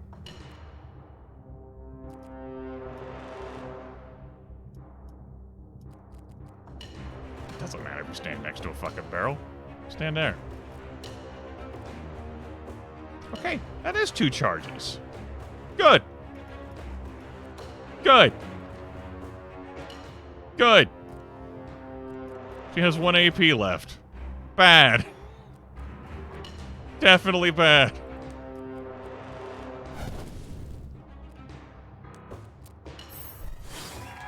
Oh! You love to see it. You love to fucking see it. What a crit. 63 damage. I just can't wait to be king.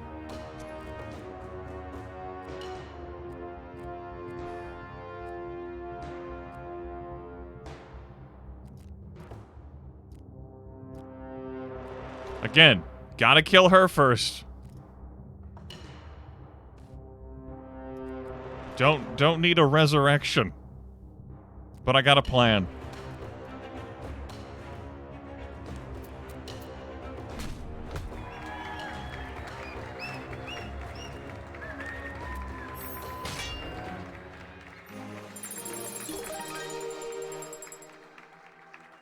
Sure does, Jeff Evan. Sure does. Oh.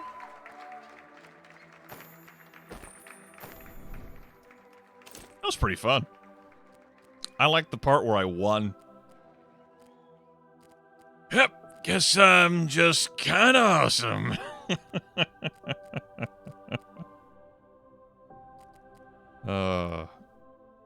It'll be a bummer to lose that 4 agility, but it's just kind of too important to pass up. I think I'll even put this on the Fiendling. And then put that on there. It costs a little bit more damage, but the Whisper, we have some sense of what the Whisper is doing here. And we send this tabard to heaven.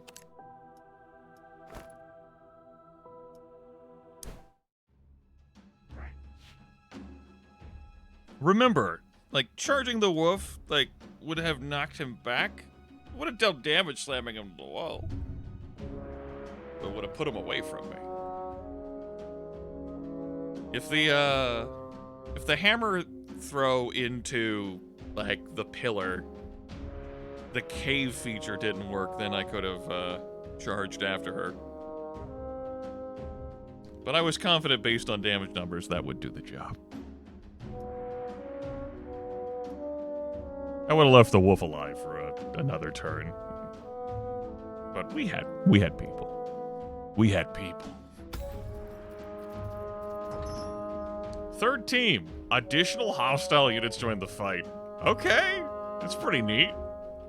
Just some fucking dudes just show up and like, hey.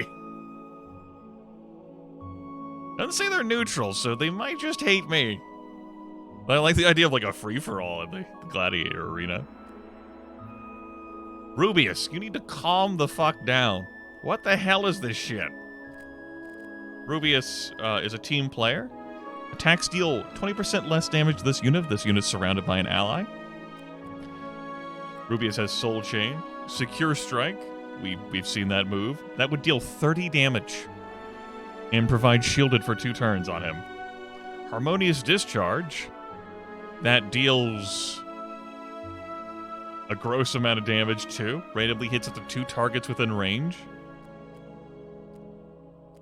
Crippling Blow. Flying Slow. And Purging Lunge. You know, 26 times 1.5 removes all buff and debuffs from targets. Jagged Ring, so melee attacks apply bleeding to target. These fucking claws and a tunic of great power. And then Rato Goso. Tempest Touch. Consume Fire. Consumes target fire tile to heal yourself. Doesn't consume a turn. That's pretty nifty. Noxious Barrage. That's 18 damage. Half of it pierces protection. And Tainted Stream. Effects spread through liquid tiles to non-object units. Applies vulnerable to target. Okay. Not as concerned about you. You only have 45 hit points, but you have moves. You definitely have moves. And I could choose to start with 40% less HP in exchange for jewelry. I'm going to say no because A, you're here, and B, additional hostile units? I don't know what to do about that. Units? Of what caliber? Let's find out.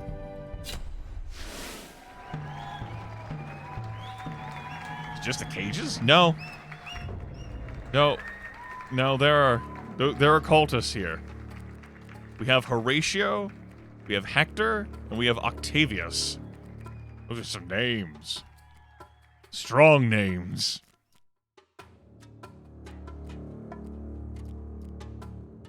Well, who acts first? You?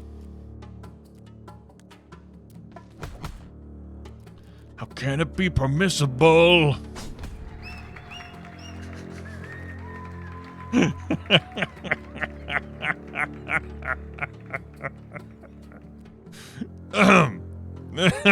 Excuse me, just... I derive an inordinate amount of joy from that.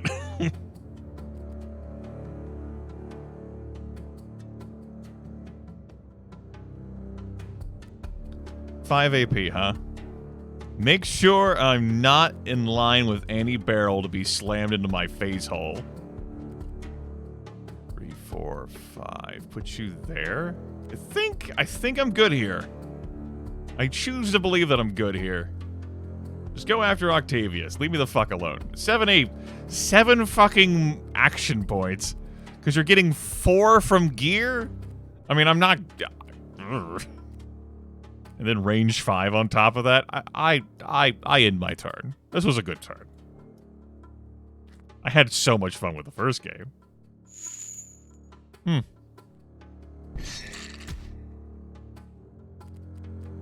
Did forget to factor in the racial skill that I've seen used so many times. That has upset me. But she tanked it. Verily, I am now distraught. Could you fucking see around this for once in your... Oh, right, it's a diagonal thing. Right. Yeah, that's how that works. I understand things. Shut up, you don't know me.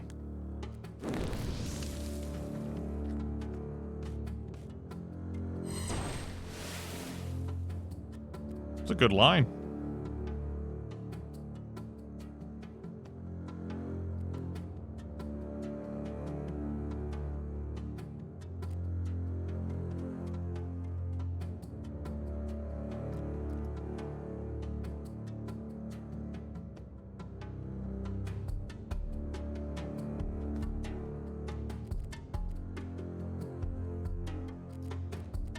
I was kind of thinking about staying out of melee here with Rubius, but... so I could stay away from Horatio? Or Octavius, I should say. Excuse me. Beg your pardon, Your Majesty. Of course, we can't throw the bombs. We can't do any of these fucking moves because... the line is blocked. Ugh, that's frustrating. What does this barrel do? Uh-huh.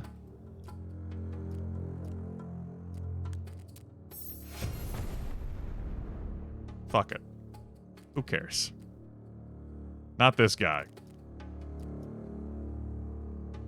Who is bereft of fucks to give? This lad right here.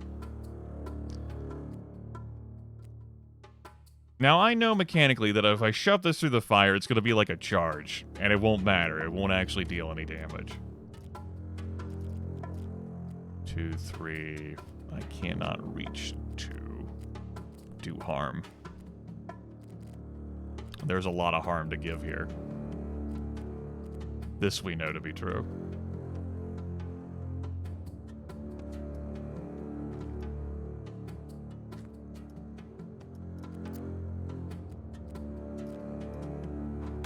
Get that out of here.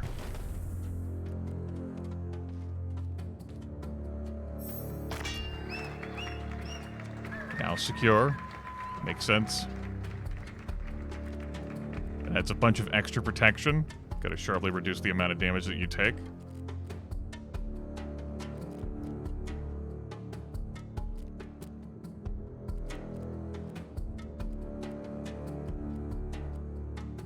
One, two, three. Had I not moved here of Albion, I would be in position to charge.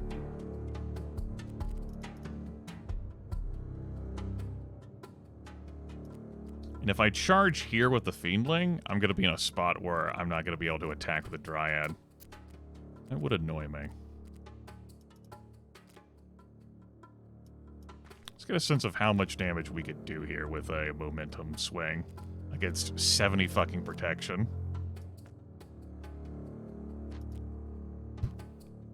7 damage. It's not worth my time. Gumbazu's probably going to heal himself and then do something else.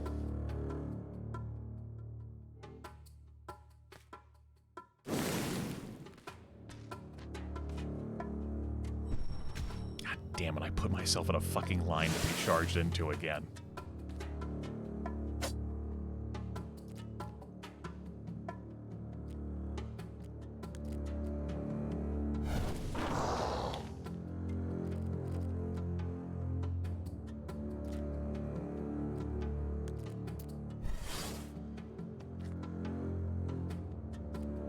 Only had one movement there. A new Octavius emerges.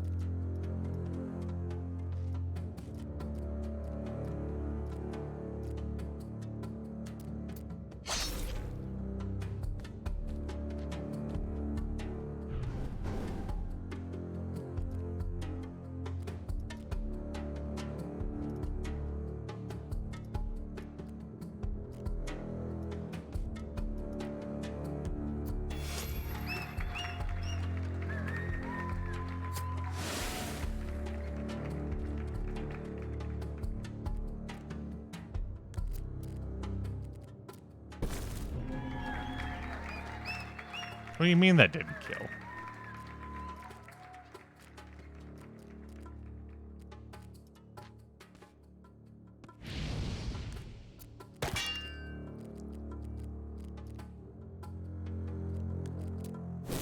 Get out of here.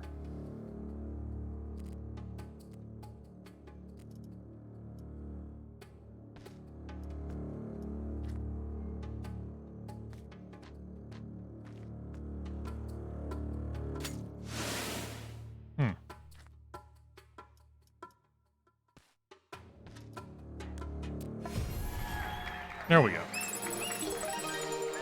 Level 7 on our Dryad. So mission accomplished. 23 gold. Acid Smog. Spawn acid mist on all tiles with an area of effect. One area of effect targeting any tile without walls. Acid mist does that. Deals damage equals to 50% of max HP. It's scalable. Caustic Explosion. Damage is 15% of target's max HP. Deals damage to all surrounding units. One area of effect targeting self. That's okay. I can see some real value in that. And then one skill. Corpse Explosion. Okay. All manners of explosions. Unexpected Arrival. Absorb Blood. So Corpse Explosion is magic damage plus 10. Cooldown 2, range 5, cost 12. Blow up target corpse to deal damage to all surrounding units. All about positioning where people die. Area effect 1. All surrounding units. Unexpected Arrival. Teleport caster to target location, then apply slowed to all surrounding units. That is a turn consumer. So if you teleported next to enemies, good news you slowed them, bad news you're next to them. I mean, it could be bad news. And then Absorb Blood. Heal 3. Consumes blood tiles under and surrounding user. Healing is increased by 5 for each consumed tile. It's not, like, bad. Does consume the turn, though.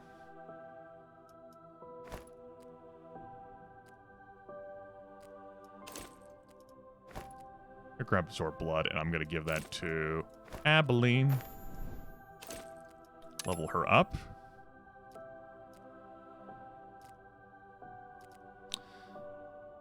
Medical Oddity. Direct damage from debuffs heals this unit instead. Reckless. Plus 12 physical damage, plus 12 magic damage, minus 20 protection. Giant Slayer. The attacks of this unit have plus 35 crit chance if the target has more current HP. Huh. This is interesting. Okay. I can see an argument for any of these.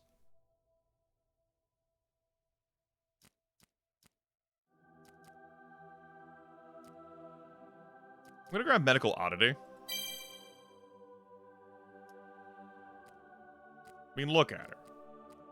It's a way for her to restore her life point total, and we've seen, like, fire, poison, and that way we get to explore. What is direct damage from debuffs? Does Acid Mist qualify? Your turn. Take some hit points.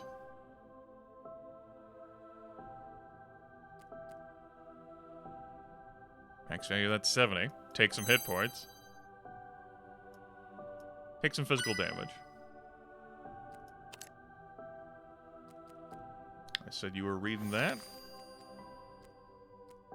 These I don't know about. Probably keep them to sell. We're gonna get some treasure. Which treasure would I like to take? What flavor of treasure would I so desire? Choose this flavor of treasure.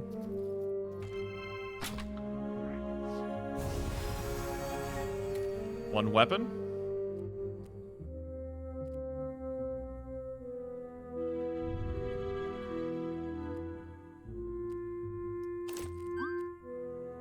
Perks give characters unique effects or extra stats. Perks are permanent, and one character can only have up to 3 of them. It's good to know. 3 perks. Not going to be replacing that. Don't think I'm replacing that. The physical whacks definitely need to be improved. Though that crystal dagger is pretty handy. I could see a case for that.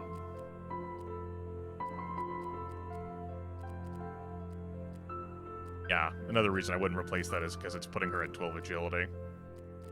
No, Albion and Buzzsaw's weapons definitely need the upgrade here.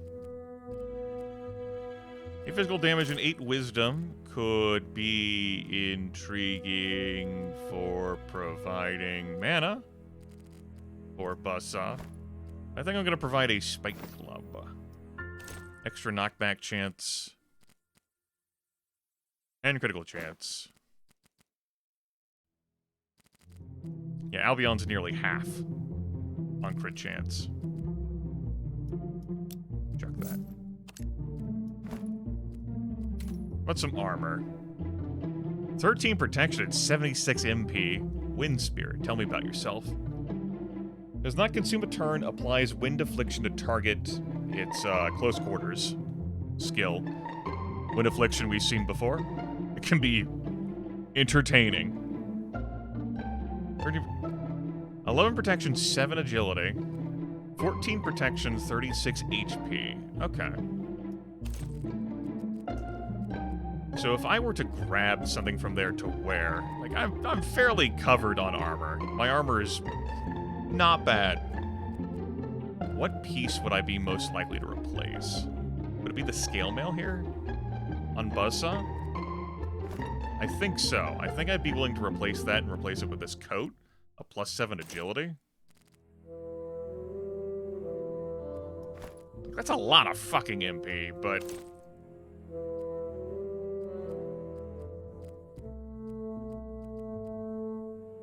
I think I'm good.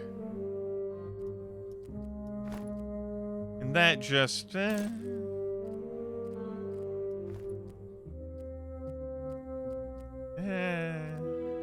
Grab this. I do think I put this on him. He loses out on some damage, loses out on some vitality. That vitality loss puts you back down to 29 hit points. We'll think about this. We can always swap out gear before we get into a fight. And finally, a relic. Alien object. This unit bleeds acid mist and is immune to the effects of acid mist. What the fuck? Pocket scope increases targeting range by 2 for skills of range of 2 or more. What the fuck? Rare fossil. At the end of this unit's turn, steal a buff from a surrounding unit. The relics in this game are really, like... They're not just, like, accessory doodads that provide stats. These are, like... They change how the game is played, both for you and for the enemies.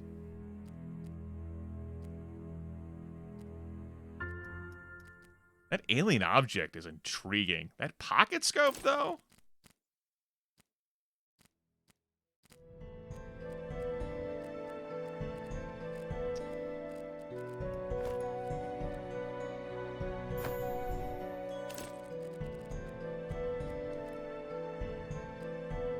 So, Abilene is the one who has the most, like, in the regards of, like, range. But I kind of like this combo over here. It amuses me. Entertains me. The person who can next make use of this is, our Fiendling.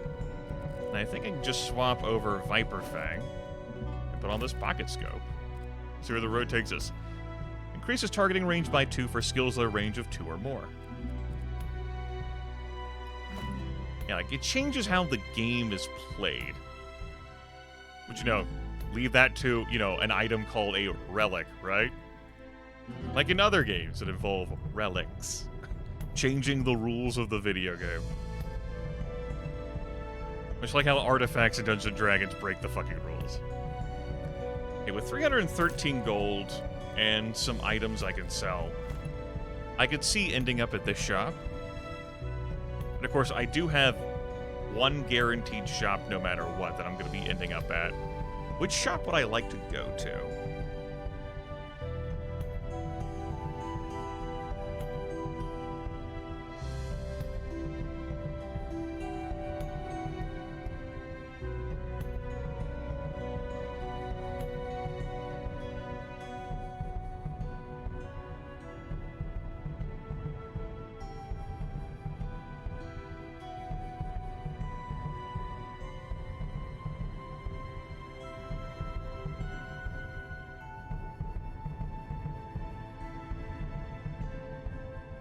Of course, I can always just dip into a shop, and if I don't like anything, just run out and go, like, into a fight.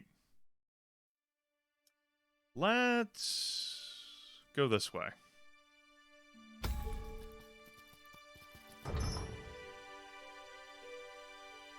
Enemy starts with a randomly cloned unit from your team. If you pick this and win, you get a relic and a skill. Who are the Pilgrims of Nightmare?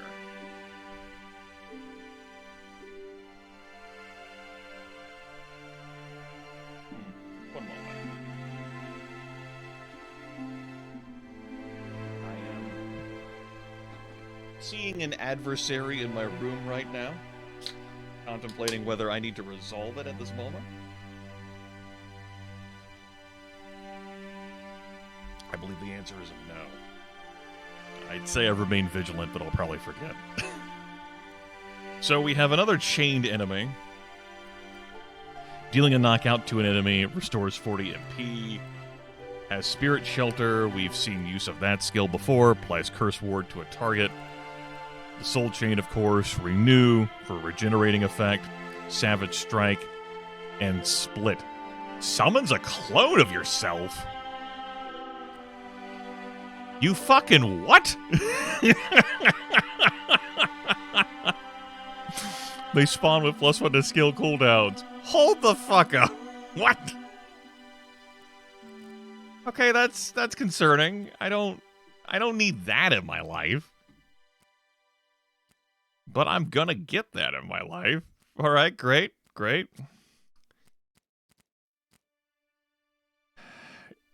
The skills themselves, except for Split, I'm not like, oh no, they don't really, like, make great use of, like, the damage output. But the Soul Chain can put me into a rough spot and then Split. Look at the Angel here. Angel, of course, has Resurrect, making her a concern. Chaotic Concealment, great. Then Putrid Presence, so... she can deal some real magic damage, but my primary concern with her is going to be, great. She took her turn. I can't kill her, because I can't target her directly. She might bring someone back. And then the Beast. Mamba. Wait, does your gear give you any skills? Okay. Ornate Sword. Sudden Gust. Okay. Everleaf.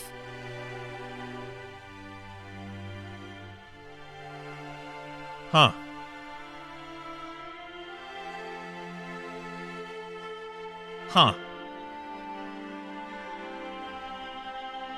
Skill cooldowns are reduced to 0. All skills consume a turn. Huh. Okay. And Mamba here leans into magic. Got some Arcane Spark Edge and some Putrid Presence. Huh. Okay. How about we not clone? You know, I don't know whether a summon can clone itself. Summon cloning summons? It is a mystery. Perhaps we shall find out. Because this is the truth that we're staring at now.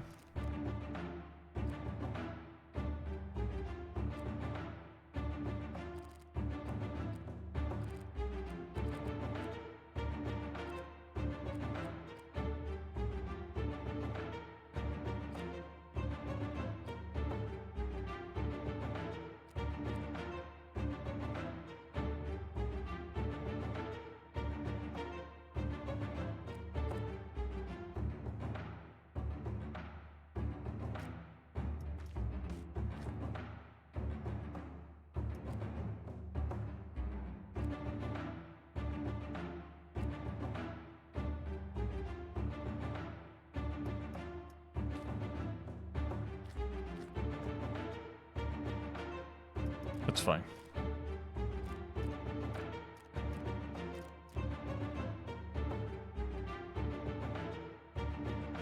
I thought about the prospect of, like, with my super scope, like, setting both of them on fire, but I wasn't sure whether Mumba would, like, remain in line with me.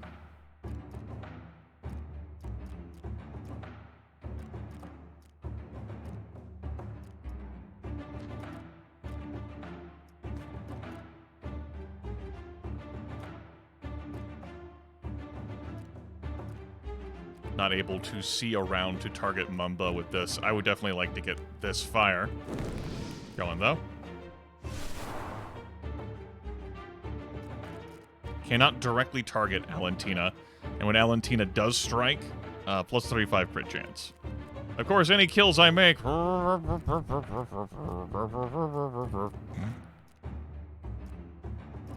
That's the technical term, I do believe.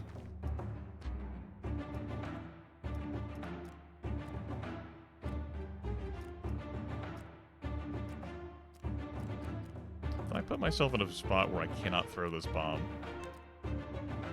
I can just throw the bomb here. I'm a genius. I am a god. How can you kill a god?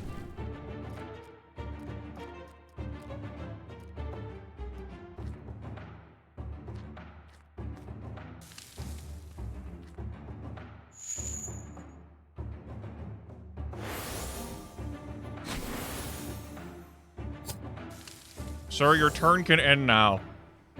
Mom said it's my turn to play the game.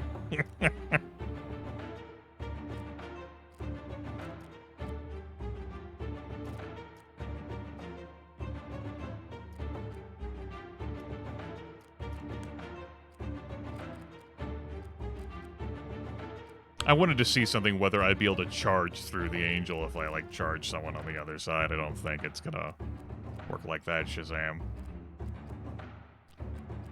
I think I'm walking through the fire that I myself have created. This is my life now.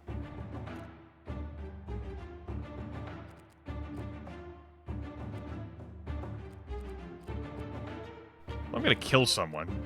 Don't let it be next to the fucking angel. Though, action economy dictates... I mean, if action economy dictates it, it must be true.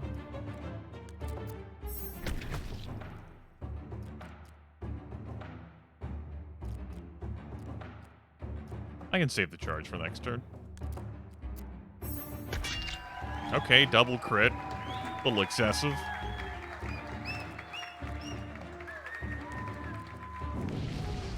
Have a fire on target location.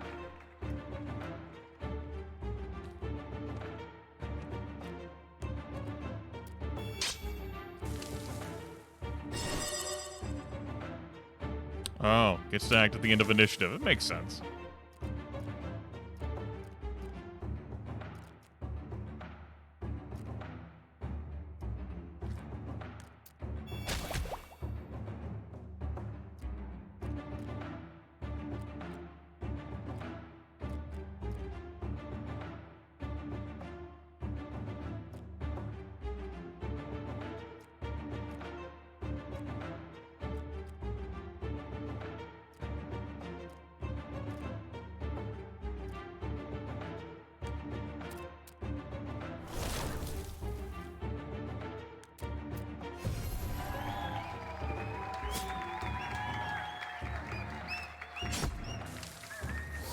Nice knockback chance.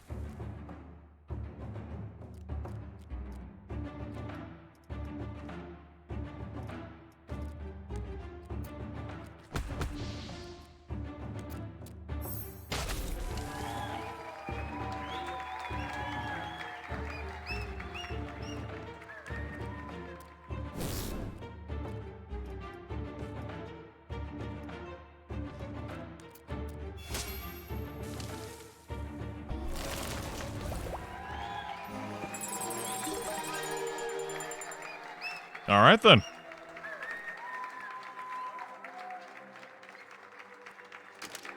Mission accomplished. Choose one jewelry. Steel band, 6 strength, 10 knockback chance.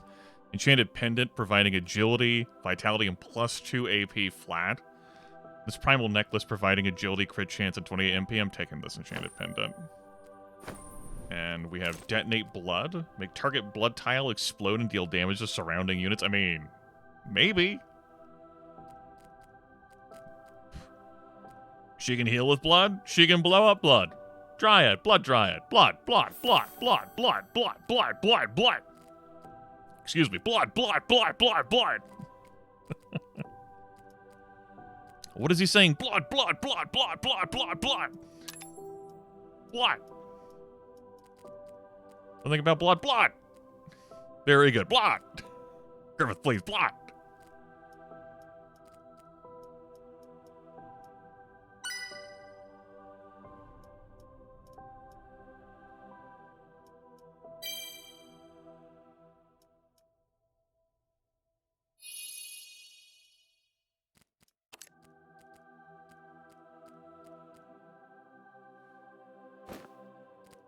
Only has 9 agility now. You lose out on some hit points. Those are pretty important. That's okay. I think I get rid of either the Viper Fang or one of the pairs of Radiant Gloves.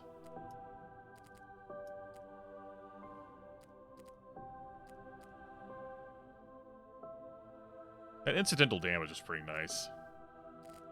I think I am going to chuck that pair, though, and put these back on you. Or that back on you. Oh, you can have 5 AP, 5 AP, 5 AP, 5 AP, 3 AP. That code, I'm still like, eh.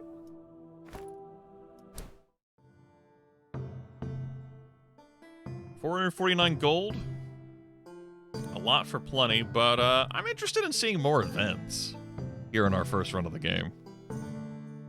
We must. Oh yeah, I beat. We've seen multiple awesome goblins.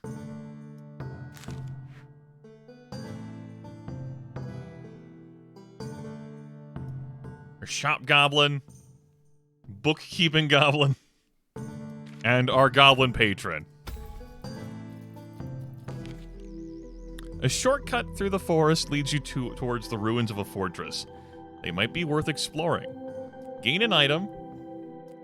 3 goblins will aid your team in the next fight, or practice instead for 70 experience points. Take the experience.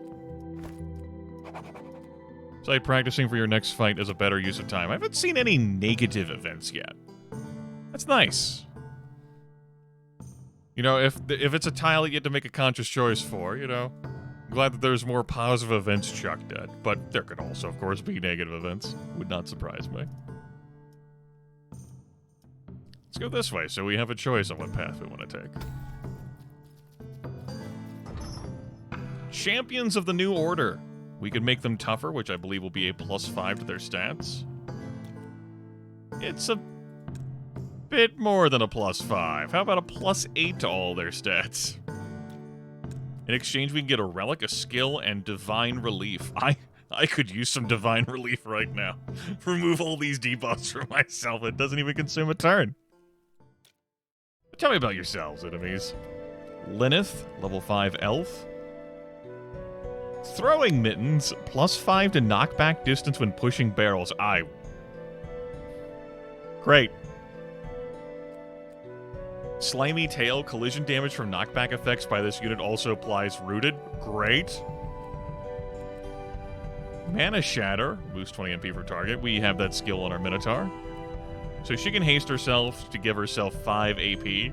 And she can do that 4 times a battle. She has Grand Slam! Oh my god! The Grand Slam! That's strength. Strength times 3. 33 damage. One whole unit of Grand Salami. Gains a charge when unit deals a knockout. She starts with 0 damage. Or 0 charges of it, but anytime a unit deals a knockout, she gains a charge. Keep that in mind. An Afflicted Bash. Damage is doubled if the user has at least 3 active buffs or debuffs. Okay. That is a swole elf. We have our Water Spirit here with Rising Tide. Acid Splash. Damage is 35% of the target's max HP. Fuck my life. And then consume fire. She can eat fire. Okay. We've seen Acid Splash in the first game. This is not a Denny's. And then Zumu, the troll. Prolonged death.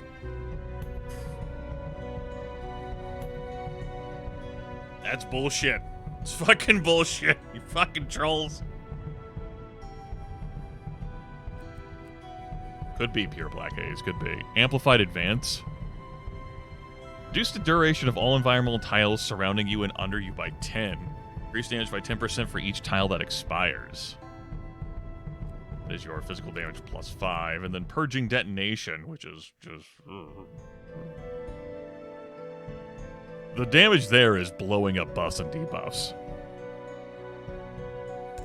Now, I could just make you all tougher across the board. I wanted to, we wanted to greed a little bit. Am I willing to try greed? Yeah! Let's try some greed. This is the challenge that defeated me in, the first map. As a reminder, or if you're just tuning in, you do get 1 loss per, stage, area, land, map. So long as it's not the boss.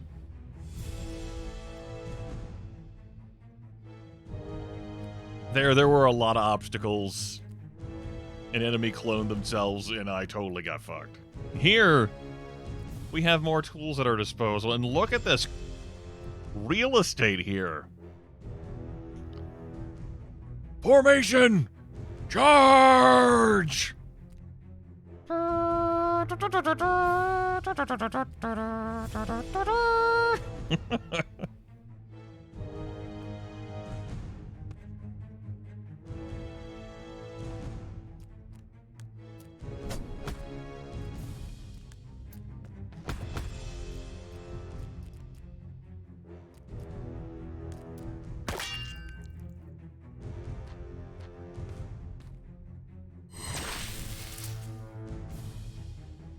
Rude as fuck.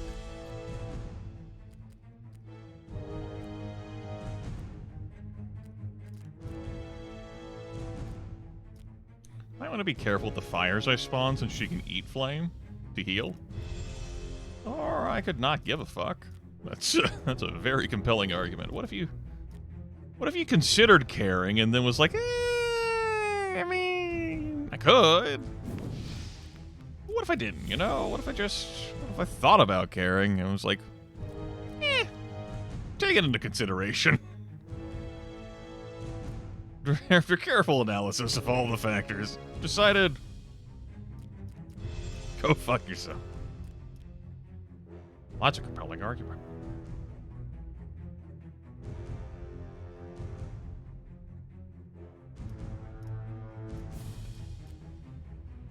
Oh. That requires the line. Yeah, it requires a line. I was thinking about positioning for, like, how I would want the Dryad to, like, partake. Amplified advance. Did, consume that fire and put it into extra damage on Albion.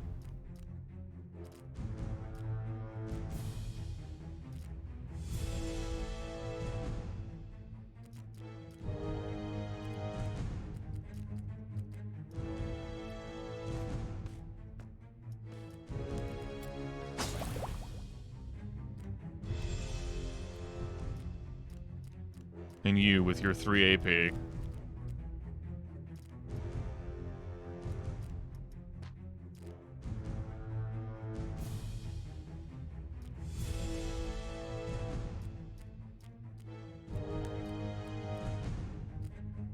Well, 12 damage is greater than 9. It's math. I could move closer, but I'm concerned that something in the unit positioning will cause me to not be able to target this. Sicky, let's get a hit off.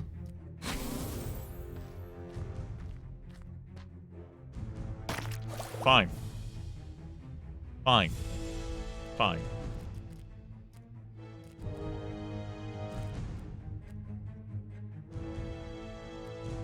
I believe someone else can finish you off. What moves do you have? I want to detonate your mana. Don't I leave you here in the process? I think I'm going to position by one. Didn't do it.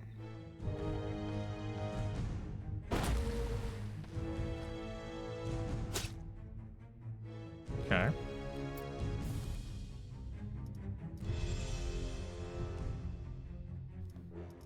Let's... Oh, I only have one.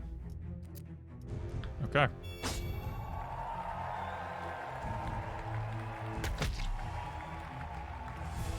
That was rude.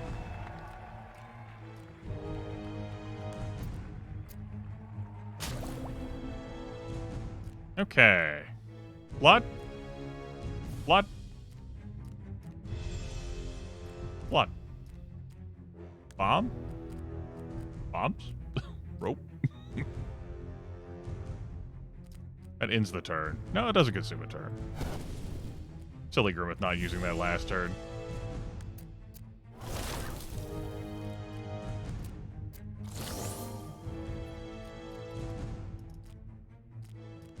How long are you slow? 2 turns. Irritating. Just heal.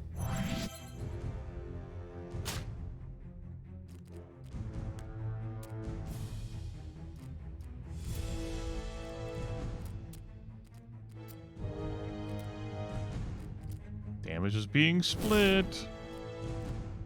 Could always momentum swing into that enemy, but that would slam right into Buzzsaw. It's not inherently a bad thing. No, I didn't provide a slam after all. Like that. That was a slam. Come on and slam.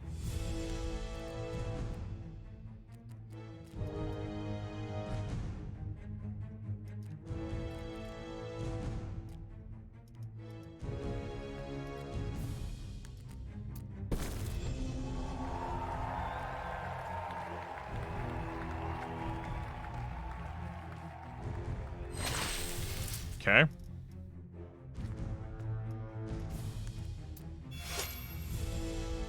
Time to action economy our foe to death.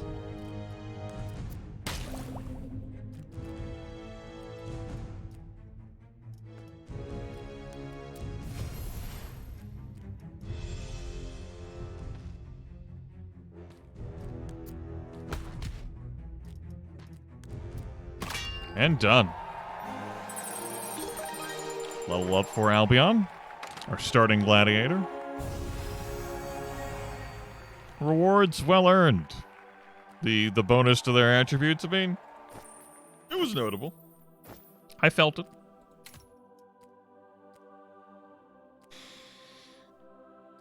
Jagged Ring. Melee attacks apply bleeding to target. Bleeding is pretty potent. It's a flat 2 damage, but it lasts. The dot lasts for 3 turns. Bone Shards. Any bleeding this unit causes deals double damage. You know. Alas, we can't have them both. And then Running Shoes for just +2 AP. It's the one I'm most inclined to use.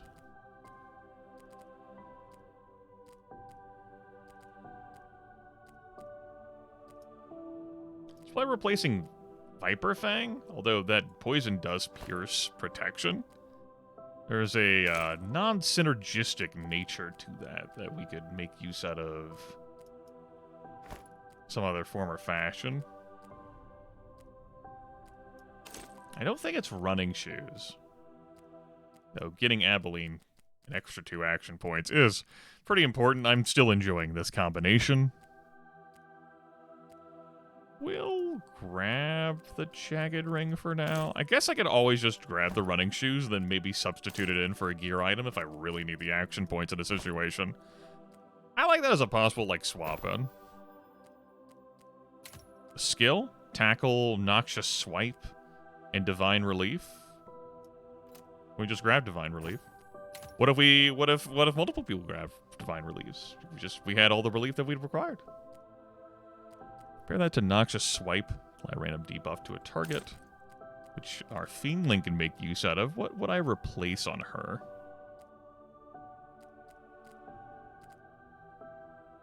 Dragon's Breath, perhaps? I mean, we've made solid use of that ability. That's, you know, that's dealt meaningful damage. It's transformed battlefields. It's hurt us, too. It's time to let that go. It does have range, though, and that's pretty nice. We do like a good range. Especially with her scope.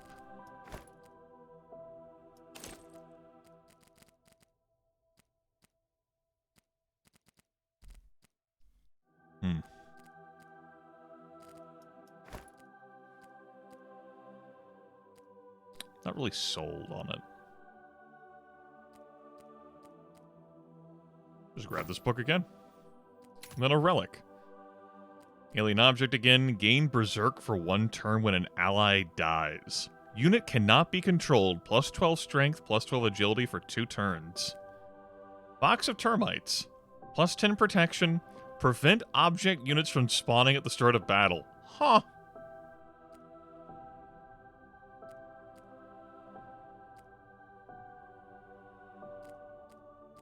So I kind of like Bleeding Blood, considering what Abeline's skills are. Memento, I mean, it's people go down. I really like being able to control my units, though. Though the AI has not been terrible in how they've controlled theirs. Box of termites, object units is... You do lose out on any value, but you also lose out on any detriment they can bring, and then plus 10 protection on top of that. Is that worth, say, replacing a Viper Fang or a Radiant Gloves? I think so. I think that's worth grabbing. A box of termites. And our Whisperer can have that. Some extra damage reduction.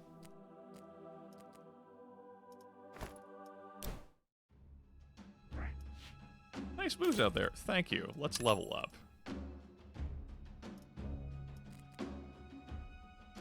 Grab 2 Vitality. Since our AP are currently being handled. Plus 2 Vitality. Plus 4 Vitality. Gain the strength. Alright. Stuff. We lose out on some crit chance there and obviously some more AP, and that's great and all, but let's add on the beef. Let's see an event. See if there are negative events out there. You stumble upon a goblin camp in the middle of the forest. You can't help but notice a glimmer of gold within one of the tents that seems inadequately guarded. I can recruit 3 goblins for the next fight, but it costs me 150 gold. I can just steal a treasure, gain 300 gold, but 5 goblins aid the enemy. Enemy team. Doesn't look like I can see the map for what I'm going to be facing next. Or, whole team gains 100 experience, but we start the next fight with 25% less HP. Is 300 gold... I mean, I don't know how tough the goblins are. Like 20, 30 hit points? More? Less? A lot of dudes, and they're showing up to aid the enemy team in exchange for 300 gold. I think I'm going to grab the experience. We'll take the hit. You manage to take most of the camp by surprise, and only some are able to put up a fight. As soon as the fight is over, you hear a loud rumbling coming from nearby. It seems the goblins you fought were only part of a larger camp. You make great haste to run away before the rest of the goblins arrive. Alright, your turn.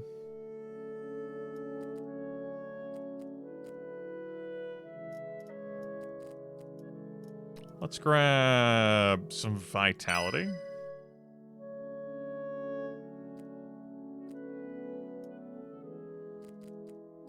Let's grab some agility.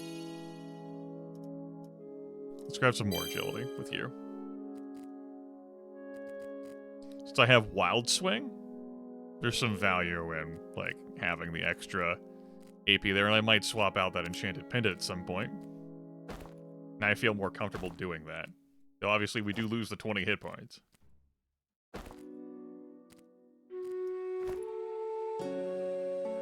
Okay, we have reduced hit points in our next fight.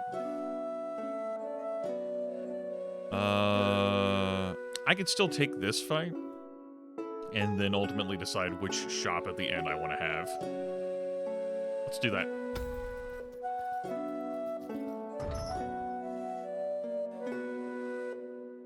I will mount you on my wall. I do not consent. You will not pin me to any wall. Patchy terrain. Knockback chances triple for all units. So I'm really enjoying that I'm not dealing with like an Emperor's demands on these fights that only apply to me and not the enemy team. I'm enjoying these special rules that are appearing that are changing how the battles are formed. And I'm liking these extra challenges as well that you can opt into. We've seen this one before and we opted into it. I would like to be able to mouse over these effects without turning this on. Just saves me a click on and off. Choose one green skill and throwing mittens. I don't think that's worth eating that with patchy terrain. And a team of 4. So let's have a look at the sponsors of Onslaught. Particularly given that we have reduced hit points going into this fight. Balthiana the Angel, of course, can resurrect. She has a Blessed Bolt. That's going to deal 16 damage. She's going to put Endure on herself. Doesn't consume a turn. Applies Impervious X2 to caster. Pervious, 1 turn, 80 protection. Then a Righteous Outburst that will deal 21 damage, applies Shielded to the caster. Okay, so this healer is incredibly tanky. She has Pocket Scope and Remote Detonation to destroy target object unit. Well, we have termites. Pocket Scope means that her Blessed Bolt and Righteous Outburst have higher ranges. One moment. Okay. Concerning. We have Blenny. Gear is not fantastic. Summons a barrel. Mending Jab to heal himself. Rain of Knives for an area effect. Flat 7 damage and a Sinister Blade, which is going to deal 12 damage. Okay, he's pretty weak. Leonidas level 4 Prowler. Pounce. Ambush effect for extra crit chance. Charges towards target and a Rain of Knives. Okay, something to be said there for, crit damage coming in. A Rain of Knives for flat damage, but only 8 physical damage there. Not too concerning. Victoria. Drink Blood. Sure, vampires do that. Putrid Presence. Deals damage and applies a random debuff to all surrounding units. Area of Effect. That's going to be 13 damage and a burst around her. Spread Misery. If target has debuffs, apply a copy of each debuff to a random surrounding unit. That's going to be 17 damage. And then Divine Relief, remove all debuffs from herself.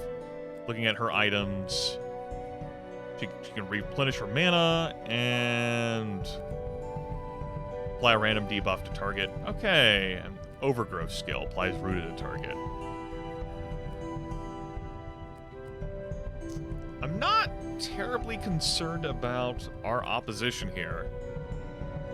These two are fairly weak links, the Prowler being the weakest. Victoria brings a little bit to the table. Balthiana is the biggest problem. And it's more so that she's tanky and can revive the others. I got my reward from the goblin fight I got for extra experience. So I'm not inclined to do this. I'm not seeing the extra rewards there being particularly compelling. The biggest thing, I haven't lost a fight yet, but I don't feel, That's the privilege, the advantage of watching someone play a game instead of playing it yourself. I understand that. I understand it a little too well. Besides, those random debuffs can be incredibly debilitating. It could be anything, and some of them really do suck. Prowler's the fastest, that's no surprise. There's a lot of, rock outcroppings here. We're not in a cave, so that's the name I'm going to have for them. Rock outcroppings. We're in a fucking designed arena. These are not natural formations. No, Grimith, they totally are. I don't think so, bud. I don't think so. No, Grimith, I swear. They totally are. Aha. I think I'm just gonna walk up and eat, like, some rains of knives with the Minotaur. I think that's what we're doing here right now. I feel like that's true.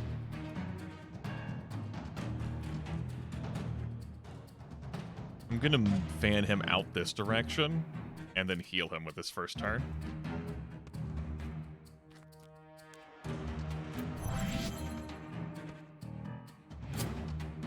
Just steps one space, you dumb bitch. This is why I kept the skill! I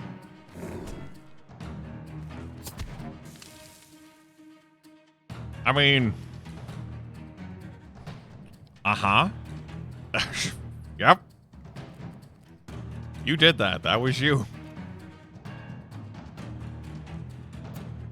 I might leave Abilene to resolve, like Liene, just so I can get Buzzsaw, like, closer to the action. 6. There's no one in a line for him to resolve. Let's move him around. Attack from this angle, so if I do get a knockback, it's not into my teammate. Uh-huh. My god, how is he so good at video games? Years of training. He can't keep getting away with this. He can and he will. He can and he will. She shielded herself. It's huge damage reduction. What do my charge angles look like? 1, 2, 3, 4. If I hammer throw her away, she'll be too far away for me to charge. If I charge through the fire, I don't actually take fire damage.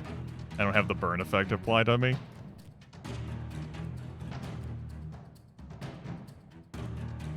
Do I give a fuck? That's an important question.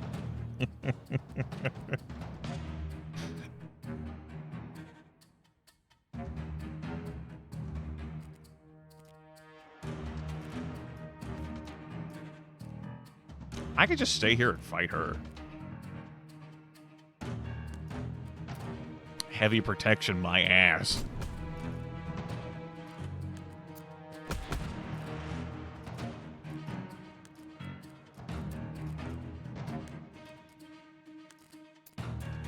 Shield yourself, just in case. Yeah, also just knock her back. Fuck it. Fuck your protection.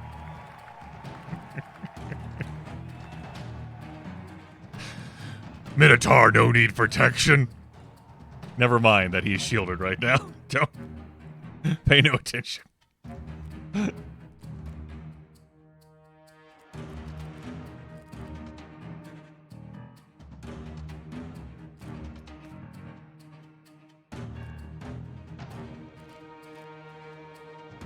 Ah, right, that's not diagonal. That's okay.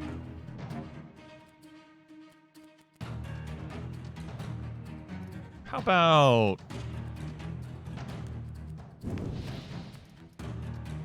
that? And you can just, you don't have to rush anywhere. Hang back. Relax. Friendship.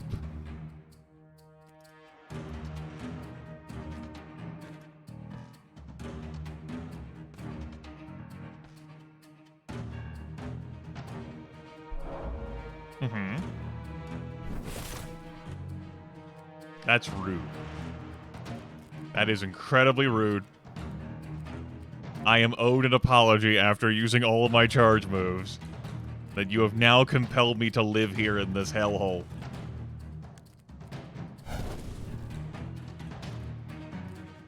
Bastards.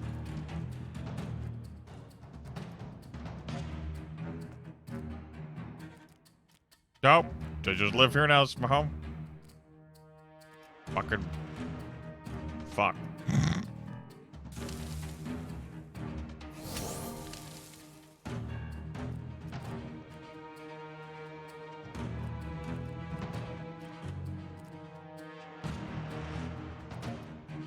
Yep, just hang back. We got plenty of turns. There's no need for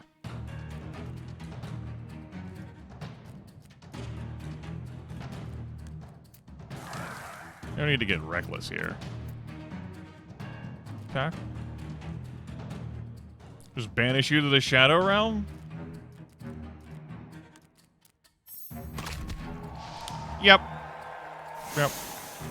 Banish to the Shadow Realm. Spread misery. How dare you? Rude. As fuck. How dare you stay at an angle I can't hit? Only you had some blood around you to detonate. Aha. I found you. Just wait, I'm gonna get you. I don't think you have to be involved. Damn it, one move. You stepped in the fire for that. Well.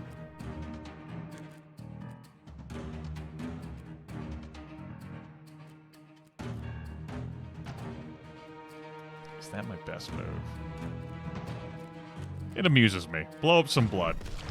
Harm the vampire with blown up blood. Blood!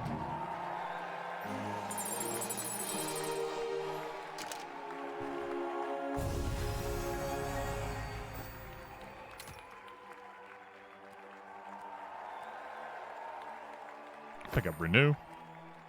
Shower of Leeches. Apply Life Leech to all units within area of effect. Alright. We've only had this as a debuff that's been applied through, like, a random thing. Line of sight not required. I like this. Hello, hello, hello. Welcome in, traveler.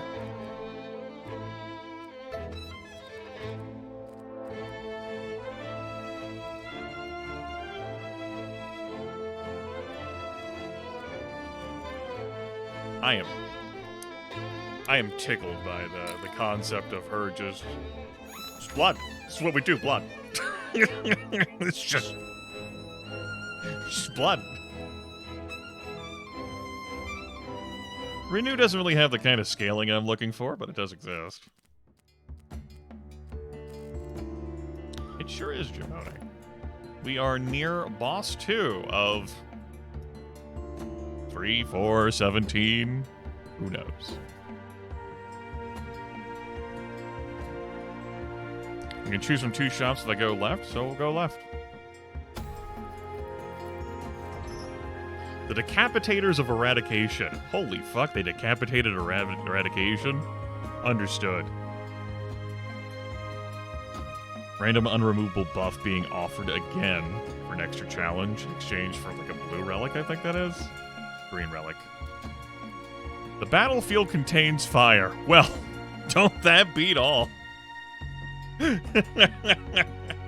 How much fire? Some?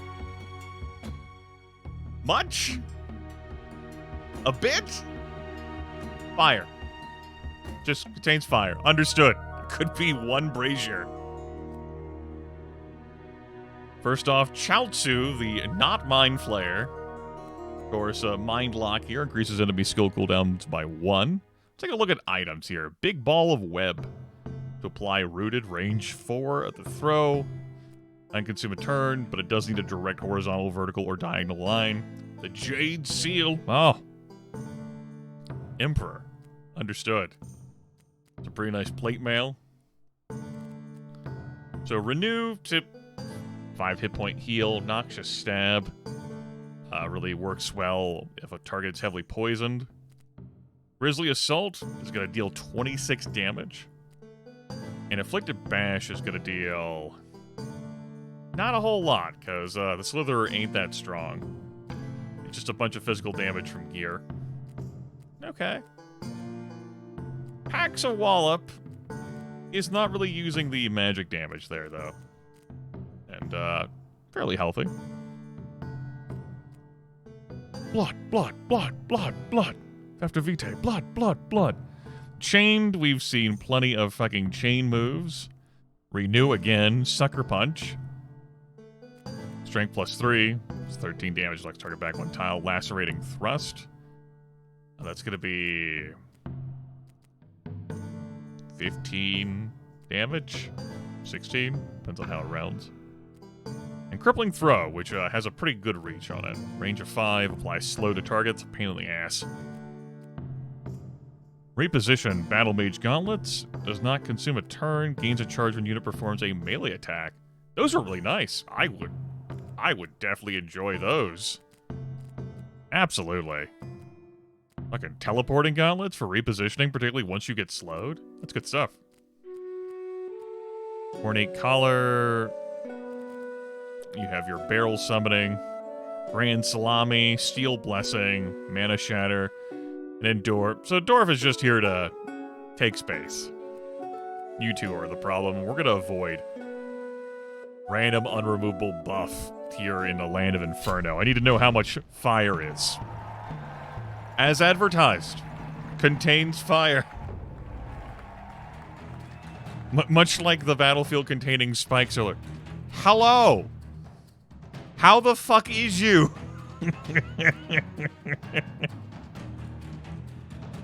Is you or is you ain't my constituency? Okay. Well. Position yourself in a way that I can't conveniently knock you into a wall. It doesn't mean I can't do it. It's just not convenient for me.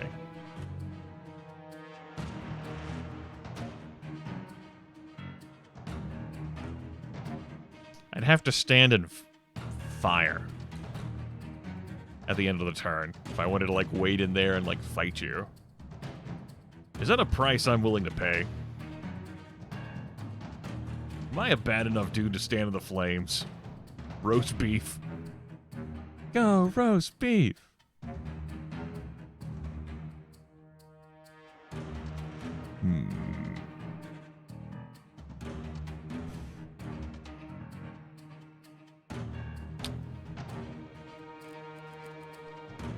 Let's contemplate what my future turns look like. Let's also contemplate the kind of support I'm going to be able to give to this Minotaur as he is flung over towards Baron. Probably, perhaps, maybe, potentially. I don't know, with 5 moves, any one of them could be, like, roped in and chained forward. So, with that in mind, 1, 2, 3. We live here now. This is our home.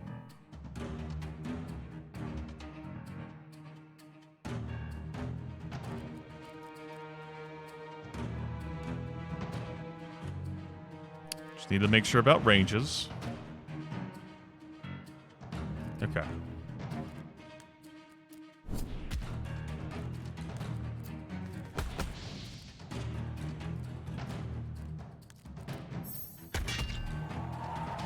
Okay.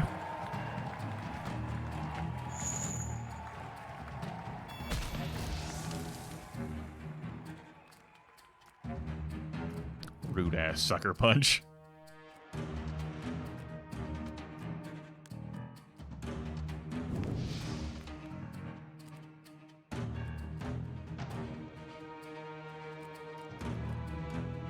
So I could step back and then charge in. Or I could walk away. 2, 3, 4. The range of 5. This is the threat I consider, like, this is more of a problem than this. So I think what I'm going to do here is I won't get the full charge. I'll do 5.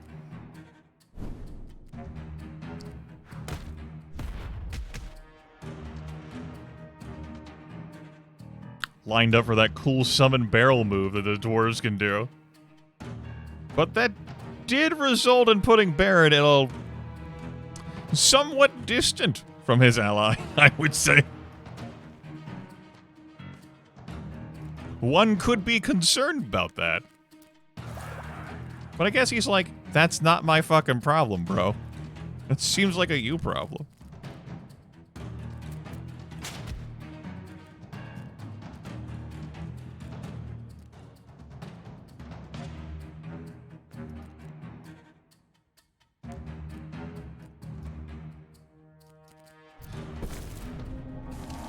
Well, anyway.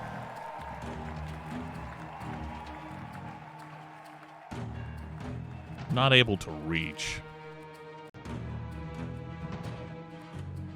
So, shrug. Move here.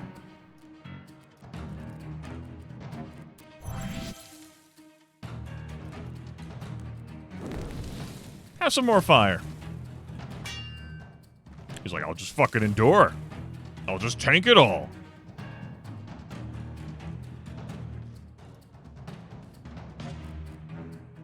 He sure will. He sure will. He's wise. +8 wisdom. Oh, great wisdom.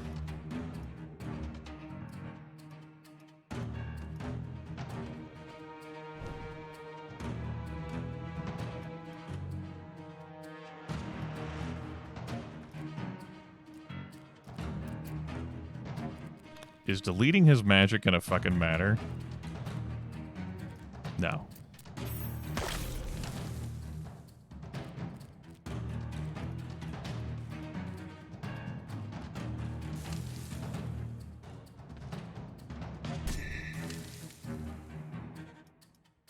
Is deleting my magic gonna matter? Unconcerned. Nice crit. 2 level ups. Yippee.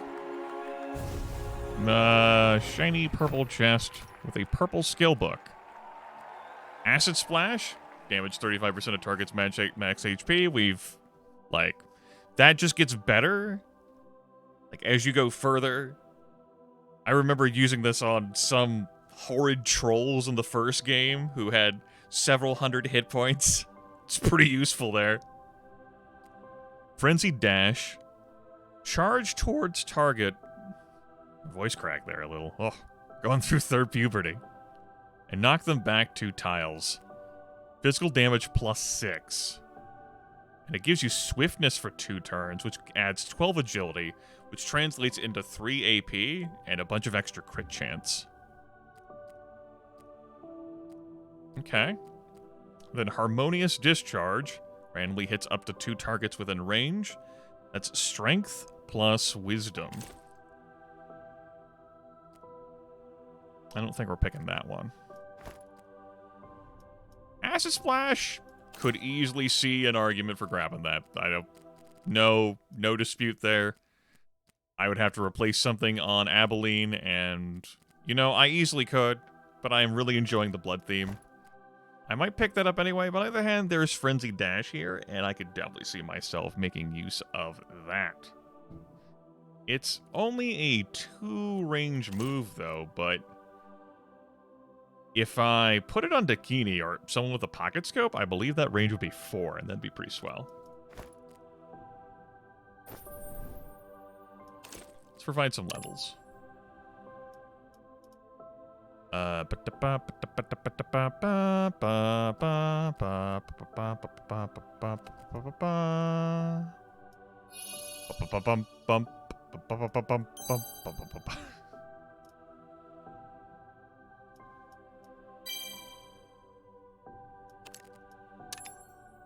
Okay. Let's grab the hit points here. Let's grab the magic damage here. And...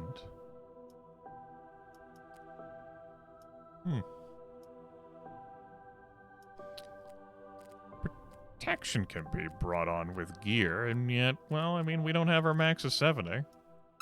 Grab 10 protection. That's 10% damage reduction. So if you take 100 damage, you only take a 90, which, as it turns out, is how many hit points she has. So that's not very helpful.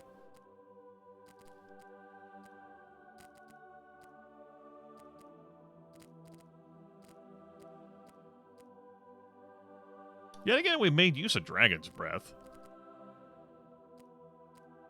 I'm not turbo compelled to lose it. Charge is, or tackle, I should say, is definitely the weakest of moves that I have in the regards of, like, closing distances. I don't know how much Mana Shatter matters at this point. Like, at this point, you're gonna have the fucking MP to cast, like, moves. I might give that to Albion as another way for him to close distances, that he doesn't just have the bull charge. He's got this as well. It's not really a distance closer too much, but it could help if he's slowed. Of course, you could just have Divine Relief, which doesn't consume a turn if he's slowed or debuffed anyway. I like the idea of replacing Mana Shatter with Divine Relief. I think we're going to do that at this point. This is the case of Frenzied Dash. I really haven't made use of Sweeping Swing. I think I'm going to junk this skill. Not that it isn't, like, useful. Just haven't found a situation where I've wanted to use it. So, we'll slot it in. Who knows, though? I might come up to this situation and be like, damn it. So, do I want weapons, armor, and skills? Or skills, potions, and gladiators? Like, I only have a land size of 4. I have a B-747 at my disposal.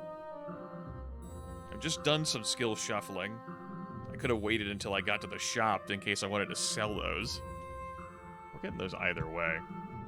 Potions, of course, can be used to buff one of our party members. Who would we... I mean, I don't know. We could always take a look at the gladiator shop, I guess.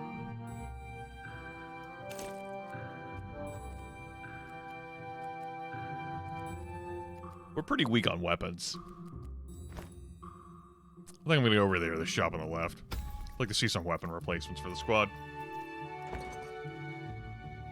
Here's our shopkeeper goblin. If you haven't seen him yet, he is absolutely swell. Tell me this is Death Train. Berserker Ritual. Damn it. Consume blood tiles under and surrounding you. You gain Berserk with duration equal to tiles consumed. It's like an oh shit button, I guess. Precise Incision. Telekinetic Blast. It's pretty nifty. Sinister Bolt. Summon Critter. Summons a low-level unit to aid you. And Chaotic Blessing. Okay, not too swayed by those. Armor-wise, we have some pretty nifty things, including this orangish plate mail, I should say. These incredible healthy rags, also from the Carpenters Union of Bethlehem. Weapons-wise, though, is definitely what we are lacking. Instant Missile does not consume a turn. I really like that. Ornate Sword. Okay.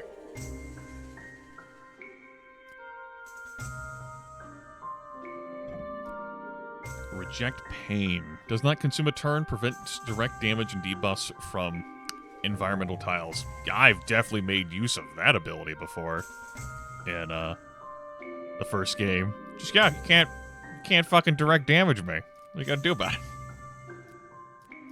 You wanna fight me about it? Oh, too bad. Okay. Our biggest magic damage increaser is this Ornate Sword. But I wouldn't give that to the Dryad, I would give that to the Fiendling.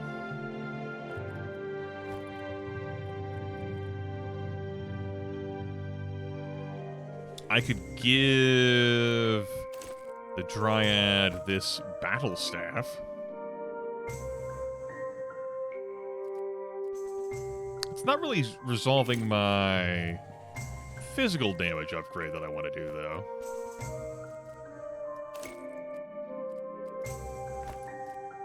I guess it would be if I gave the ornate sword to the Whisper. Not over here.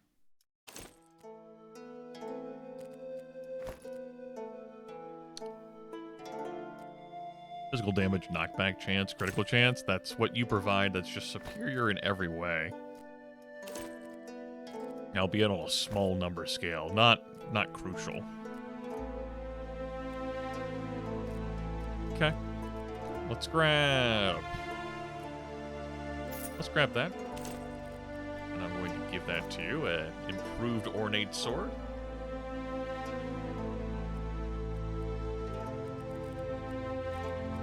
It does lower your agility, which lowers your AP.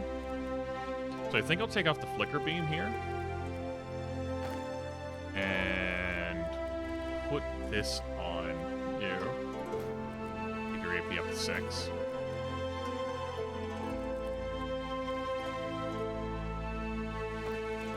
I think you're getting this. I guess I'm buying this for the Dryad? I could just give her this. I'll give her the 4th action point. And that would free me up to buy a better weapon for the Whisper. I think I'll grab that, and we'll do a hand-me-down. I wouldn't mind a confirmation button for selling. Like, you're like, that's that. But once you enable this, you might go, oops, click. Oh god, I didn't mean to sell that, no. Christmas is ruined. Especially if you have something like gear equipped-wise.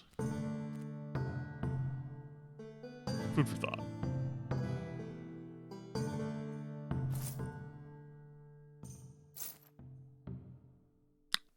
I don't think I'm ever equipping that.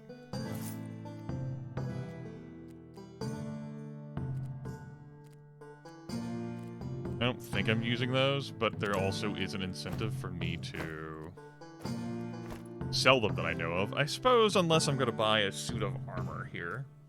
If I bought armor, what would I buy?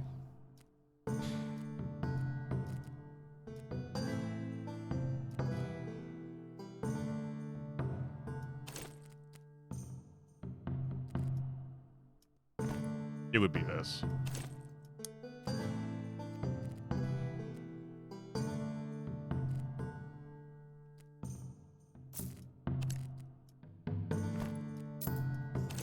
Okay, this goes on to Albion. It's slightly reduced protection. It's slightly more strength. We lose the crit chance entirely, which is unfortunate, because we've been making good use of that. It's a bunch of extra physical damage. An extra knockback chance.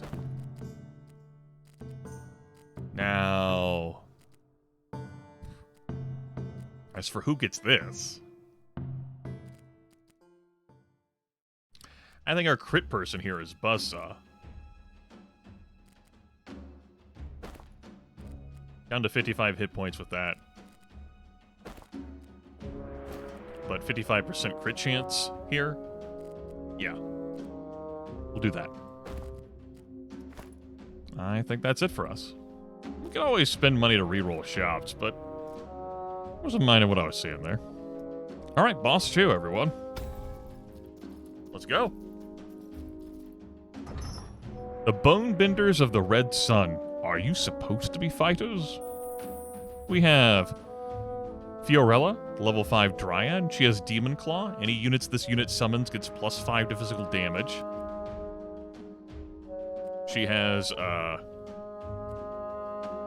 her racial skill, Prolonged Death to apply Undying X2 to target, and Cremate. If target has burning, remove it and increase the damage of this skill by 3 multiplied by the duration of the removed burning. But nothing that synergizes with summoning units. Okay. So, if there's not fire on the board, this Dryad's fucking useless. Our Mind Flayer. Corpse Explosion.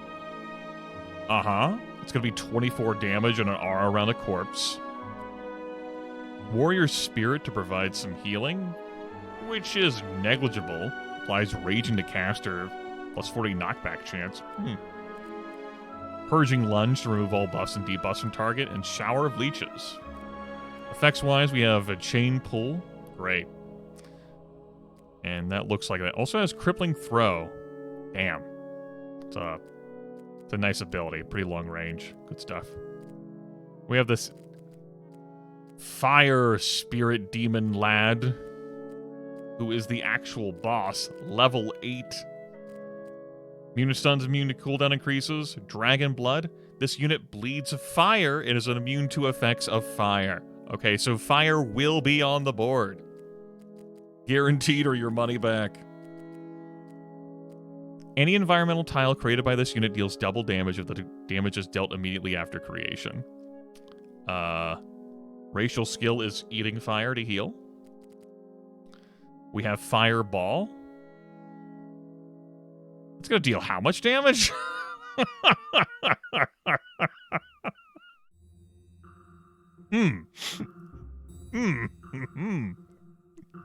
Concerns I have.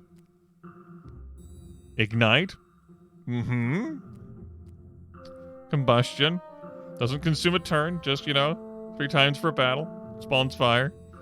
And Incinerate. Okay. And we have Steel Blessing.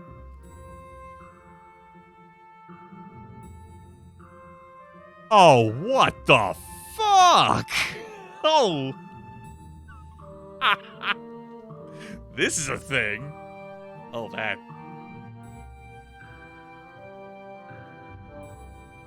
If you whack this boss with a melee attack, you're getting a curse. And you will be flung in a random direction, likely into fire. All environmental tiles this unit creates have spreading. And dealing a knockout to a non-object unit makes them explode, dealing 10 damage to surrounding units. Okay, this boss is for real.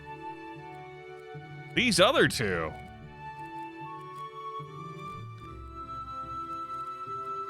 Especially with Undying there? Ugh. Alright, well.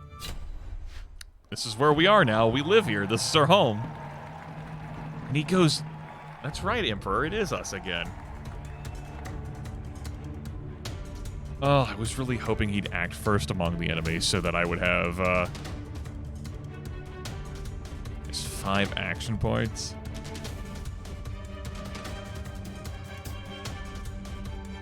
I'm over here, huh? That's so much fucking damage. Alright, one of us are just getting it wasted.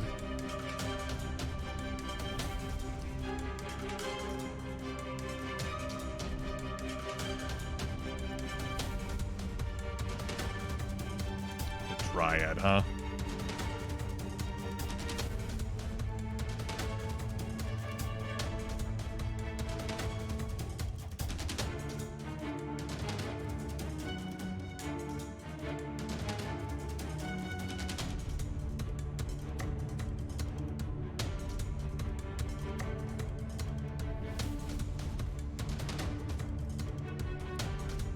I think I'm gonna run him across.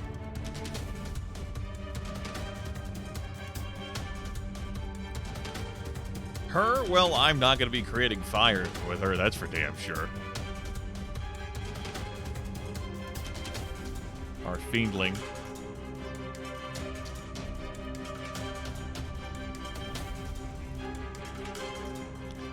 This also operates on diagonals, so range of 5, and obviously it's greater for me.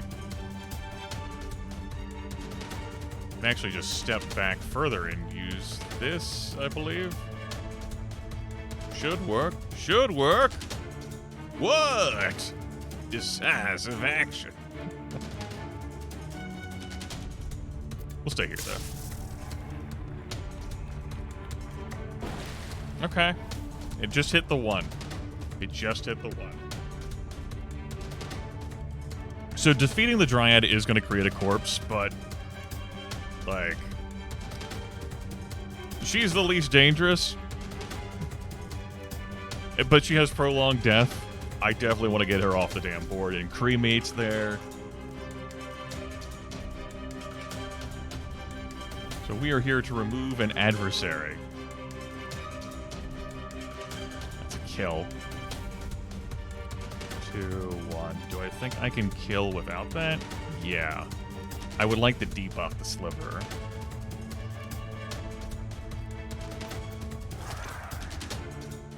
Okay.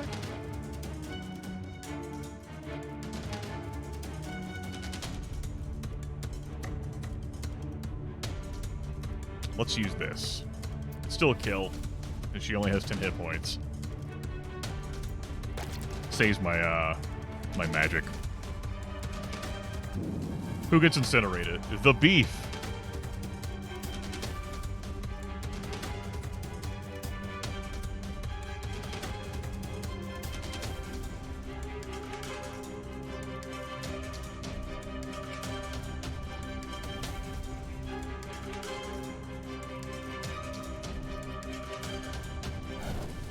Throw a bomb that did create a fire. So it goes.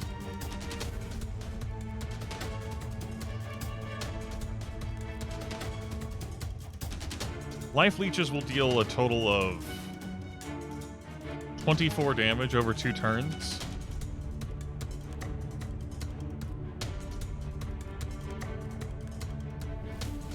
Let's focus.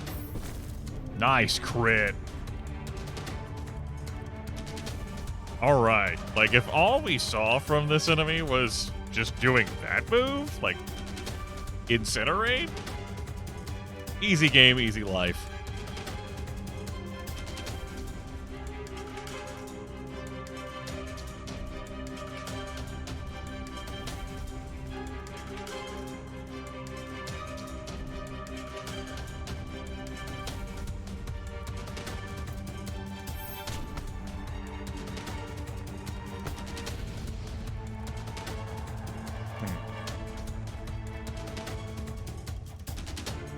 Didn't think that through. I was like, there's a way I can get this kill, and then I just fucking botched it.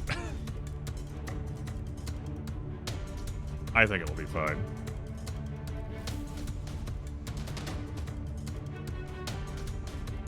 No me importa. Grimith, you didn't roll your R's. It's okay.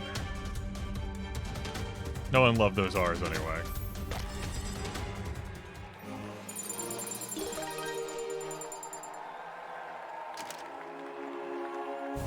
All right. Scepter, glowing power, barrel burial.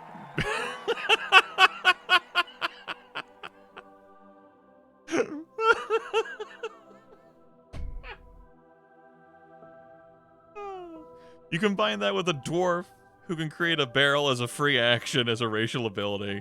You combine that with the item we got from the fucking beginning of the game, which was, hey, you want to have up to 10 barrels spawn on a map at the start? Barrel burial. Burial. Bury me with my barrels. I'm not tired. Shut up. You don't know me.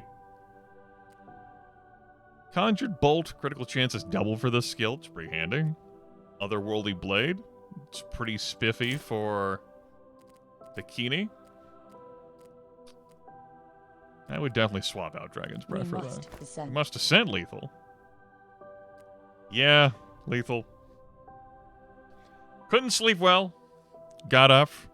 Was like, what the hell? I'll check the channel email.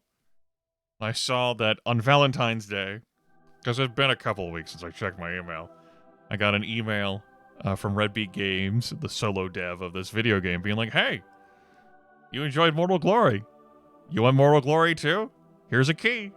And I was like, now I know what I'm doing with this morning.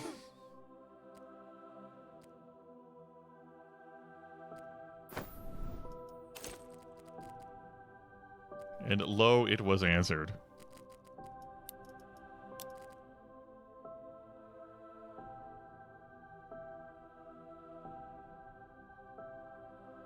It could happen on any night, lethal. It's either that or I It'll be good to resume the trend of nodding off during our enshrouded sessions. Last Wednesday can be the one Wednesday I was awake.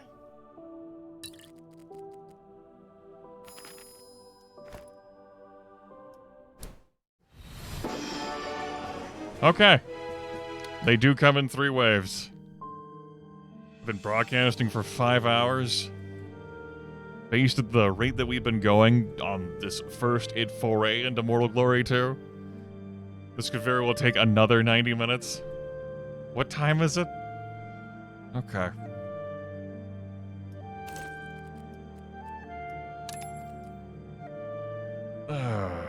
Cracks bones, stretches. Skill cooldowns higher than 1 are reduced by 1. Once per battle, this unit will survive lethal damage with 1 hit point, plus 3 AP. I like all of these.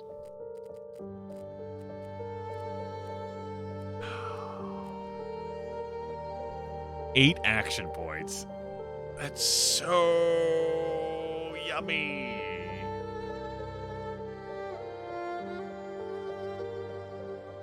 Once you get into that, like, 8-9 AP range, you can just like cross the entire board and impact like whoever you want from the beginning.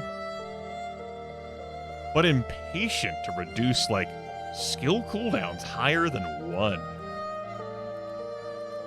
You can get your moves out quicker. Then stubborn, I like the least out of this list. We might get the AP from elsewhere, maybe by increasing agility, so let's become impatient. Finally, rewards for being impatient after all this time.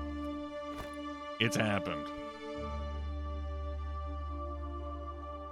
So I did find a way to spend my money at that one shop, good for me.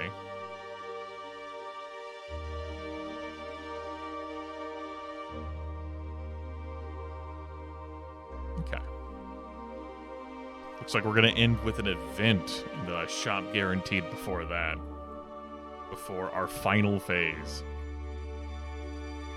Final phase. Level up. Let's go this way. Thanks, sponsor. No! The gnomes! They've returned! This is our first gnome we've seen. These sons of bitches. Enemy gets a beast character. They sure do. Exchange for that coat.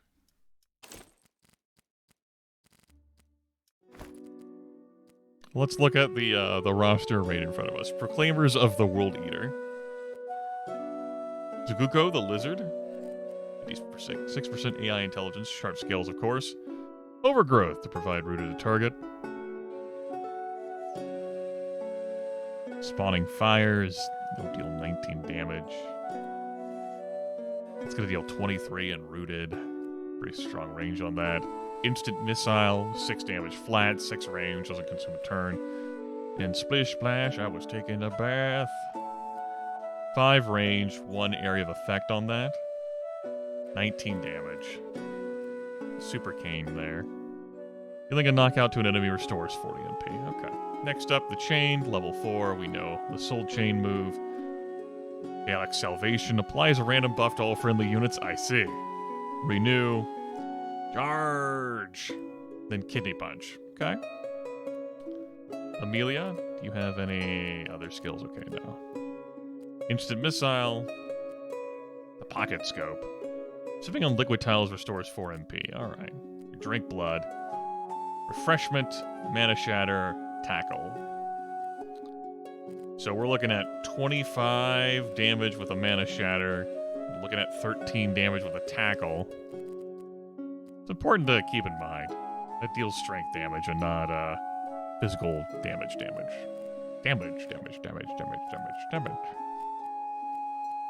Okay. Least concerning thus far? And then Liam, the gnome. Sneak. Does not consume a turn. Apply sneaking to caster. This unit cannot be targeted directly. Plus 35 crit chance. Last 2 turns unless you attack or use a skill. Acid Bolt. What's the damage on that Acid Bolt? Oh, 20% of your max HP. Toxic Surge. Huge piercing protection, the poison, Blessed Bolt. That's gonna deal 11 damage, and Repealing Salvo, which is gonna deal 16. Inconceivable Ornament. All environmental tiles this unit creates are spreading. Inconceivable. Inconfathomable. Okay. Alright, glad the gnomes could be back.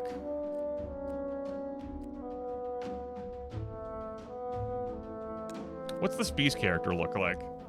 If I was willing to turn this into a 4v5. Oh no. No, we had our fun with procurement order at the beginning of this run. I'm good. I don't need that cloak. I'm good. Thank you. 2 pits. Imagine if I had +3 more AP. I go first. That lizard. I did not capture that he only had 1 AP. I'm less concerned about the lizard.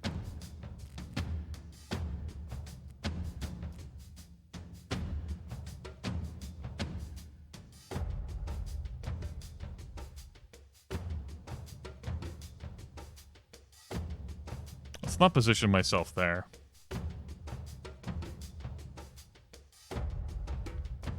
I'm gonna put myself here. I end my turn.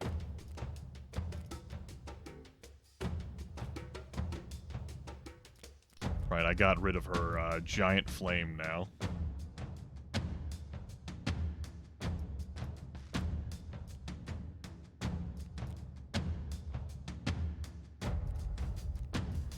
But I can hit you with this.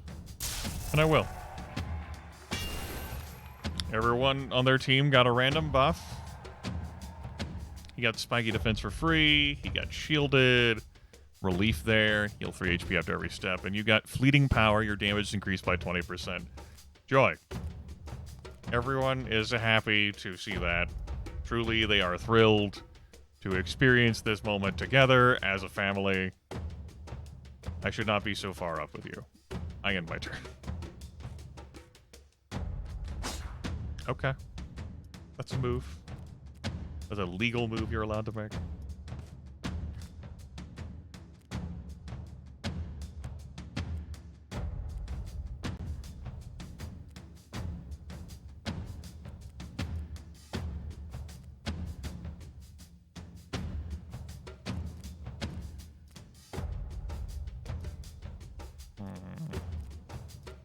I don't want to do this.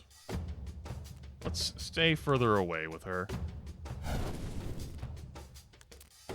Magic needle.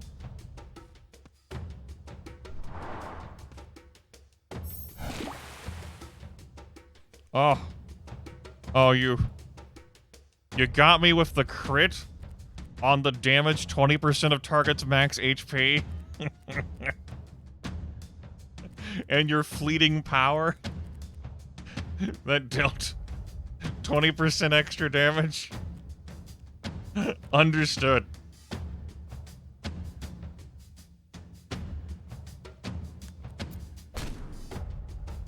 Get out of my face, peasant.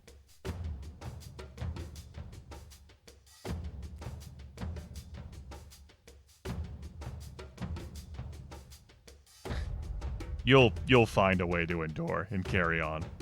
Possibly. Probably. You might not, though. Boop. How's it going? How y'all doing?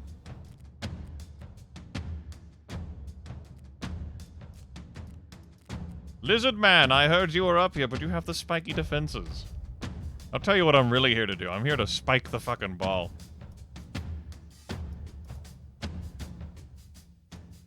Listen here, you damn gnome. We're doing just fine without you in this game. You can get the hell out of here.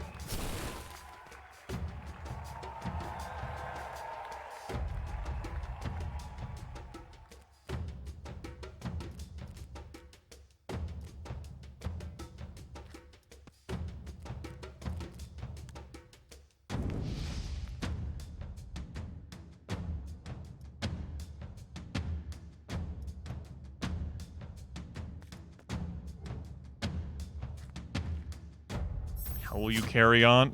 Probably the same way you've managed all the other times I've not broadcasted. Probably.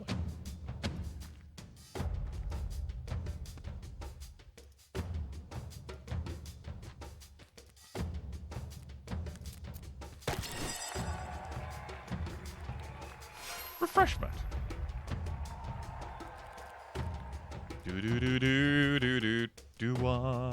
Don't know why. Mentos. Apparently refreshment and the fresh maker are synonymous in my fatigued brain at this time. As they should be, really.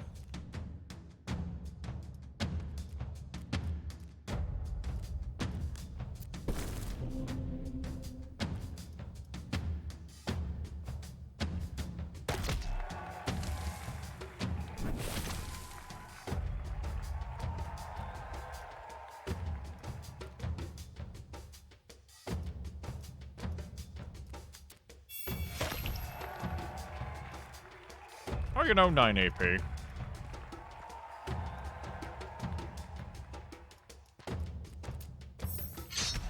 Good crits. Take care. Hugs and kisses, XOXO. One purple weapon. Cleanse this land. Talk about a fucking ostentatious name for a skill. 14 physical, 11 magic. Huh? 4 strength, though. That doesn't really fit in with that. Nah, I wouldn't take that. That provides just as much agility as that. And provides more magic damage. Score. And ignite, oh boy. And then summon critter. Summons a low-level unit to aid you. We're gonna take this big old scepter. Our blood dryad here, not compensating for anything. It's fine. Looking great. Take the event. I'm interested to continue to explore the events here in Mortal Glory 2. Art on these has just been... really enjoyed them. Walking down the main pathway of a small village, a cheerful woman approaches you. Good day, stranger. Am I not the most beautiful thing you have seen all day?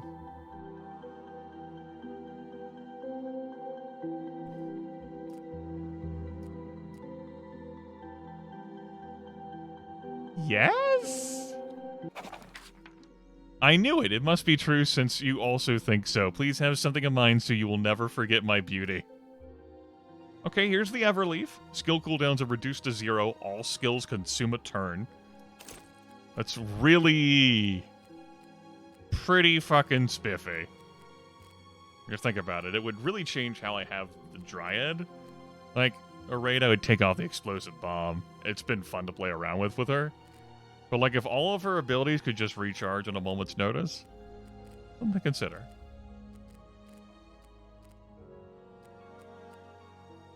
Our dear friend Albion could make use of that, but he's also impatient. So, don't really do any good for him.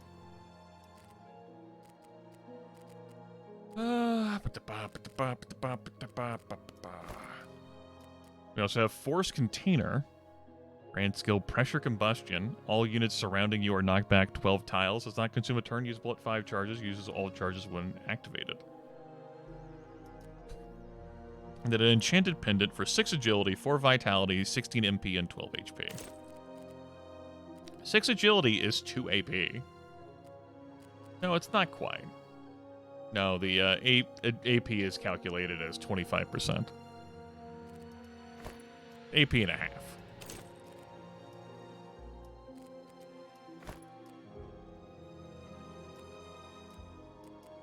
I'm not enticed by this Force Container. It's either this Enchanted Pendant or the Everleaf.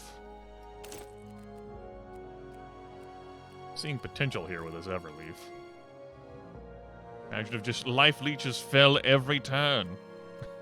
Fell from the heavens. But you make the choice, the Lowland cheerfully continues towards the next living being. How she has so many possessions, we'll never understand. She just keeps giving them away.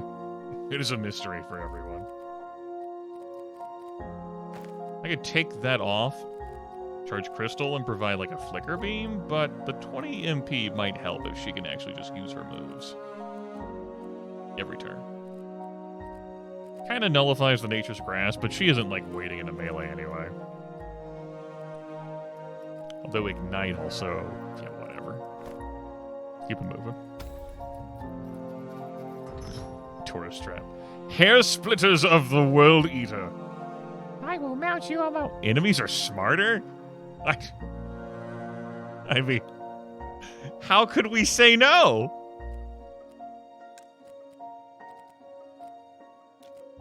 It doesn't adjust the AI intelligence down there in the bottom right corner that I'm reading. I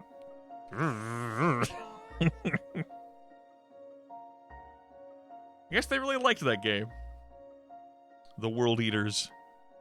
With Gig, I think that's the one who possesses your character in... It's been a long time since I played that game. The details are a little bit rusty. You can choose one blue skill for taking this extra challenge and get 33 gold. Let's read about our friend, shall we? Spiny Effigy. If this unit is damaged by a melee attack, apply vulnerable to the attacker. That's worth keeping in mind. And prodding device. Fucking straight out of Worms. Understood. Could also probably turn off the light in this room at this point now that it's 9:20.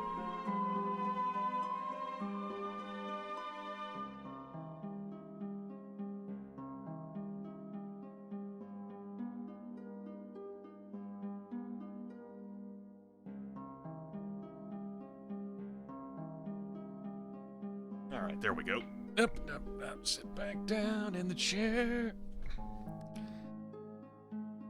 Scooch the chair. I mean, you got moves. This'll hurt a little. That's whatever. Empiric Swipe is rude, particularly with your Spiny Effigy and your prod. Forget about the Lizard. He can throw his fucking shield, doesn't consume a turn, just deals 5 flat damage, knocks the target back 1 tile. He has Divine Relief to remove all debuffs from himself. Sharp Scales, of course. Purging Lunge to remove all buffs and debuffs from target. It's going to deal a sizable chunk of damage. Overgrowth is whatever. And Power Blow, it's going to deal a good chunk of damage too. Knocks target back 5 tiles. It's level 6 Prowler. Mana cost are reduced by 33%. Here is whatever. Exposing Assault. Applies vulnerable to a target. Third of damage pierces protection. These two could have great synergy together. Also, note how many action points this Prowler has. This enemy is going to go wherever the fuck she wants. Turns all liquid tiles on the battlefield into Activist. He, they, it... Whatever pronouns this Prowler wants to have, they can go wherever the hell they please. And deal some damage, but really just be anywhere. The Slither cannot. And the Slither can to some extent. This Angel is also limited, but of course the Angel can resurrect an ally. Has real magic damage. Surround target with random barrels. Oh no. Okay. I have no clue what enemies are smarter is going to be, but let's see where the road takes us. I'm taking it on. What do you mean enemies are smarter? Well, I go first. That's unfortunate. The range of their abilities...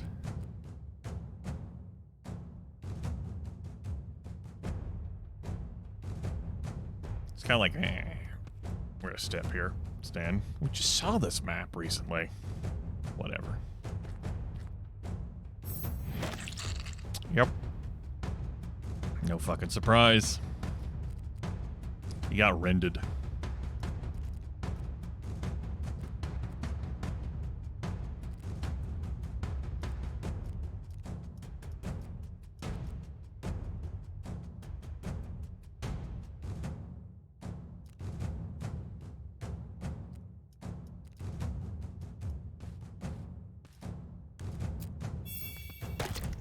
Go fuck yourself. Thankfully, only had 2 moves. I had some concerns about being spiked. We're good. We're totally good. Completely Gucci.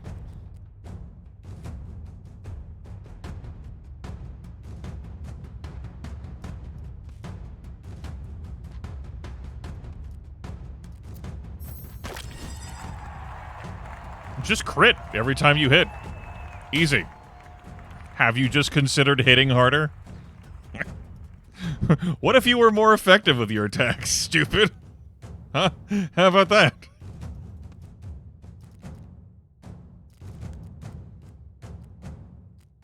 Have you contemplated sucking less? I bet you fucking haven't. The only thing that she can reach with is Shower of Leeches, which is also going to cover my allies and leeches, which, you know... I guess she's just chosen to suck more. For science! It's important to science, everyone. Just please science responsibly.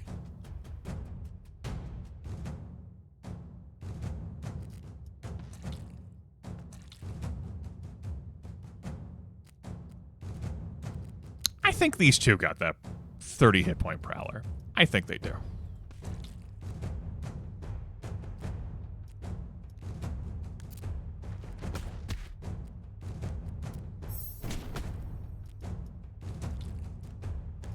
I should have removed the bleeding debuff before I walked all that way. Anyway.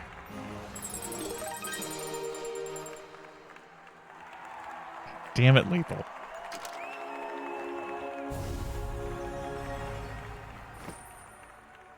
Some special rags, once also belonging to the Carpenters Union of Bethlehem.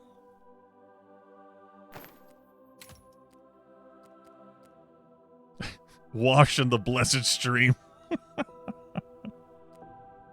Or a tainted stream.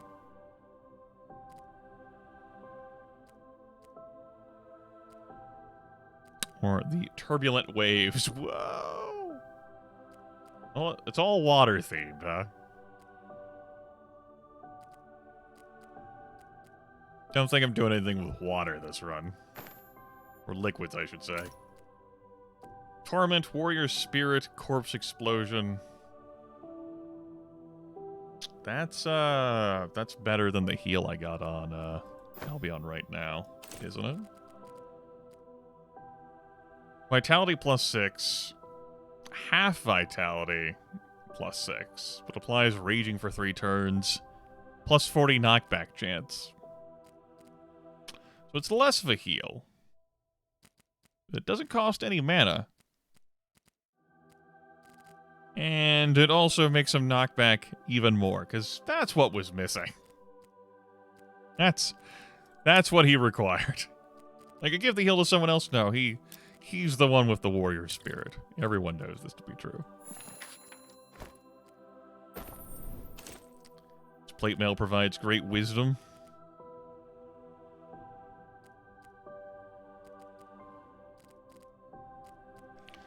So 6 wisdom translates to 24 MP? No. It's 300% of. Also drops her HP from 90 to 62 in exchange for that extra protection. We do gain extra damage, but I'm not convinced. Keep it in the bag. Decisive Wind. That's right, buddy. Decisive Wind. What do we got here? Moves per turn are doubled for this unit. What? Weapons can also fit in the armor slot. What? Mom, I can use my other arm for a weapon. Takes off armor. Everyone knows that all the famous and notorious dual wielders across all forms of media. Dritz Do'Urden, no armor.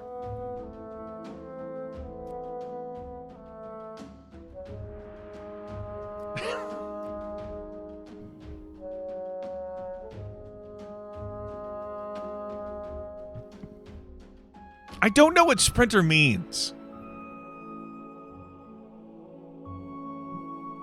Like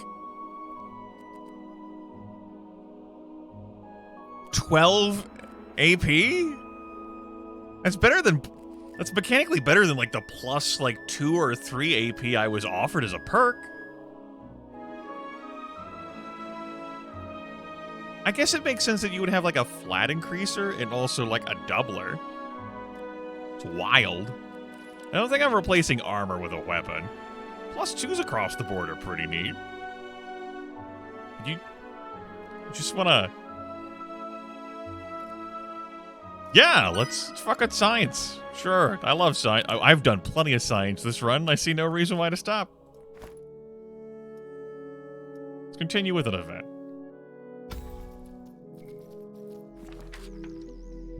You find an abandoned inn on the roadside that might be worth exploring.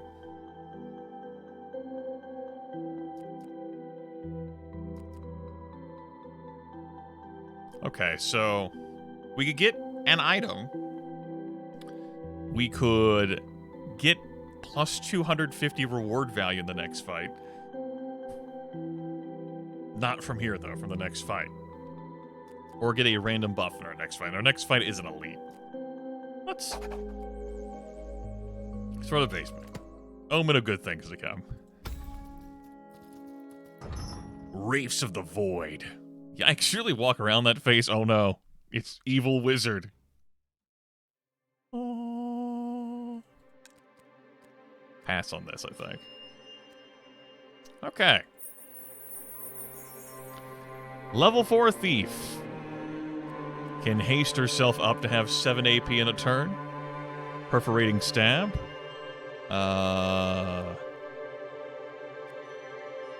That's 15 damage.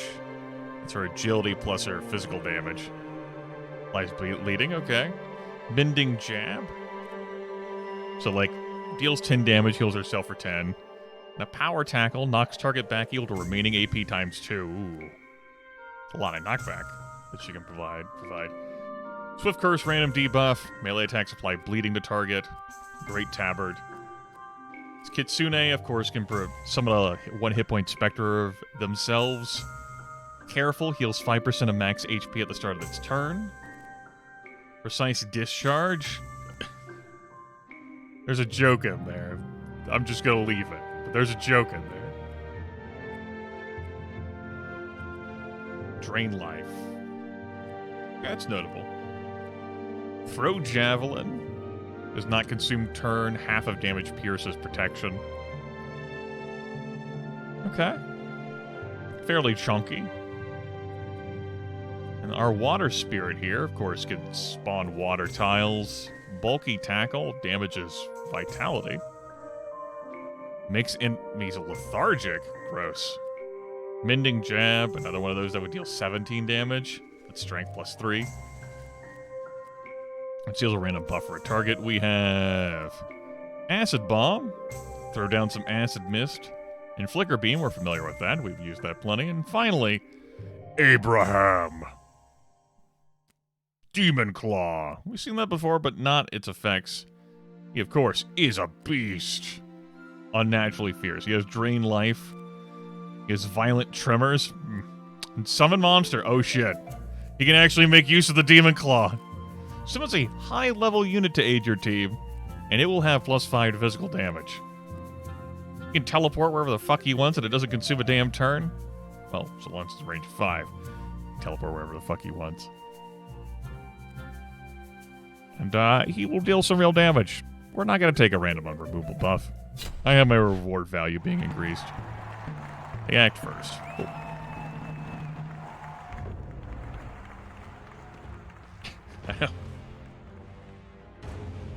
Get that man some eye moisturizer. You mean like eye drops? No, eye moisturizer. Lubricate the eyeballs.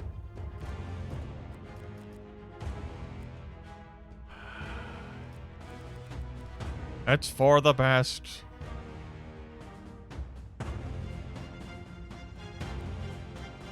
So any of you notice the greater, smarter, wondrous intelligence of our foes in the last fight?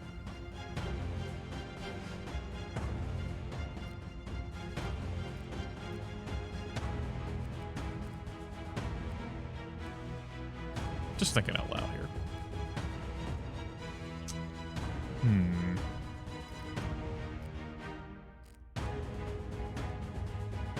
Liking the music.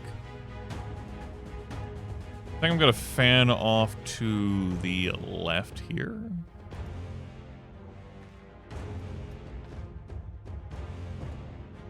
Fuck it, put myself in a position to attack / be attacked. Case in point. It's rude. I had no chance to stop that. I mean, that is an area of effect move. We all have tremors. We're unsteady. We took group damage. It was rude as fuck. Kind of mad about it. I'm mad as hell and I'm not gonna take it anymore.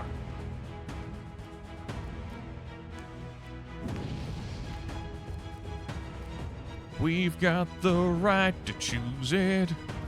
There ain't no way to lose it. Hoping for some knockback, which is why I did the melee attack. Oh no. I'm not in a position to do anything with that spirit. Why did it have to be in the fucking corner? So, the clones, that's basically what a Spectre is, doesn't get the gear, has half the stats, but gets to do the moves. And it can suck. Also, yes, 12 action points. I guess I can do something about it if I want.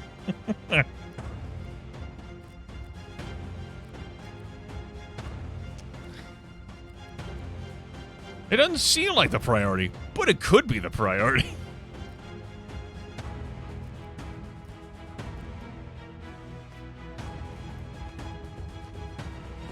I think I want to deal with Abraham over here. Oh man, combine this with Wild Swing? Oh jeez. Okay. Yeah, okay. I could debuff him anyway. What does that debuff do? Okay. That would increase his agility even more. Let's... Oh, he has 1 hit point? Thank you.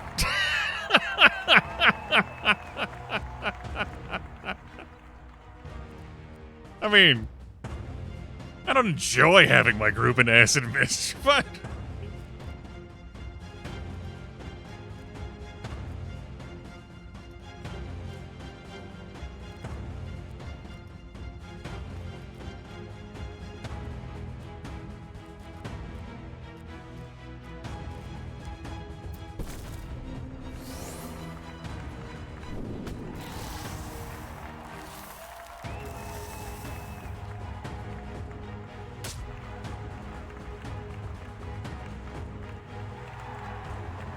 You see what that Spectre caused me? The heartbreak and devastation.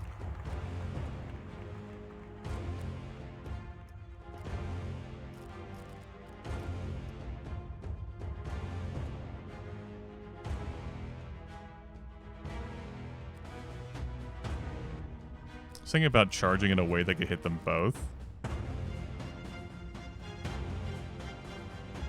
What bounty indeed, Chuckle Duck. What bounty indeed. Okay.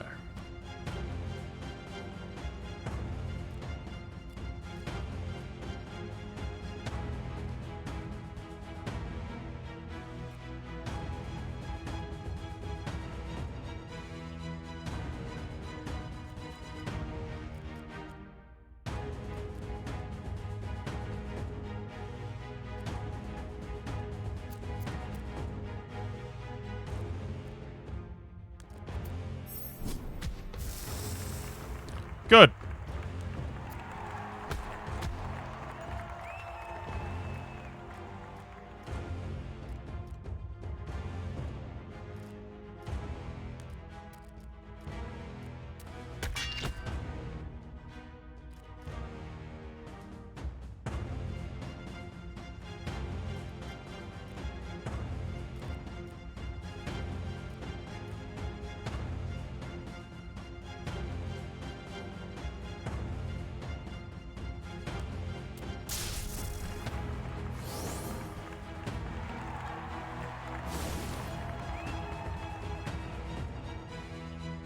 Hmm.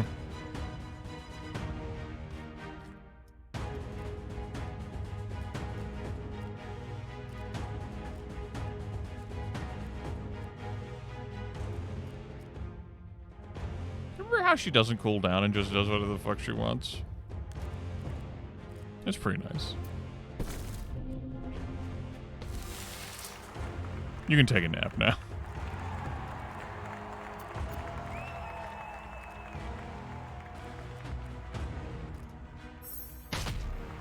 Your turn. Uh-huh.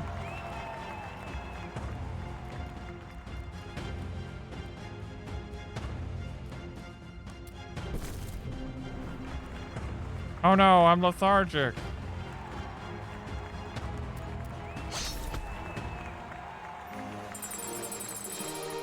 Peasant. 280 gold, 31 gold. Choose one orange weapon of destiny.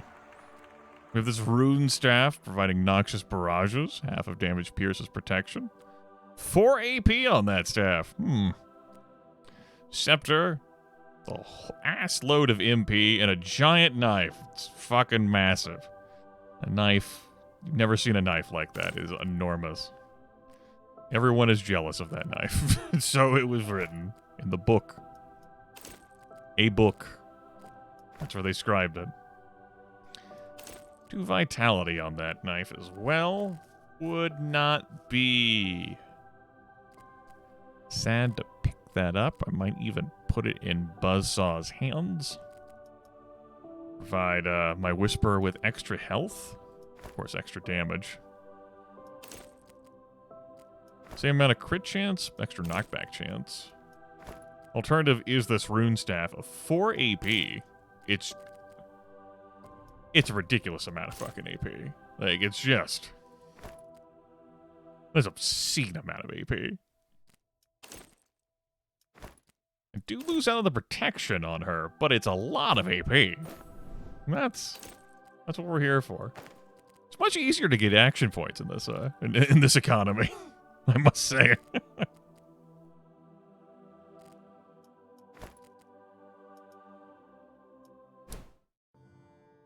Yeah, I mean, of course I have the Lethal the Mage. Yeah. So, these aren't exclusive. She has 7 AP, so she can position herself to use her skill. I did not grab this for the Noxious Barrage. Not that it's used for free anyway. 7 AP does not translate to having 7 actions. It's how many times you can move in one turn. So she could move 6 squares and also still cast a skill. Devastating criticals. Critical hits deal 50% more damage. Enemies are smarter. Sure. Let's read about them. Duvir. Duvir has some shiny shit. Can apply a random debuff to targets. Okay. It's not too bad. Mending Jab. It's kind of annoying. And Purging Lunge. Removes all debuffs for targets. That deals a sizable chunk of damage. This elf, of course, can live wherever the fuck she wants with her haste. Cursed Thrust. The duration of random buff on a target. It's 19 physical damage. An annoying Rending Throw that has 6 range. And Caustic Tide turns all liquid tiles on the battlefield into acid mist tiles. Level 7 Slitherer, who is fast, has plus 3 AP. You are stinky. Start of the battle, summon 2 flies to aid this unit's team. What? Okay. Cool. Righteous Outburst is going to deal 29 damage and apply shield to the caster. Mending Bolt going to deal 24 damage. Sinister Bolt is 29 and deals extra for each debuff. Repealing Salvo deals double damage to summon units. This unit gets knocked out, spawn a 1 HP Spectre of this unit. Irritating. The Slitherer is going to be a pain in the ass. And finally, the Minotaur, with reduced mana costs. We have Grisly Assault, we have Chaotic Sickness. Applies a random debuff to all enemies, does not even consume a fucking turn. Savage Strike? That's whatever with him. And then a Vampiric Strike to heal. Okay, some pretty serious danger on that too. Devastating criticals being on the board so that crits deal more damage. Thankfully, this is not a big crit team I'm facing. And we've got some real crit potential. Let's make them smarter. Tell me about these. Tell me about your flies. What would one say about your flies? Yes? Perhaps a careful review of your options is in order. Chuckle Duck. Thank you. This fucking asshole dwarf showing the assholery of dwarves in this fucking game. I summon a barrel. It doesn't consume a turn. I then swat at the barrel and fling it into you. The collision causes damage. This barrel is a fire barrel. Now you're on fire, bitch. I end my turn. These flies are just nuisances. Understood.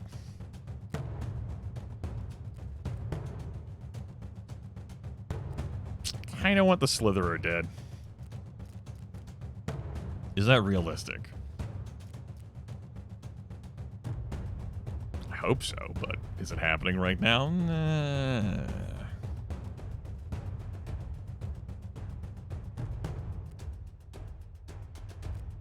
How willing am I to step through this fire?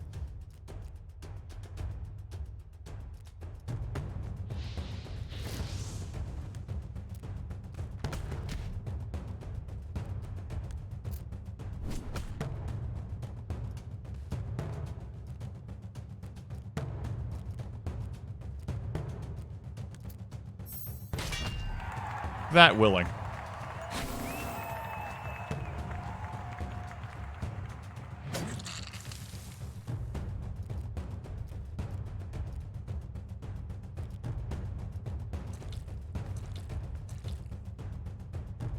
That's not a lot of damage.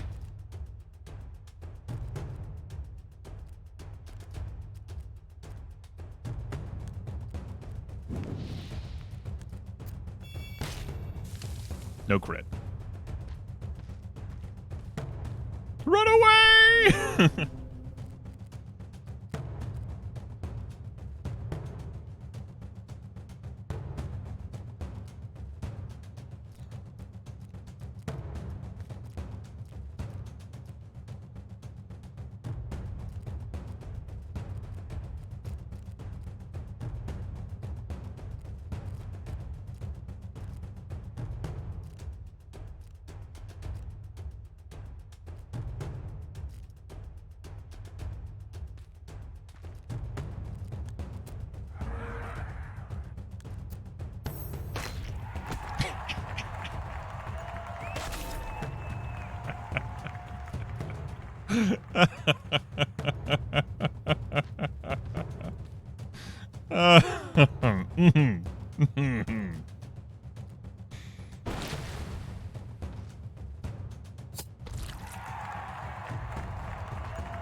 Well, anyway.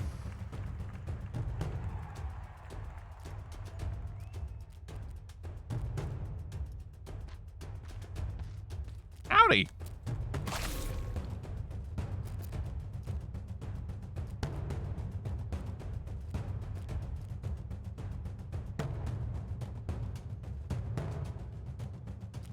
I'm not letting that Mind Flayer take another turn.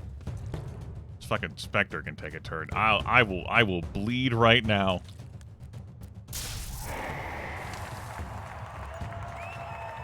You bring that Spectre out here.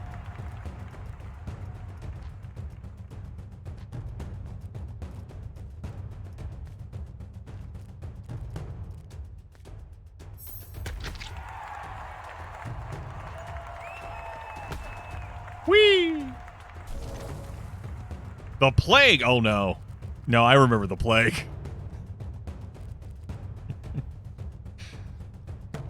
Everyone remembers the plague.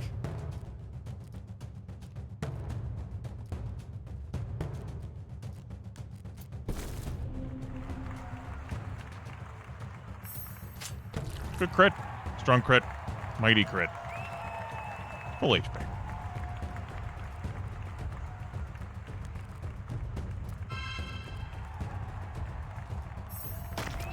Get out of here.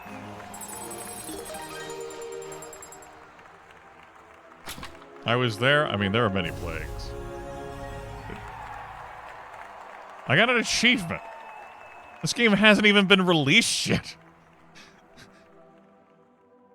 This is so strange. I'm actually like looking at my achievements and there's no achievement list posted for the game. It hasn't been made public. So I just have like this one nebulous achievement of dealing 100 overkill damage to one unit. Hey, the achievements work.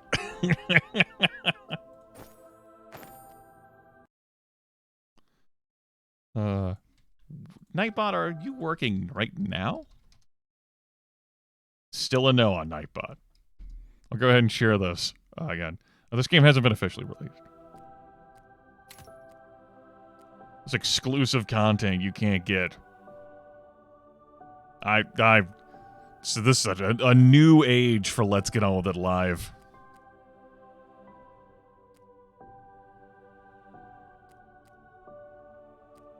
Pick that up.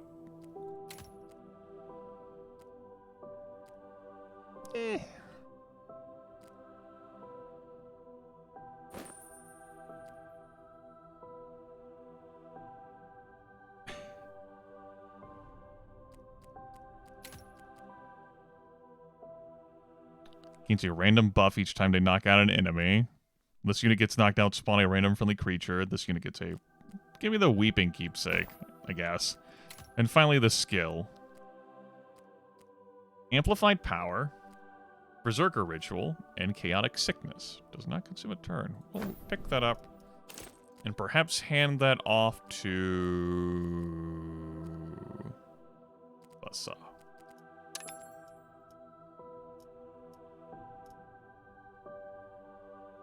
You can always have more.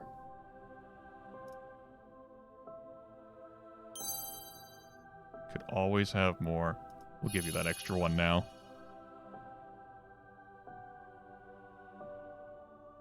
I do like how the leveling system is handled in Mortal Glory 2. It's pretty enjoyable. And an extra 10% damage reduction could be superior to 16 hit points. But there is also a number of things that can bypass protection. Grab the health. 94 hit points. It's pretty sturdy. And then this, I'm feeling I'm going to put this on. I'm gonna remove tackle. We got a little bit of use out of it. It can go now. And we're gonna put Chaotic Sickness on this Whisperer. It just makes sense. As for this item, I don't have like one dedicated killer. Obviously, Albion's got the most like knockouts because Albion's been with the team for the longest. The fact that Maybelline has the least is no surprise. She's been with the team for the least amount of time. Also, has been kind of slow. Buzzsaw actually has more knockouts than Dakini, but, you know, Dakini's gotten knocked out a lot. And once we resolved Buzzsaw's crippling ineptitude at the initial phases, we get rid of the box of termites, which prevent object units from spawning at the start of battle. So we're not seeing, like, barrels, for instance, just waiting for us when we get onto the battlefield. Thanks to our box of termites, our lucky box of termites. Except no substitute.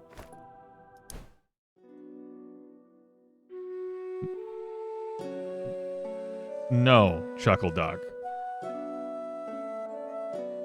There was no cohesive story within the first game which would compel you in any way, shape, or form to necessitate you needing to play in order to play the second game. There's no rich gladiatorial continuity lore. However, the games are different in presentation. The first one has a hub. This one doesn't really have a hub. Skin Weavers of the Many Face. Okay. They would get a +1 I don't think so. Not for that shit. Tell me about yourselves.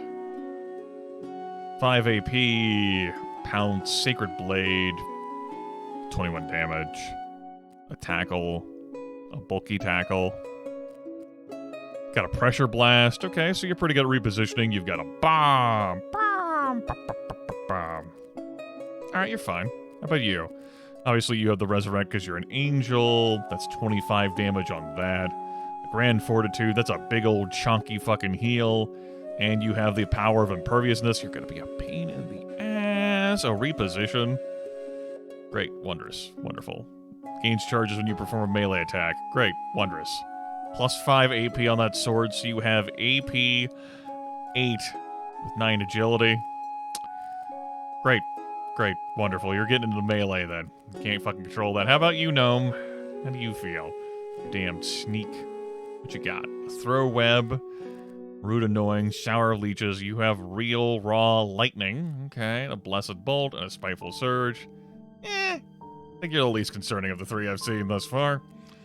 And then this Dryad, who can leap, does not consume a turn, nice protection there on that tunic, is destructive for plus 9 magic damage, Arcane Outburst, Amplified Power, Chaotic Discharge, randomly hits up to 3 units within range, and Afflicted Burst. Okay. You. I'm not adding a 5th character. I win initiative. Damn it. It's an odd circumstance of a game where I'm like, I want initiative? Fuck! I want them to move closer to me. You can always have Buzzsaw be like my lead in the party, so when I win initiative, he goes first with his 12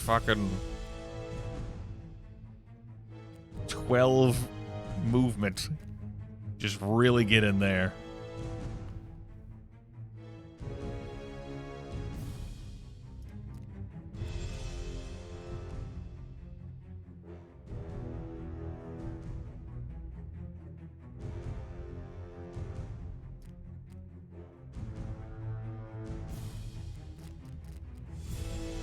Is what it is here. Just get up there, that's your roll as the beef. Don't have to go too far, just advance menacingly. I kind of want them to, Wolfar. That's Albion's fucking role. It's what Albion does for the team. And also, the sooner you apply damage, the sooner that you can deal with threats, and thus engage in action economy victories. Anyway, I've been rendered lethargic. That's the inconsiderate. I'm walking away from you now. I'm back! Wasn't a whole lot of damage to the lethargy. Hi.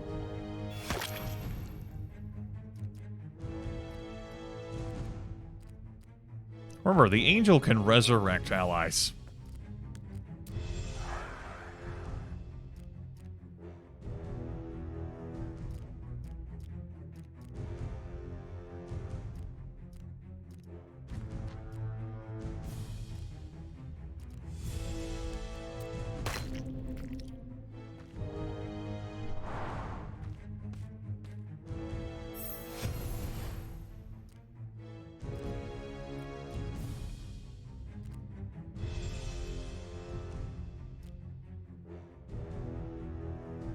Fuck. Okay. Just to keep. It's the first time I made that mistake. Just putting on that Everleaf.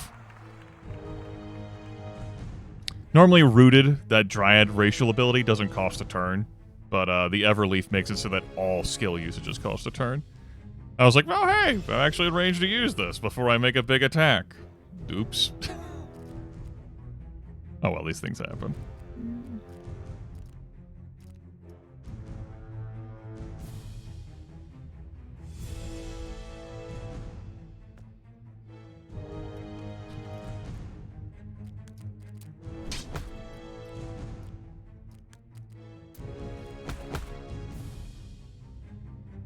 hoping to get the kill there. So that I could then attack freely. It's fine.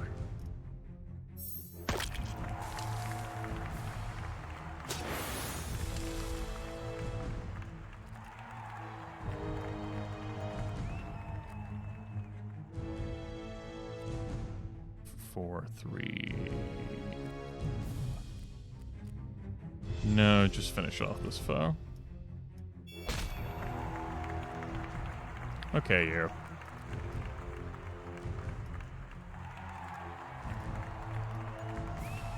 How about you? Get the hell out of my face.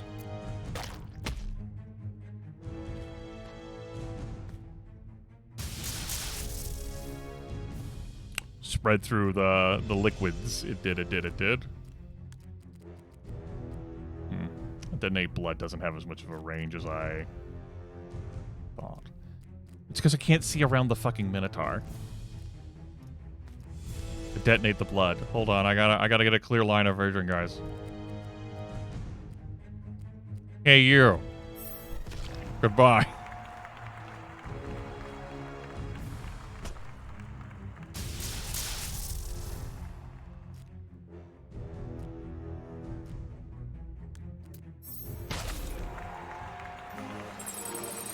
Fairly effective.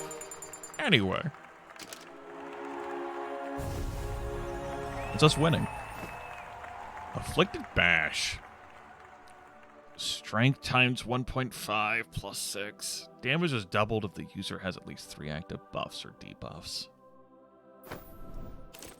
What's our raw strength looking like compared to the skills we currently have? I don't think I would put it on anyone.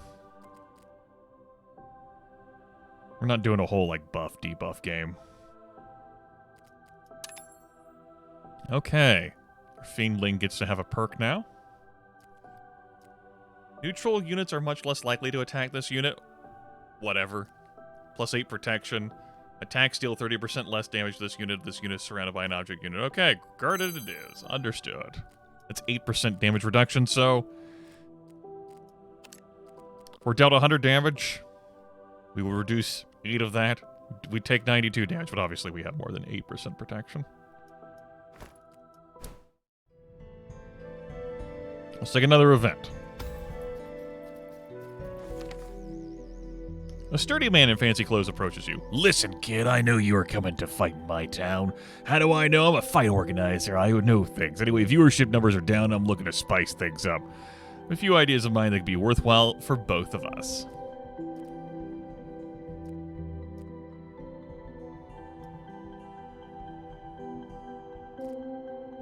Again, we haven't seen like a strictly negative event thus far. I've always had the opportunity to opt out of something. Or just receive something positive. Reflecting on my gold and where I am. And the fact that I don't know what team I'm facing. Say no thanks. I don't take lip from sturdy men in fancy clothes approaching me. That would be like if some stranger came into my chat and started telling me what I fucking needed to do. I know what you're missing on. I do, actually. I know. It's sleep. That's what I'm missing on. Purple relic, there's another Everleaf. Supply signal. After every step, spawn a barrel randomly on the battlefield. What the fuck? No!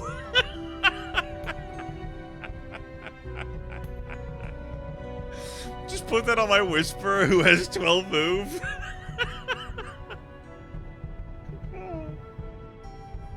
I'd accidentally move into so many barrels. And when you walk into a barrel, you melee attack it, but it doesn't deal damage, you just swat it forward several spots. And end your turn, of course. What about this? Telekinetic Cowl. At the end of this unit's turn, all surrounding units are knocked back 3 tiles. guess I'll take another Everleaf and maybe do something with it? Let's look at gadgets. Invigorator. Reset your skill cooldowns once per battle. Does not consume a turn. Sharpened Spirit applies Piercing Spirit to caster. Your damage is piercing. That's pretty handy. In case you're fighting someone who has an ass load of protection, and you don't have, like, a skill to really resolve that. Mass Detonation. Once per battle, destroy all object units. Okay. I'm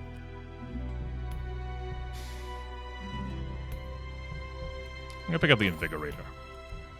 And skill-wise, we have Summon Monster, summon a high-level unit to your team, summon Spectre, summon a Spectre of target enemy to aid your team, apply Stun to caster. Shadow Play. Jump to target location, apply Distracted to all surrounding units. Apply Sneaking to caster. Ooh. That's pretty neat. I like that. That's actually worth spending a turn on. So, Monster, I don't feel like this is this has been the summon run. We do the summonings. I don't think I made use of Chaotic Sickness last turn. Maybe it's because he only has 15 mana. Have you considered that as a possibility? That you didn't use it because he only has 15 mana? You know, when you put it like that, you might be onto something.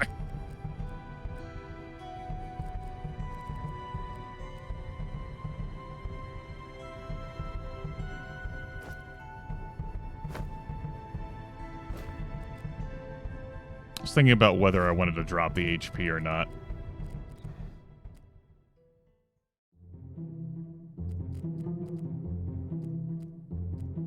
My answer is...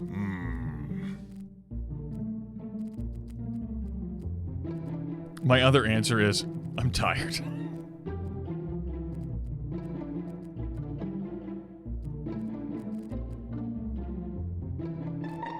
Am I willing to drop the 8 physical damage to get some MP on there to actually use Chaotic Sickness?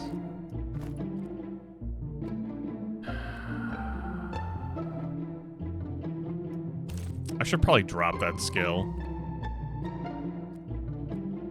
And shove on...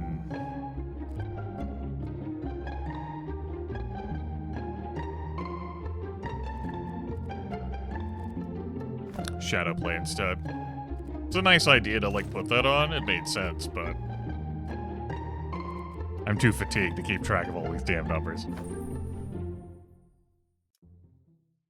Maybe we'll find something in this event that will change that. You're walking by a lake when Abilene has a well-received idea to go fishing. Fish with a spear, fish with a rod, search the beach. So I can gain an item, or increase HP by 10 for the whole fucking team. You manage to catch several big fish. Grilling and sharing them by the beach is a memory you will cherish until the end. Well, that's not ominous. I'm glad, I guess. That's good, right? That's good?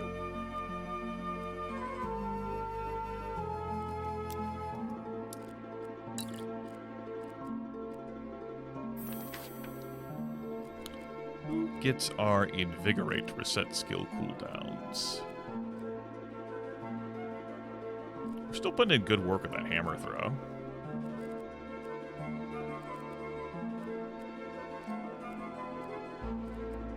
I'm liking that box of termites on you. Especially because you're the flimsiest of us, so you could use the extra protection.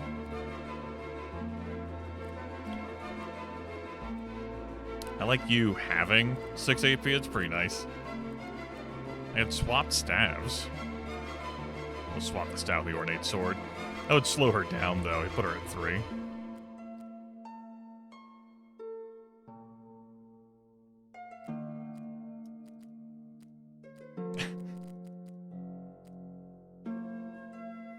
Is there Everleaf? Would I equip it on anyone? In replacement for my other items. I do enjoy that pocket scope, particularly when combined with Momentum Swing. And adds extra damage, it's pretty handy.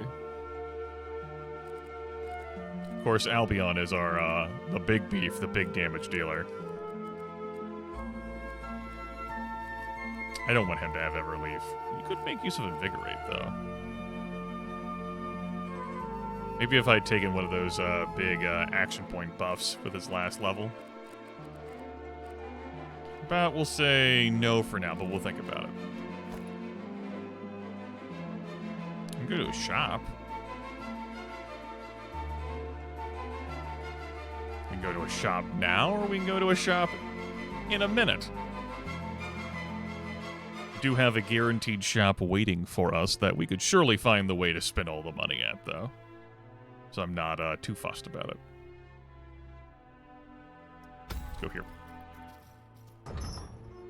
Monsters of the World Eater. Here we go again. Enemy characters are tougher. What? How much will their stats increase this time? By 11? And you win a purple gadget. Alright, Arthur. He has his blink, of course. 29 wisdom, 46 magic damage. Pretty good with summoning. He can steal buffs. Assload of magic damage. Tickle Bolt. No, just ass loads of magic damage. Great. Arthur. Keep him in mind. This Mind Flayer. What's the perk? Any collision damage this unit deals with knockback effects also increases target skill cooldowns by 1. Also an ass load of magic damage. Prowler? 3 AP, 3 AP, 9 AP. Decent chunk of physical damage. Spawning a random friendly creature when this unit gets knocked out. And they gain a random buff each time they knock out an enemy. Got a swift stab. Fickle Illusion teleports to target location, does not consume a turn, applies phasing. That's whatever.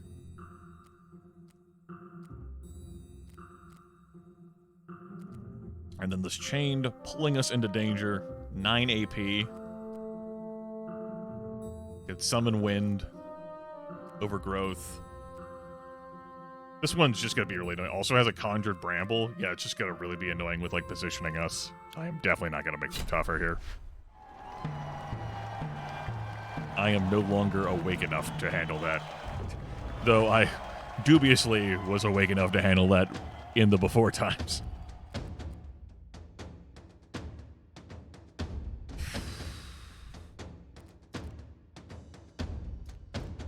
Taking the first hit. Be nice if I had, like, a different skill on him to, like, tough him up for the turn. I guess I could just apply Raging to him right now. That negates the heal, but... something to do. Give him some extra knockback chance. Come on over, friend. Nice crit. 40% crit chance with 8 agility. Shake my fucking head. Fuck ever, man.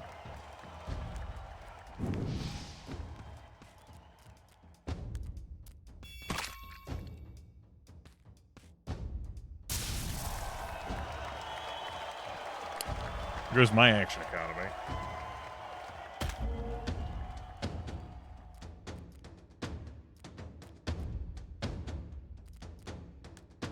You fucking kidding me, game?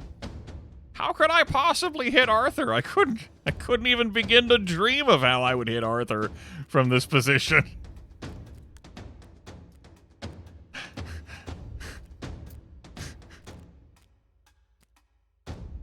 Damn enemies blocking that line of sight. Well, it's either Rain of Leeches here, which I don't think that's going to be the way to go. Or I guess I'm just going to hit the Prowler. Guess I'll just hit the Prowler.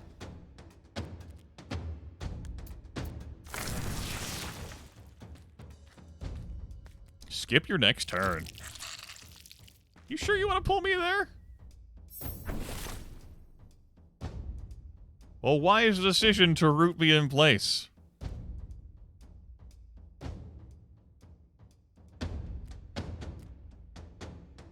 Allow me to retort.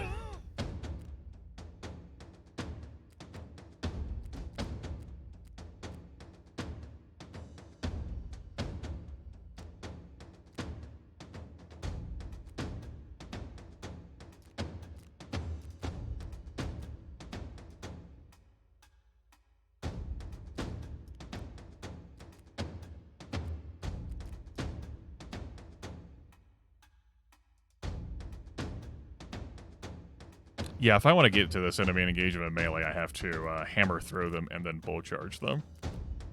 There's no fun room to do anything up here. So let's do that. To do that, you wanted this. This is yours now. I could also, of course, have just divine released myself. But it's fine. I won't move. I might have some other terrible status effect put on me.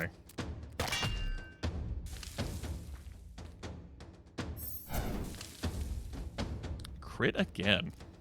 Gross.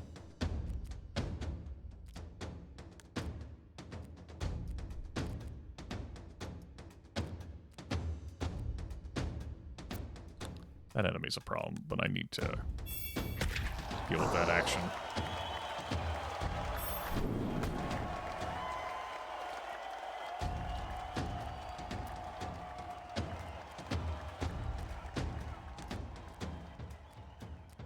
Let's kill. Yeah. Just ignore the snake then.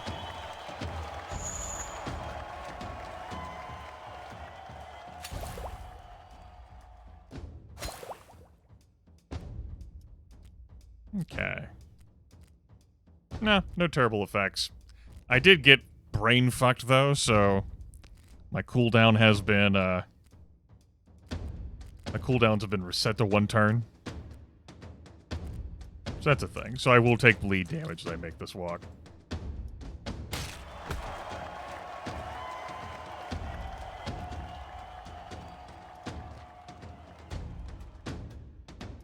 Oh, yeah, you are still alive.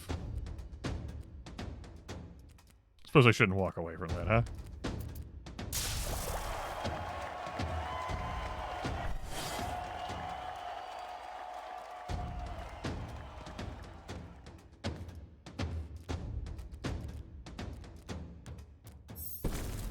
There we go. Resolved. Our Princess Peach chest, a bunch of gold in here, and a tunic. That does some real work for us.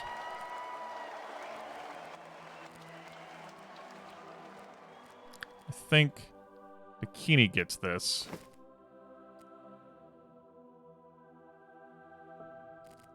Can drop the running shoes in exchange for an invigorate. We do miss out on the bunch of extra HP and the protection there.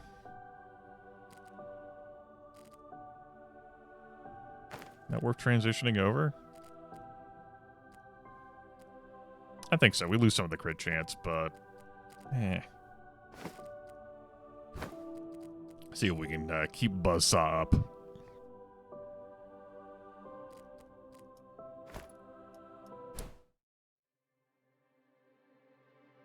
Avoid the shop. We'll just roll a whole bunch. If I go this way though, I can still control which of these 3 shops I choose to go to. I think it's too late for me to want to grab a gladiator right now. That said, I would be interested in some skills. I can always see a gladiator, you know, just to have a look at him. And probably the weapons. To here? I think so. There.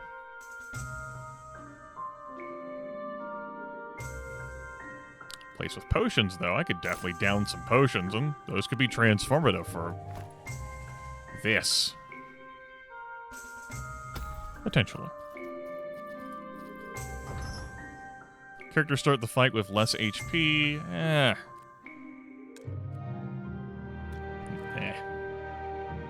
What do we got here?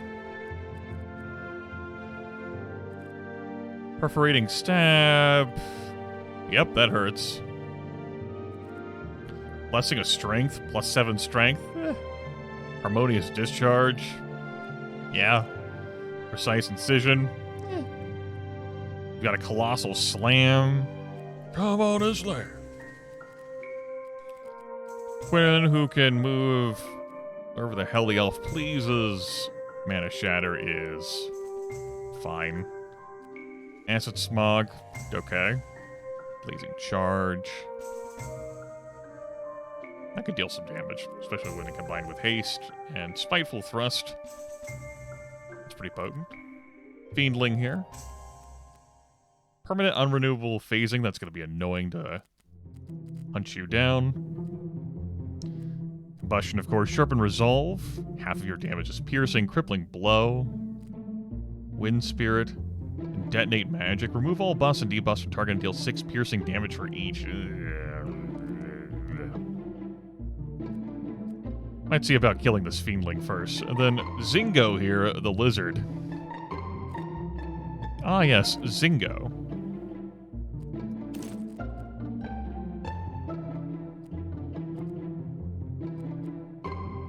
Is this something I would swap to? No, it's fine. With 4 AP, airdrop, randomly spawn up to 10 barrels in the battlefield. Oh no, airdrop. Reinforcements have arrived. I go first.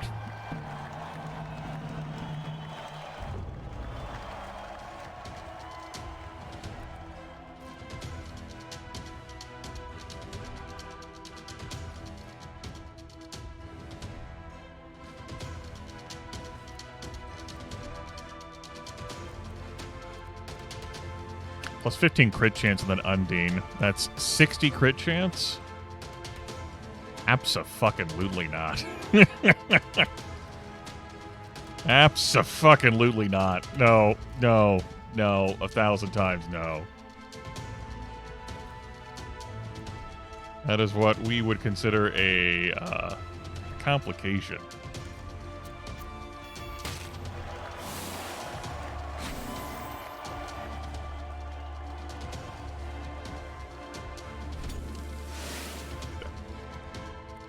You got me. I've been bamboozled.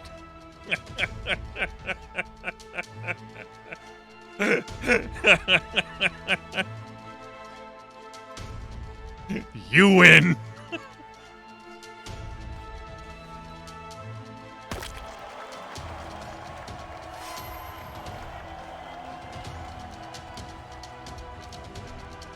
Oh, shit. Well, I got no fucking defense against that.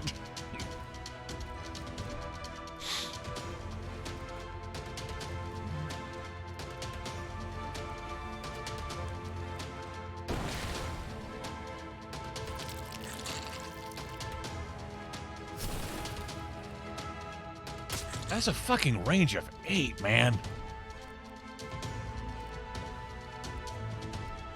Wild. Wild. Well, anyway. I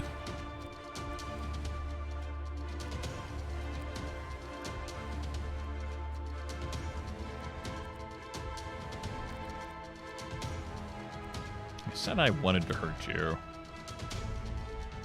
I stand by those words. You're kind of lined up for me, though, there, and I kind of have to pay you back. Those are the rules of engagement. I care about the spelling burning. Eh.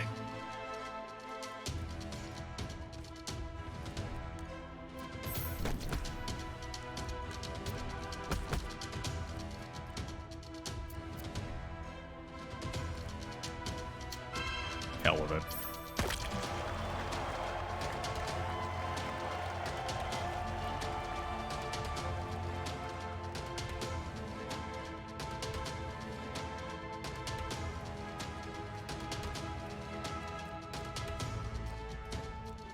Better damage for me.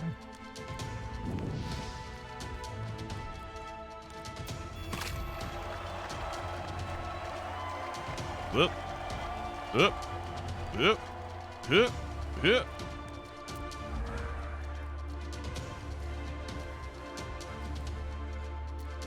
Ah, spiky defense.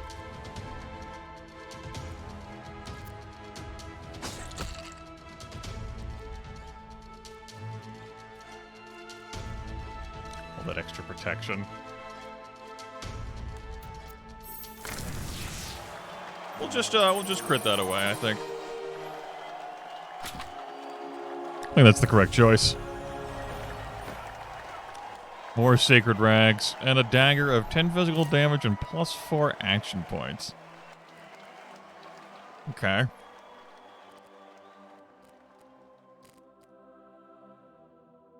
I don't think I'm willing to trade 22 knockback chance and 16 crit chance and lose on some physical damage for 4 AP. Tempting, though. Tempting.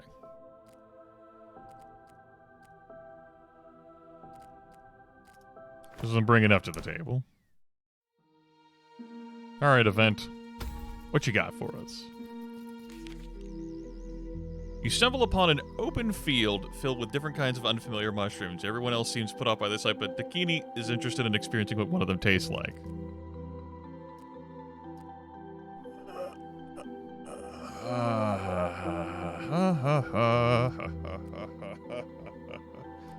Okay, so Dakini is the kind of character that could survive a randomizing of stats. And take a +2 to main stats across the board, but eat a randomize due to both magic and physical stuff that I'm doing here. I am not willing to randomize skills, and I'm not willing to gain a random perk. Could be anything. Exchange for losing one of these skills. It could be anything. So, 9, 11, 11, 14. Have a mushroom. Something different about Dakini afterwards. 15, 20, 15, 15. Why, You know what?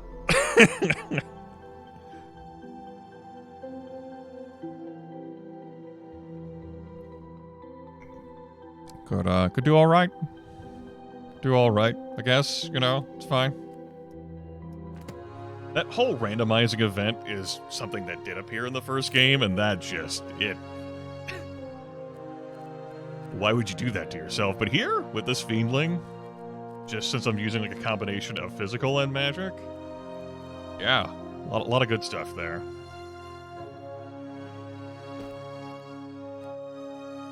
We could actually slap this back on. Don't have to lean on this tunic.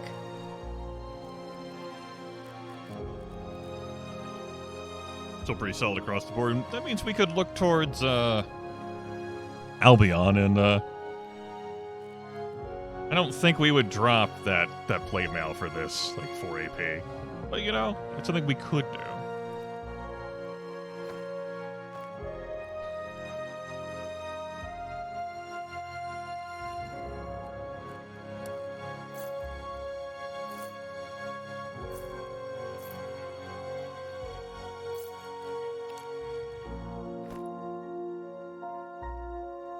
Okay.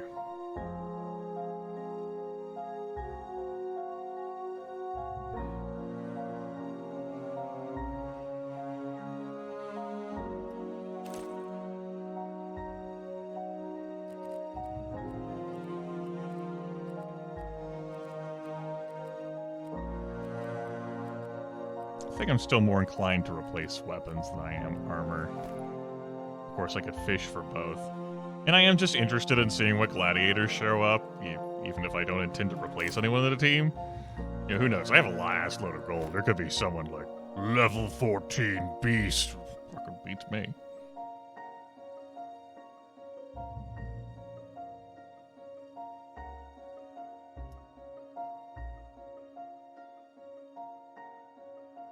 Just commit ourselves over here to the right. No, we'll just go here. That way we know it's the one place to go.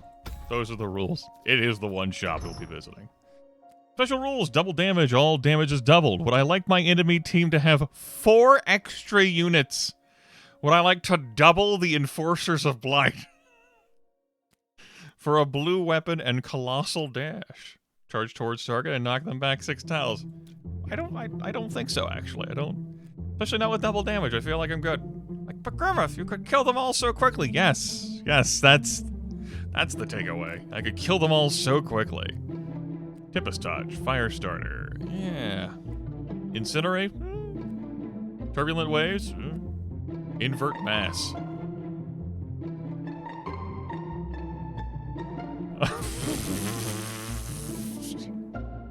Knock target back equal to their current HP divided by 15. Deals flat 10 damage. Damage pierces protection.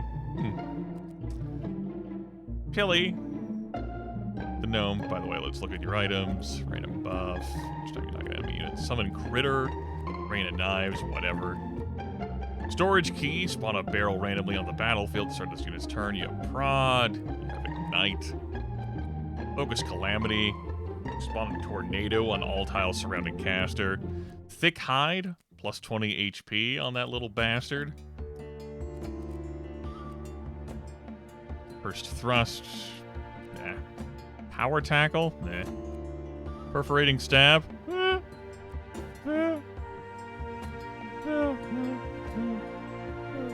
10 AP, combined with sneak. The world is your oyster. 8 AP here. A meager 5 here. Reckless, though. Bunch of extra physical and magical damage. But minus 20 protection.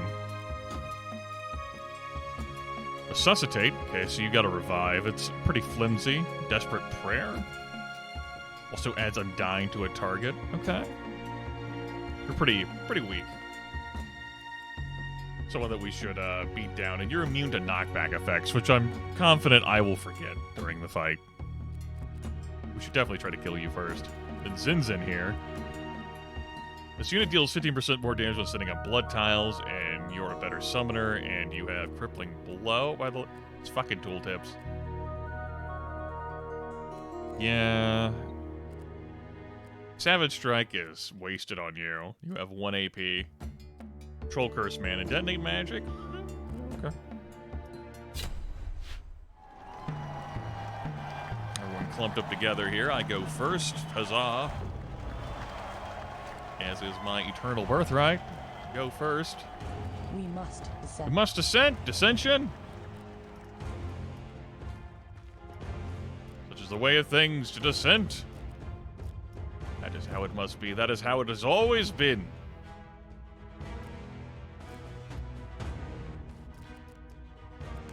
Anyway. Yeah, knockback immune. But you're fucking dead. I could kill any of these well, not any of these fuckers, but I'm pretty sure I said Celia, this prowler, needs to go. With a resuscitate and a desperate prayer. That said, this little bastard right here and his 10 AP and 37 agility, but he'll just be brought back. Then he'll get his turn at the end of the round.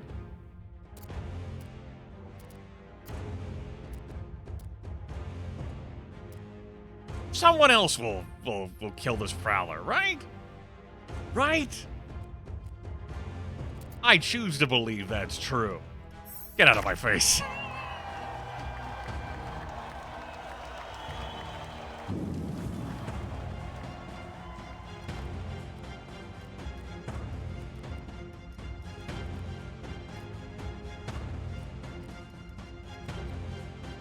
The Minotaur is kind of standing in the way of a charge.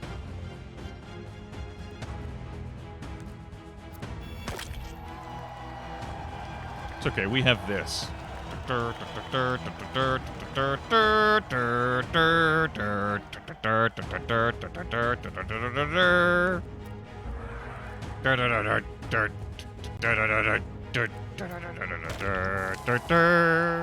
right, I used it on the knockback immune enemy. Who gives a fuck? It was a double damage, like, map, so, you know. Acid Bomb, sure. Special glowing armor of ultimate power. Fucking rags, man. I tell you. Would those be something I equip? Yes.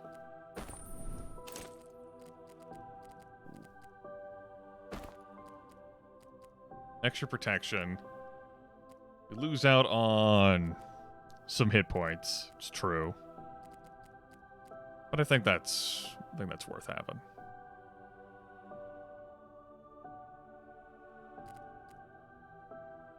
We do lose out on Magic Needle. But I have been making use of Noxious Barrage instead of Magic Needle. So, yeah. Okay. We got options. You're at level 9.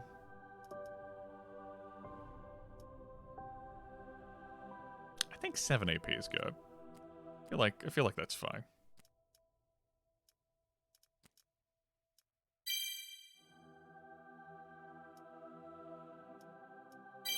Get over 100 HP. But what if we had 9 AP? Hear me out. No, it's not 9 AP. That'd take us to 15 agility, which would be some amount of agility. But no, we'll stick with that.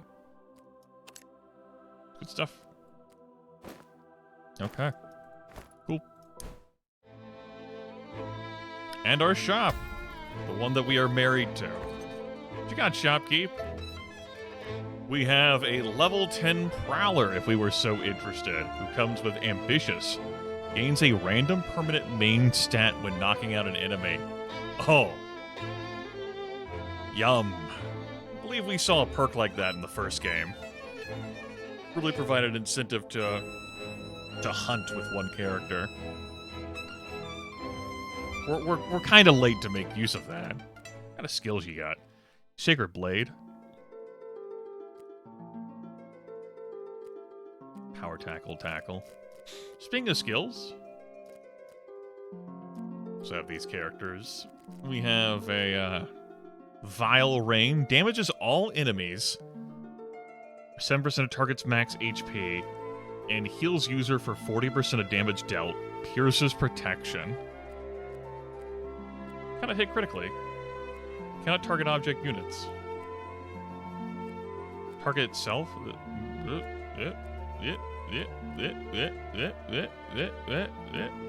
What? I suppose it says damages all enemies. That is literally a damages all enemies move.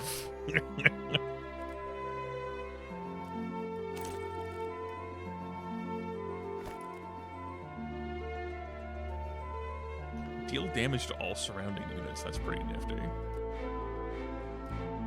Ultimate Shelter. Appealing Thrust. Did I pick that up?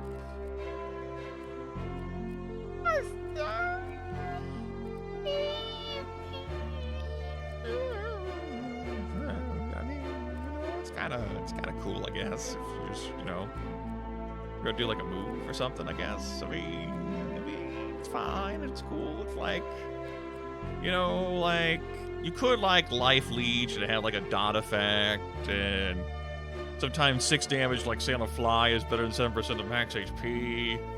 We take out the Absorb Blood. It's kind of a neat healing effect. But what if you could just, like do something else, and you could use this ability every turn.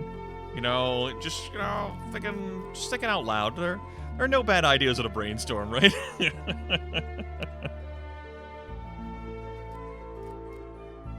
I like Sacred Blade as well. That is physical damage times 1.5.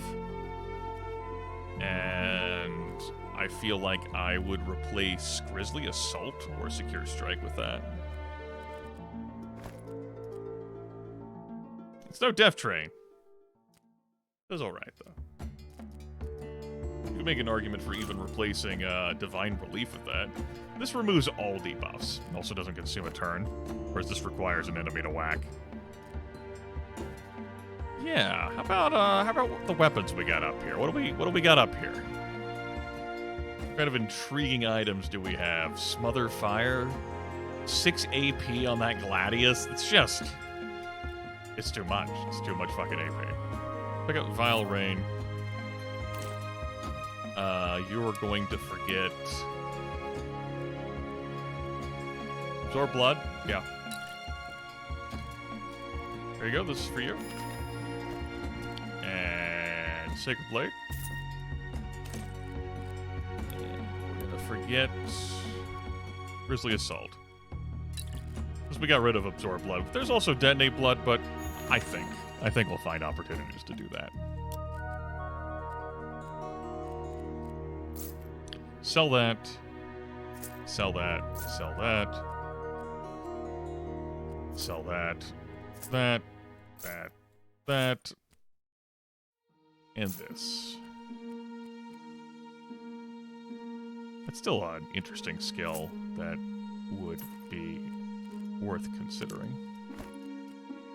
How about any of these weapons, or if I find with just like re-rolling and seeing where the road takes us?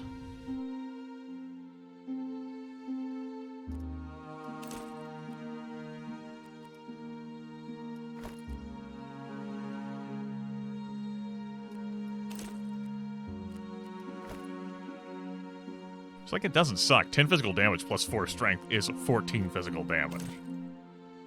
Plus extras from the extra strength. So I'm just kind of like, I could get better, right? Right.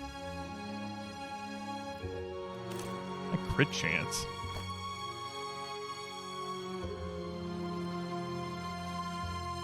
I think I'll buy this, and then I'm going to reroll the shop. Look at Esta there. A troll with 7 agility, my god.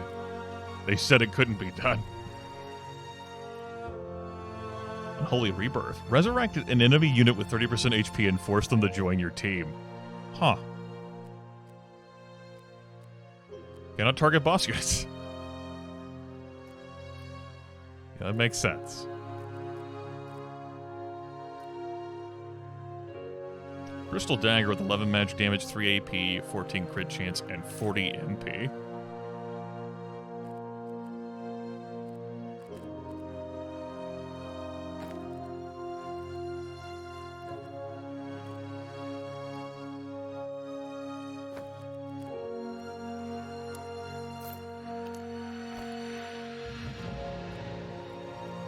Nah, reroll again. Conjured Bolt, Harmonious Discharge, Conjured Assault, no Lightning. Special Delivery, yeah, summons a random barrel at target location. Mending Presence, heal all units within area of effect. That's right, music. 5 AP. Reroll again. Superdome, Nippy. Barrel Burial, Cremate. 15 physical damage, 31 protection, 1 agility.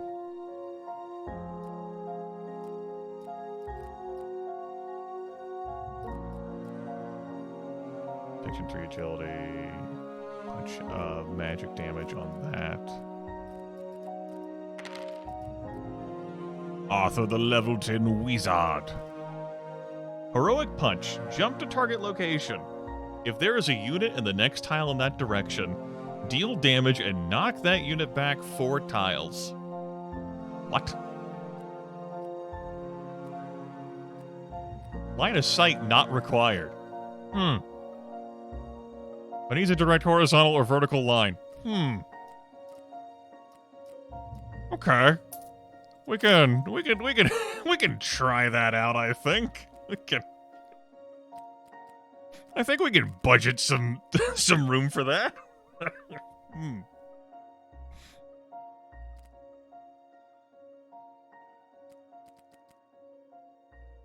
think we're getting rid of the Blessed Swing here.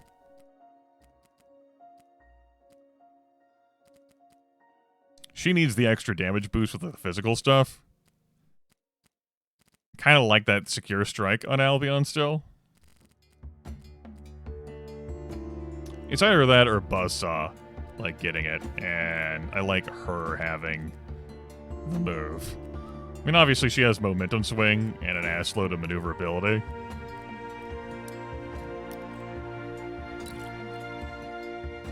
Take it. It's yours, my friend. Bombs, rope, rope, bombs, rope, rope. Bombs, rope, rope, rope.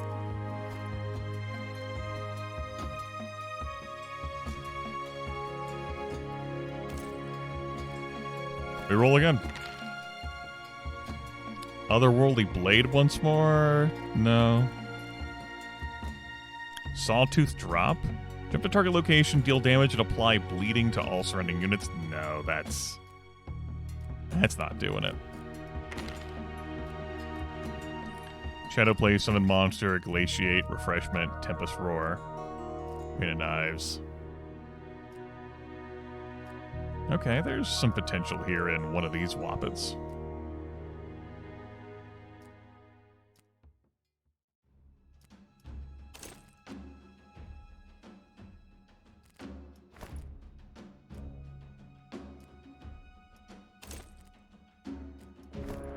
Grab that. We lose out on some crit chance, and that crit chance has been pretty yummy. Undeniably so. If I do that to you, I think this would be more for you.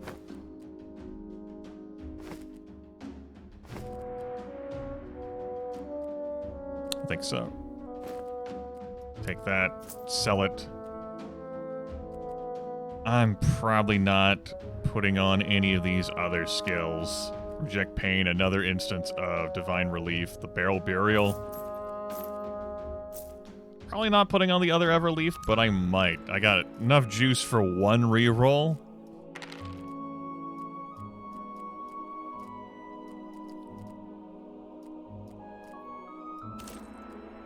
And then if I wanted to sell that 217, could get me a thing. Like that Cane. Sucker Punch. Damn you, Nightbot. Nightbot has not been cooperating today. I'd probably have to fiddle with it to see it, get it to, like, would reconnect to the channel, but no. I'll just do it myself.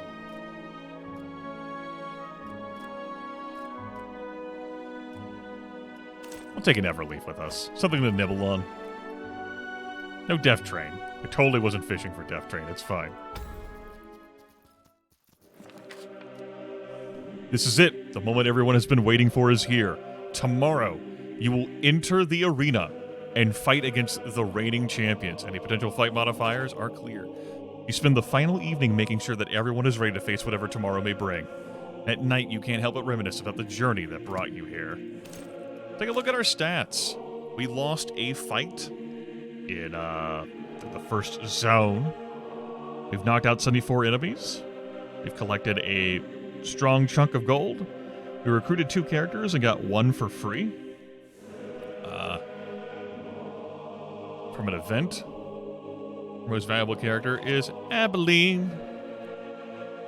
She is the highest level. She has 14 knockouts, 20 wins. She has never been downed in any of these fights. Buzzsaw has 14 knockouts, so he's tied with her. They are tied. Dealt less damage, but has been down 5 times. Takini was with us for one of the losses, has had 16 knockouts, has dealt slightly more damage than Abilene. 6 deaths, as opposed to 5. And Albion has been downed twice, 30 knockouts. Has been with us since the beginning. 28 wins, and the damage total is not quite as much as the others combined, but it's not far either. Yeah, that day of fishing, that's what really. Good luck. Thank you, Patron Goblin. Thank you so much, Patron Goblin. I'm glad you could be here with us. I'm glad you're here. The Officers of Devastation, Albion, Dakini, Buzzsaw, and Abilene versus the Reals. Grants Berserk for 1 turn when an ally dies. When this unit gets knocked out, spawns a random friendly creature. Mending Bolt for a heal. Deals okay damage. That's a whatever. Meteor dropping on us. Yeah, that. And then straight up Acid Splash for 35% of target's max HP. Yeah, okay. The Mind Flayer has some moves. Our Prowler, with 8 AP, 20 agility. Tipping Strike, Healing Touch, does not consume a turn. That's pretty nifty. Amplified Advance. Okay. And Singular Punch knocks target back 8 tiles. It's going to be 28 damage with the 14 strength there. Anytime this unit attacks in melee or uses a skill that deals damage, deal extra damage equal to 5% of target's current HP. What? I'd like a jug of acid. 39 hit points. No! You have Throw Rock! No! I wanted Throw Rock. You fiend! I loved killing enemies with Throw Rock. I would totally trade my hammer for a rock right now. You don't understand how wounded I have been. We have Mudim the dwarf, who can prod. As a big ball of web. Devout, so double duration of buffs, bulky tackle. Barrel burial, great. Barrels, barrels, barrels, all the barrels. Rending throw. That's... And then demoralizing shout, lethargic to all surrounding enemies. And then finally, right there on the right, the Emperor himself. You know him. You love him. You've watched him judge us for both boss fights. And of course, he was a grand presence all the fucking time in the first game. He, of course, is a boss, so he cannot be stunned, and he's immune to cooldown increases.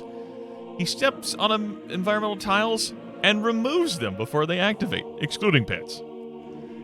Debuffs affecting him last half as long, and he has the ability to summon a high-level unit to do his bidding, and it does not consume a turn. He is the Emperor. He has Vile Rain. You may have heard of it. Detonate Blood. You may have heard of... Are you... What is happening here? Absorb Blood. Yes, that's where we deviated. An Arcane Outburst. All units surround you, turning your knockback 5 times. Does not consume a turn. Okay. The Mana Mallet. The Mallet of Spell Power. On melee attacks, gain 20 MP. The Divine Plate gets a random buff if attacked in melee. Very flimsy strength-wise, and yet has other features. Vampiric Gloves, dealing a knockout to an enemy, heals this unit for 20 HP. After every step, deal 1 damage to all surrounding units with Prickly Boots. The fucking Emperor. No shit, the Emperor's the champion. You better fucking believe that's the Emperor. This is as far as you go. This is where you die.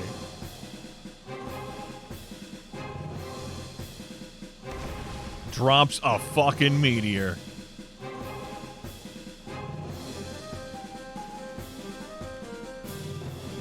Oh shit, this music. Okay.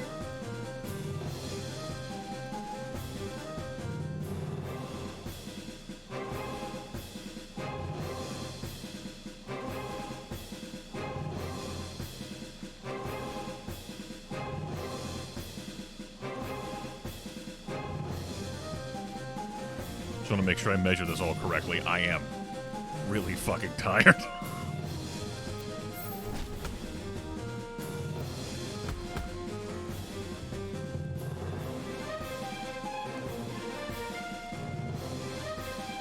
Do I want the 40 protection or do I want to block and debuff? Give me the 40 protection. You flimsy one.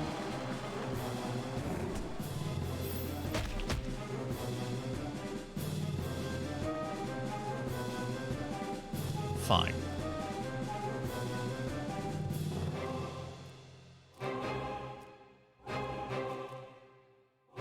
Lord only knows why you somehow can't find it in you to target this enemy. Right, because it's a different... I don't understand how skills work. That's the thing. You know, that would be a problem. Some would say that would be a hindrance.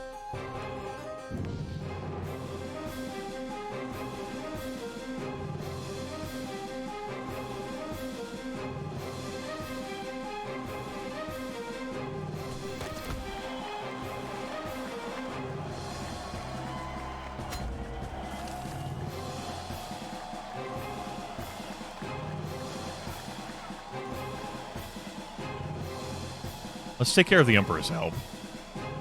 Emperor is going to shit out a demon.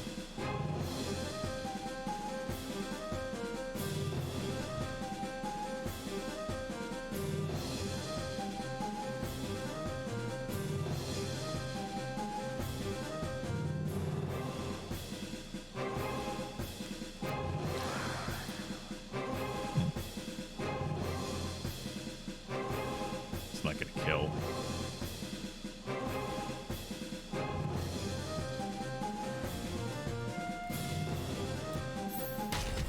No, it'll kill. Took care of the fly, which is what I wanted. How you doing, Emperor?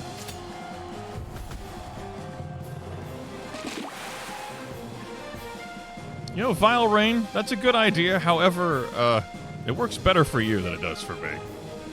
Also, I kept Shower of Legions. Yeah, it's fine. The reason why it works better is because there's only one enemy left. No demon spawn? Oh. Okay.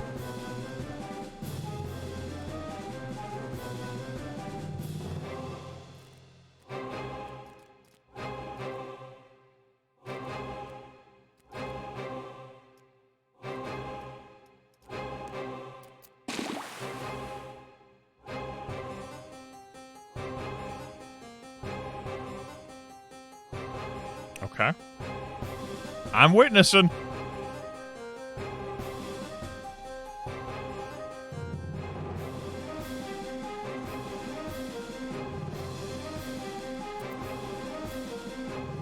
That's a lot of protection.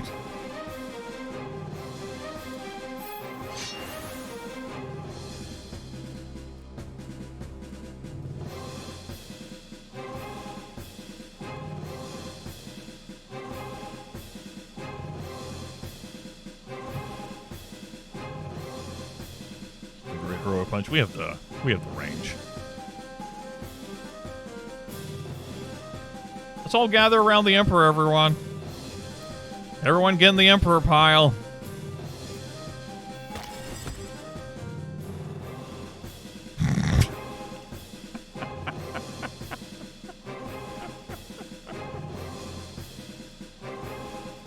Uh-huh.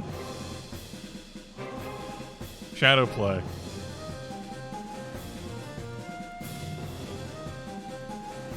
Listen, I can't, like... I can't resist that.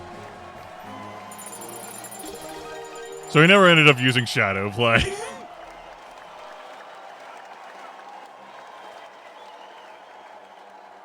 Emperor, relief.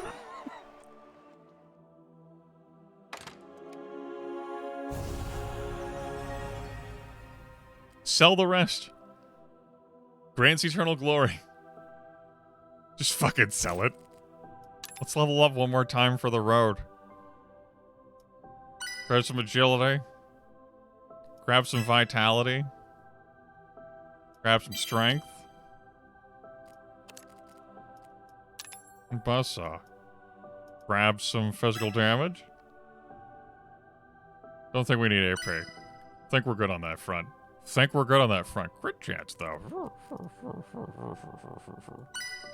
Grab some hit points. I want eternal glory. Anyway. Achievements. What a game on easy and normal difficulty. What a journey indeed. May light shine upon those who persevere and bring eternal glory to their name. First try on the game. First time loading it up. We got our win. We suffered one defeat back in Zone 1 as we were in the process of experimenting, fussing about with things. And I've got player progress. We have new items. Infectious Root. Debuffs applied to this unit will also be applied to surrounding enemies. Equalizer. Anytime this unit receives healing, deal equal amount of damage to a random surrounding enemy. Huh. And Soul Collector. Unshackle souls. We've got some meta progression here. I can't just have my death train from the beginning. It must be in here somewhere. Charge towards target. Damage increased by 15% for each tile traversed. Dancing Flames. Okay. Rampant vines. Pull units from all 8 directions next to you. Does not consume a turn. What? Cautious start. Units start fights with extra protection with limited number of moves. Challenges. Glory levels. Glory level 2. All of the glory. Our friends. 5,933 damage in total. You did well. Good job, team. We never ended up replacing a gladiator. I want to wear the crown. It's my crown. Put down the hammer and wear the fucking crown. We're getting eternal glory. If the Emperor wore it and had horns, I could wear it too. Those are the rules. Could sort of scroll this in the background as well. I know, where's my fucking rock?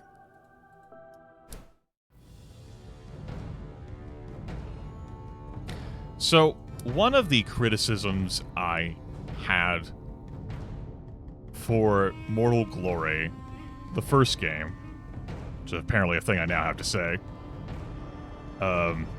is that there was no high score tracker for all of the runs. Rather, there was for the top 3, but you couldn't click and see, like, hey, like, here were the individual character stats for this run. Here was the gear they had. And here it seems like we've gone in an even worse direction on that front. Also looks like there could be additional ways to change the game mode. Of course, have our difficulty adjustments, but we had that from the start.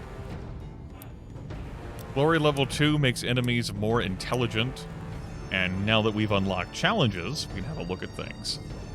There's team size limited to 3. The game ends faster. The game lasts longer. Knockouts are fatal. Recruits are cheaper. Teams can have more than one of the same race. Fights have more special rules. Fights have more objects. All characters spawn with a random perk. All melee attacks apply a random debuff on target. Enemy melee attacks always apply knockback. AI intelligence is always maxed. Rotating skills. All characters start with the visionary perk. And beast mode. Your starting character starts with the beast perk. Enemies are also more likely to have it. Yes, yes, beast mode. I recognize many of these modifiers. It's okay. I record and broadcast.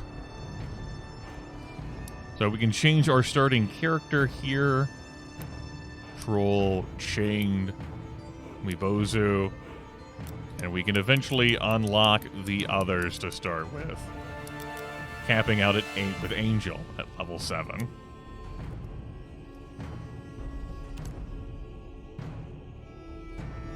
So, I would say Mortal Glory 2 has definitely gone more into the iterative, keep playing me through successive runs to do all these various unlocks and not just like the glory levels. Which is not an unfamiliar game design, but a different one, I would say. Admittedly, it has been a few years since I loaded up Mortal Glory. During that one sweet period where we just downed so much Mortal Glory. Like, I can stop, I can quit whatever I want, it's fine.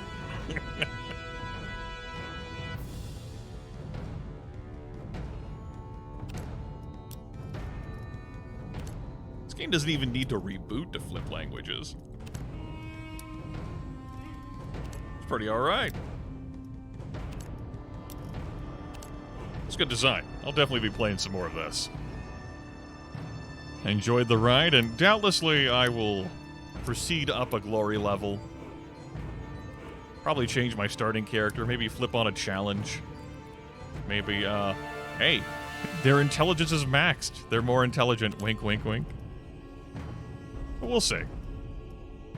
Quite a ride, especially for the price of free. Very much enjoyed seeing this in my mailbox this morning. A Valentine's Day gift that we have partaken in a fortnight later. That is going to do it with Mortal Glory for now, and this broadcast. I started this shit 7 hours ago, As it turns out, I haven't gotten less tired since the time